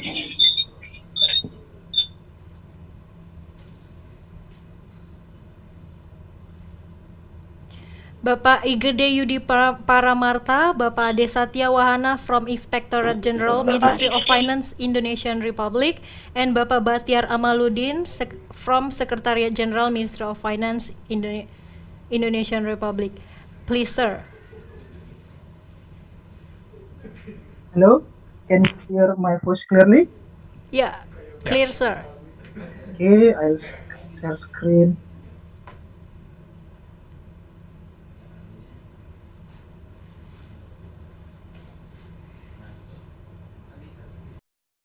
Can you see my presentation? Yes, sir. Okay, good afternoon. Assalamualaikum warahmatullahi wabarakatuh. Salam sejahtera untuk kita semua. Om Swastiastu, Namo Buddhaya, Salam Kebajikan. First of all, I would like to thank you, Directorate General Customs and Excise, Ministry of Finance, for the opportunity to represent our paper about high code prediction tool using machine learning. Before jump into the presentation, I will introduce my team. My name is Giri Paramarta. The second person is Mr. Bahtiar Amaluddin, and the last one is Mr. Ade Satyawahana. Allow us to begin our presentation. As we know, the customs officer has the authority to classify goods into Harmonized System Code or HS code. Harmonized System Code is a hierarchical code framework that Directorate General Customs and Excise adopt from World Customs Organization and ASEAN Harmonized Tariff Nomenclature to standardize the classification process. Harmonized System Code has a code and textual description at each level. Traditionally, classifying Harmonized System Code is a technical knowledge. A customs officer has a better understanding of classifying goods along with their experience. A customs officer can improve their competence by training, certification, or discussion. However, it cannot be ensuring every customs officer has the same level of competence when classifying goods into Harmonized System Code. Some study indicate that approximately 30% of declaration submission use the wrong Harmonized System Code. It can affect our potential revenue from import or export duty. The evolution of information technology allows us to develop a supporting tool to classify goods into Harmonized System Code using machine learning. We can combine our knowledge in business understanding with machine learning methods to help the customs officer decision making, make it more consistent and accurate. Based on that objective, we are looking for research related to Harmonized System Code classification and develop them into a prediction tool. In April 2020, Fatma Al-Tahiri and Khalid Salam published their research with the title Exploring Machine Learning Model to Predict Harmonized System Code. We adopt their research as a backbone to our prediction tool. Why? Because their research has a similar problem with the Directorate General Customs and Excise. They use good description as a predictor, help English text in good description, and solve imbalanced multicast problem.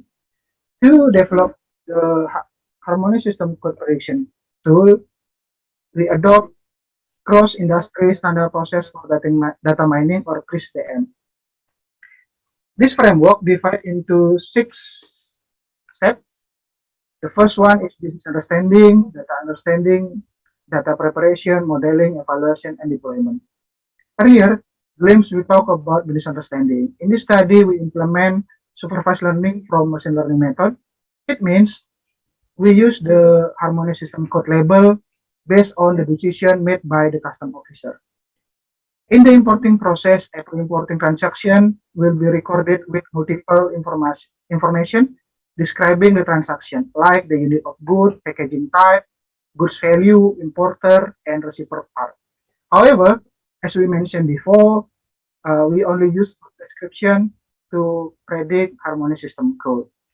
As you can see in that illustration, the left one is the system code label, and the right one is the good description.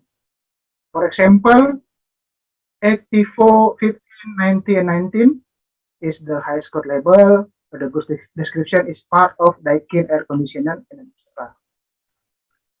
We use import activity data from January into November 2018 that have around 1,303,000 rows and 7,944 harmonious system code classes. From 7,944 harmonious system code classes, some harmonious system code classes have only one good description, and other harmonious system code classes have up to 6,000 good description. We call it as imbalance multitask problem. From that understanding, we continue with data preparation. Fatma Al-Tahiri and Khalid Salan implement 5 steps into their pre-processing: remove duplication, remove punctuation and number, stop word, remove the non-English word, and lemmatization. Lemmatization is make a word into their root word. Before doing the pre-processing, Fatma Al-Tahiri and Khalid Salan fix their data imbalance by combining a random sampling and downsampling technique to make a gaps between highest code classes around 100 rows per record. Afterward, this sampling step were implemented. The first one is 4 highest code classes between 100 and 200 rows. A random sampling method is performed to select 100 rows only. Second one, 4 highest code classes with at least 200 rows. A random sampling method is performed to select 200 rows only. And due to hardware limitation, harmonious system code classes with rows below 100 are excluded. Fatma Al-Tahiri and Khalid Salan not specify some pre-processing steps, how they implement them, such as stop word, removing non-English word, and lemmatization. We use a common method to perform that step.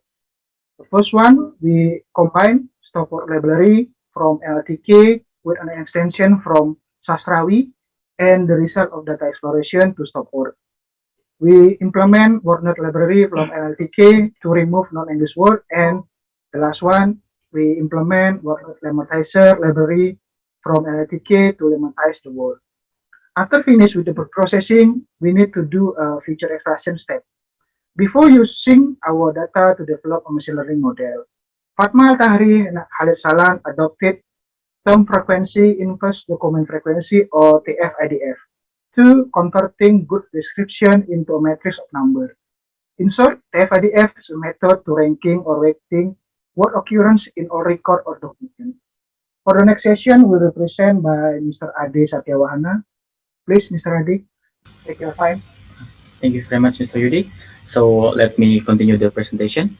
After we do those data pre-processing step, we end up with the data sets which have around 800,000 rows and 15,000 columns, which is a big tables, and we use a sparse metric to make it to make the process faster. Next, and then we try 6 classifier, which is the algorithm that can be used to predict the cases, which is the classification cases. We have like the naive bias, and then the non-parametric model, which is the k-nearest neighbor, and then we have three base algorithm, which is the decision tree, random forest, and Adabus. And then we also tried the linear SVM. We use a lot of algorithm because we know that each and every algorithm have their own power and weakness, so that we need to try and then decide which one is the best one. And then after that, we optimize the models, the algorithm, by optimizing their hyperparameter, which is the other input other than the training data needed by the algorithm to make the prediction. So each and every algorithm have their own hyperparameter, and here we show the optimized hyperparameter. We optimize the hyperparameter because we want to make sure that the final model that we choose it's most optimized setting of the algorithm. That's why the performance is like the best one from the algorithm. And then to optimize the hyperparameter, we use grid search, which is the function in the scikit-learn library in Python environment. And other like the algorithm itself, we use the function in the scikit-learn library. Next. And then to evaluate the model, we implement the cross-validation process. We use the satisfy k-fold cross-validation, and we use 10 as a k. We do this step because we want to make sure that the final models will have a similar performance level if the model is used to predict the new unseen data, because the cross-validation divide the training data to be a 10 part, and then use the 9 part to predict to fit the model, and then the last one is as the evaluation data sets. And then the performance that we calculate is there are 4 performance metrics. We use precision, recall, F1 score, and accuracy. But for the optimization of the hyperparameter, we use the F1 score because in this case we have imbalance problems. So to show you how to do this cross validation. So for each algorithm, we have multiple hyperparameter, and then there is a range of number there, and then after that we iterate through everything, and then each fit we use the cross validations. That's therefore we need like a lot of times and heavy machine to finish up the training time. And next.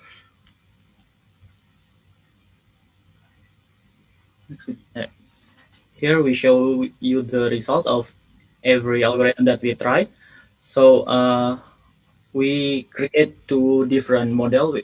The first one have a target of only 4 first number of HS code, and the other model used to predict 8 number, all of the 8 number of HH codes. So if you can see in the graph, the blue line, which is the model predicting the HH4 number of HH4, have a higher F1 score, and the low one is the model to predict H8.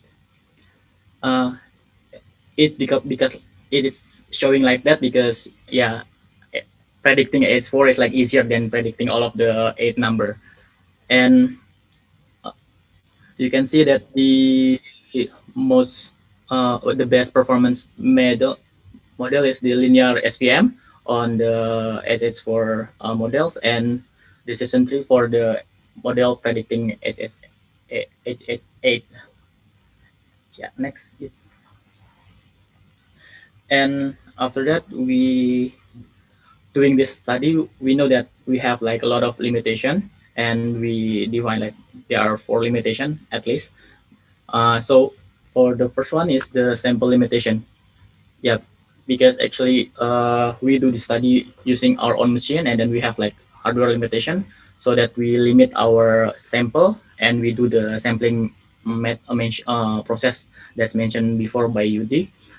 And yeah, and we also use only the good description, like the previous paper that we try to follow. And there will be like a lot of other predictor. Yeah, for example, we can use the goods value of good goods, and or we can use the unit measurement to be a predictor of the models. And yeah, the next limitation is we use only the traditional base model. Yeah, maybe out there there are more state of the art like algorithms, like neural network, but once again goes back to our hardware limitation, so that we only tried the traditional and statistical based model. And then the last limitation is all we as a team, it comes from the Minister of Finance, but we are not in charge in the business process of this custom and excise, because we are from Inspectorate General and Secretariat General. So maybe there are a lot of business need that we missed, like maybe there are like a lot of problems other than we found in our data. Then for the last step of the Chris DM, the one who will present that is my friends, Mr. Bakhtiar. Okay, can I share my screen?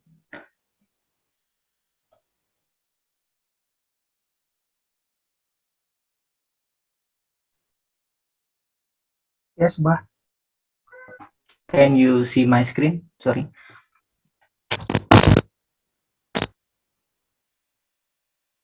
Yudi, can you see my screen? Yes, we can see. Yes, we can see. Okay, okay, all good. Okay, thanks Pak Ade and Pak Yudi. My name is Bahtiar, and in this opportunity, I will give a short demo to show you how our model can be delivered and visible to user. Aside from our model accuracy, which is still need many improvement, we have developed web app. Maybe it looks like general XS code search tool, but it's improved with our machine learning model. We apologize because this web app doesn't goes online because it's still in our development machine. Okay, let's take a look. As you can see in the screen, using this tool, we ask user to type any good description, and then just by click return, the recommendation will pop up in the screen. For example, I read machinery something. Okay, just wait. This is the recommendation from our model. We can also type in the description using bahasa. For example, I just type random words, but it show you how our machine learning model works. Okay, this is the result, and as you can see, this is our input, and the recommendation part, this is our output from our machine learning model. Okay, I think this is just short demo from me. Thank you for your attention. That's all.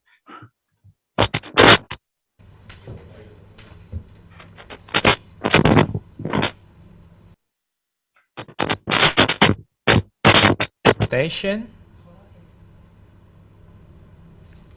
Ladies and gentlemen, if you have a question, please raise your hand by clicking on the raise hand icon in the middle right of your screen. Okay, let me see who raises hand.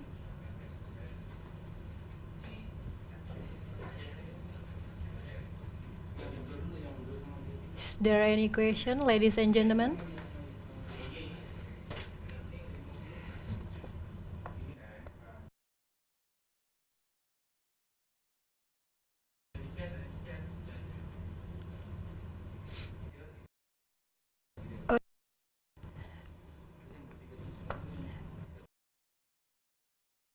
For question live, sir. One hand.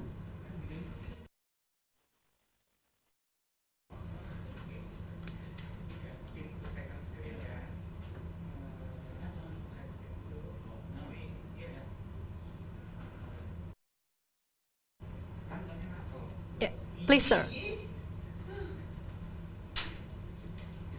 Your audio still mute. Can you hear me? Yeah. Yeah.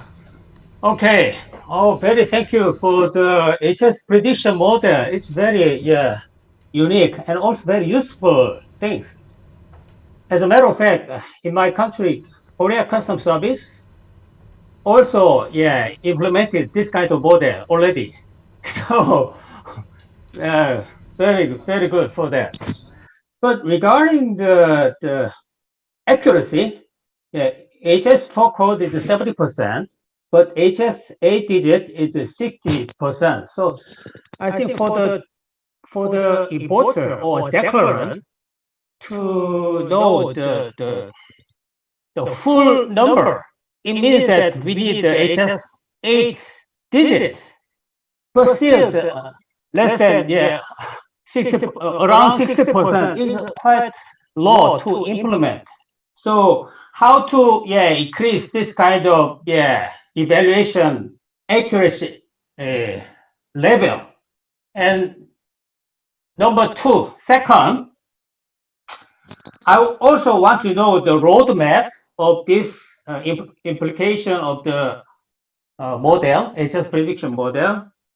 And also I want to know lastly, how long does it take to develop this system, even though, and in your team, is there how many HS experts joined?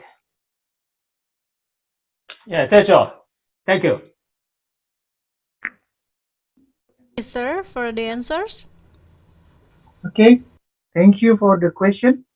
First of all, I would like to tell you a story about my master degree.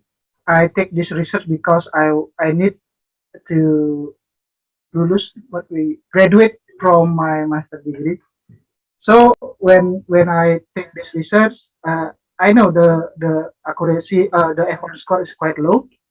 The difference between the previous study is I improve the F1 score by taking Indonesian language into predictor atau into consideration of parameter. We need to taking language uniqueness from the user description or good description, so we can make a better goods description, so the machine can read it better or train it better. So in my thesis to graduate my master degree, I taking a misspelling, abbreviation, unit measurement, and any nominal categorical variable to new predictor beside the user description to improve the F1 score. As a result, I can improve the F1 score in this result in this study by 15% from S8 harmonic system code model 4 and the entire digit HS code by 15% margin. And the second one, the idea is using a neural network that will present by Mr. Ade Satyawahana maybe. Mr. Ade? So let me adding the answer to increase the accuracy. Yeah. We know that the result is not too great to show because it's only 60% of F1 score. But how to increase the accuracy? Increase the performance metric. As I mentioned in the paper limitation, we use the limited sample. We do the sampling in for our training data, and our data is only from 1 year, which is the 218. Maybe if we add another data, another rows, or maybe do the everything, use every data that to train the models, the score will be increased. Or I mentioned again in the limitation, we only use the goods description, and then as you mentioned that we omit the English word. Maybe if we use the English word and then abbreviation, and we use the other predictor, which is good values or unit measurement of the goods, maybe it can help the model to learn better and have a good performance, like better performance. And then for the roadmap, I think for the deployment of this model, this study is only like academic study, and maybe our objective is only, how is it, spark the idea for the DGCE of our Minister of Finance, so that they can start developing a better like models, and then like continuing this research, because that's why we don't have like a roadmap to deploy it in our customs. And then how long to develop this model? As I mentioned, we use like grid search to optimize our hyperparameter, and because of that, we try every combination of the hyperparameter. That's why I think we spend like 2 or 3 days to finish the training, but before that we spend like a week or 2 weeks to pre-process our data. So maybe that's will give you a view how long to develop this model actually. Yeah. Oh. Yes. Yeah. Thank you for your comment. I want to share the one advice for improving this model. Yes, as a starting point, it's okay to academic point of view, but if this system to be practical and more adapt to the traders, it should be practical and regulatory support from the customs authority. So it means that we need to think about advanced ruling of HS nomenclature.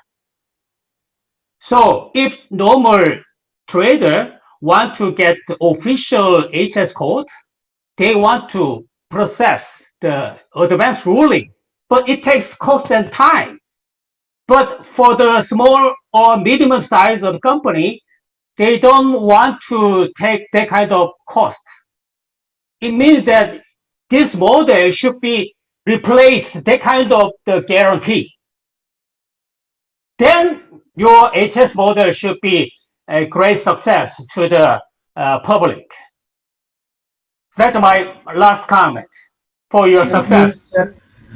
Thank you for your suggestion. Okay, thank you for your comment. Yeah. Okay, there are questions submitted on the Zoom chat from Virus. Please, our host. From Mr. Virus. Yeah, can it learn from new importer data without being retrained? And if it can, how to avoid a behavior where an HS code is considered correct for a certain goods just because it is recurrent? Please, sir. Yeah, let me try to answer the question. So, can it learn from new importer data without being retrained? So, if the model is like used to predict the new data, like new goods data from the new importer, actually there is like a step to retrain the model without trying to retrain the previous data. So it's like a batch learn. So after the model is like made, it can be learned. It can be updated by the new data from new importer. So without training the previous training data. So it can how to avoid behavior where. Yeah, I think for the avoiding behavior, we need to review the prediction from this model. So maybe for the roadmap of the deployment of this model, there should be like a review period first before the model is like applied to more general trade goods description.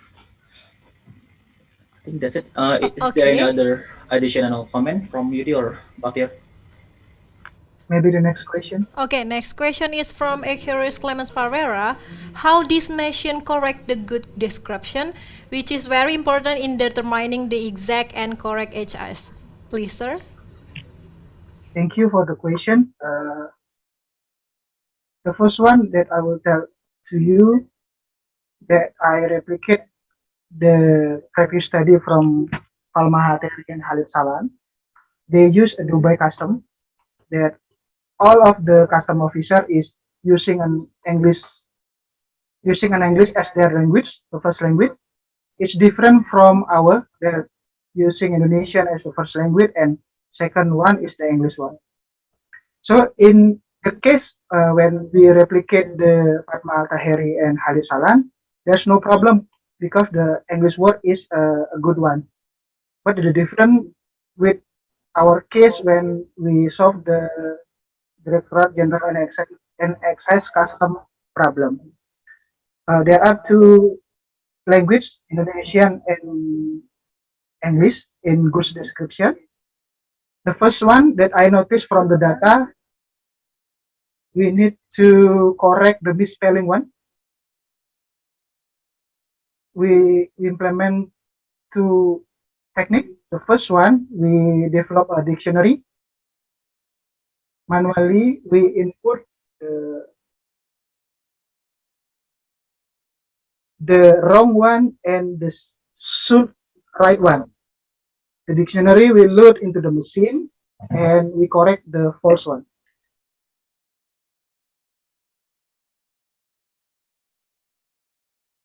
The false one. And the second one, we use the SimSpell library. It can be implemented by machine automatic.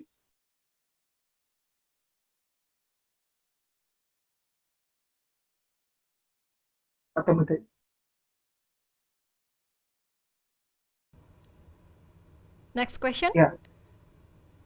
Hello? Yeah. The Hello, answer? can you hear my voice clearly? Yeah, clearly, sir. Next question. Yeah, from Paul Barfoot. Do you plan to use this as a HS validation tool to match HS code to goods description? Please, sir.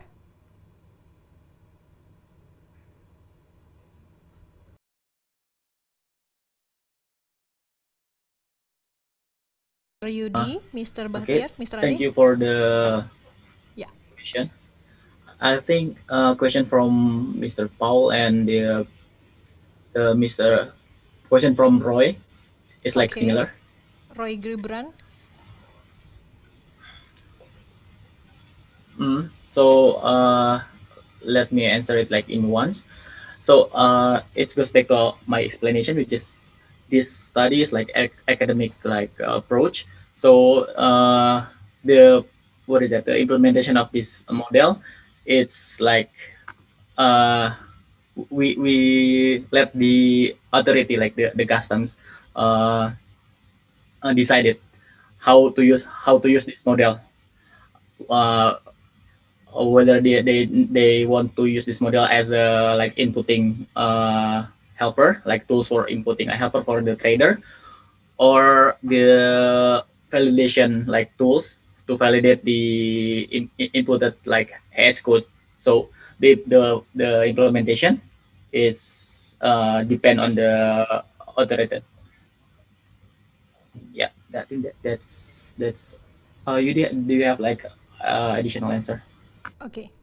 Yeah, my last comment is why we want to introduce this model is to encourage the Directorate General Custom and Excise to implement a supporting tool that easy to use, easy to implement, accurate, and we can make a better solution from the high code classification problem. Thank you.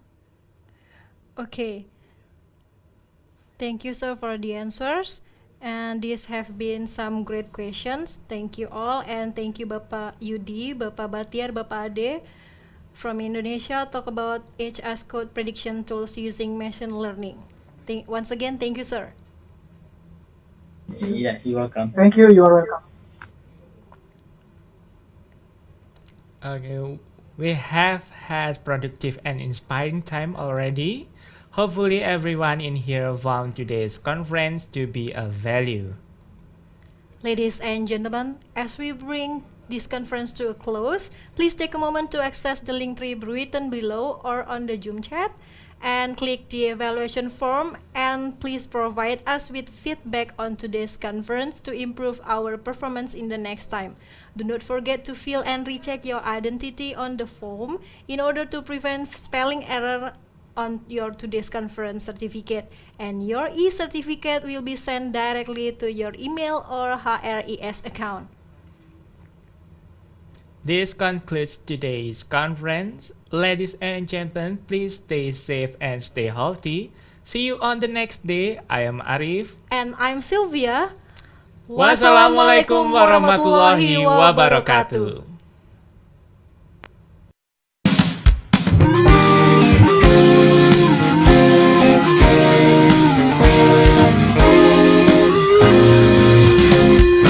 Indonesian Customs and Excise Education and Training Center. Anywhere, anything, anywhere about customs. So come and join us.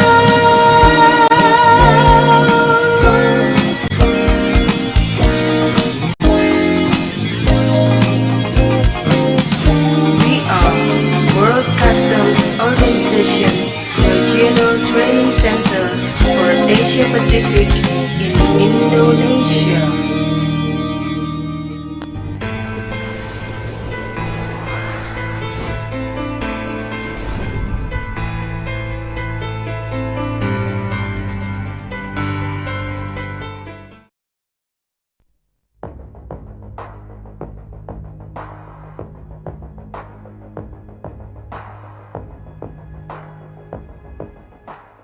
Welcome to the Indonesian Customs and Excise Training Center, located at the Directorate General Customs and Excise Headquarters Complex in Rawamangun, East Jakarta.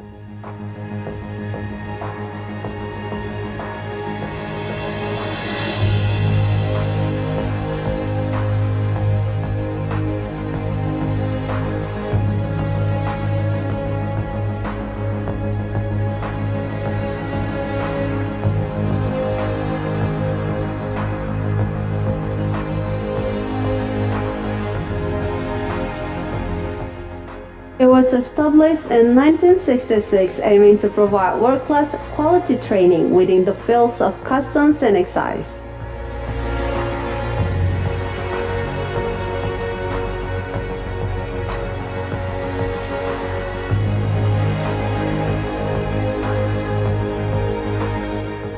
Indonesian Customs and Excise Training Center is a part of Financial Education and Training Agency under the Ministry of Finance of the Republic of Indonesia and headed by a director. With its 14 best trainers who are highly qualified and well-respected specialists in their fields. The Indonesian Customs and Excise Training Center has officially become the regional training center for the Asia Pacific region after being endorsed by the head of customs administrations in the Asia Pacific region at 21st WCO AP Regional Head of Customs Administration Conference on November 12, 2020. The commencement was marked with the signing of a Memorandum of Understanding between the World Customs Organization and the Ministry of Finance of the Republic of Indonesia on January 29, 2021.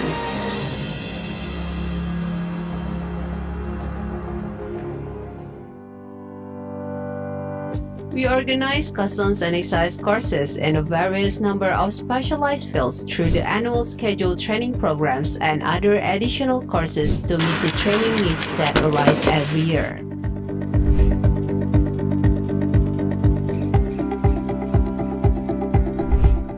We also strategies to promote digital learning activities that result in the massive open online courses such as e-learning, distance learning, webinar, and talk show. The building features training facilities that consist of administrative offices for the Customs Training Department, a 100-seat auditorium for trainings and large group meetings, 19 classrooms, each with the capacity of 30 students, training lab with the equipment for simulation training, mock container examination, 3 dormitories with 70 rooms,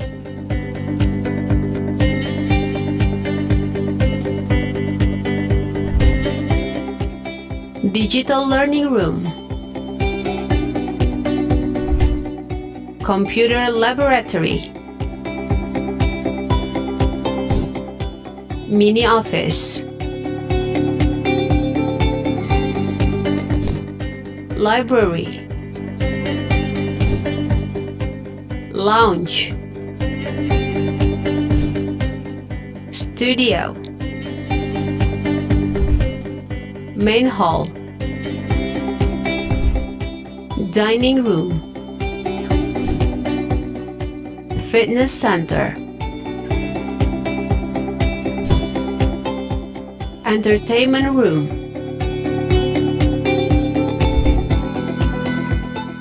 stadium, swimming pool, tennis court.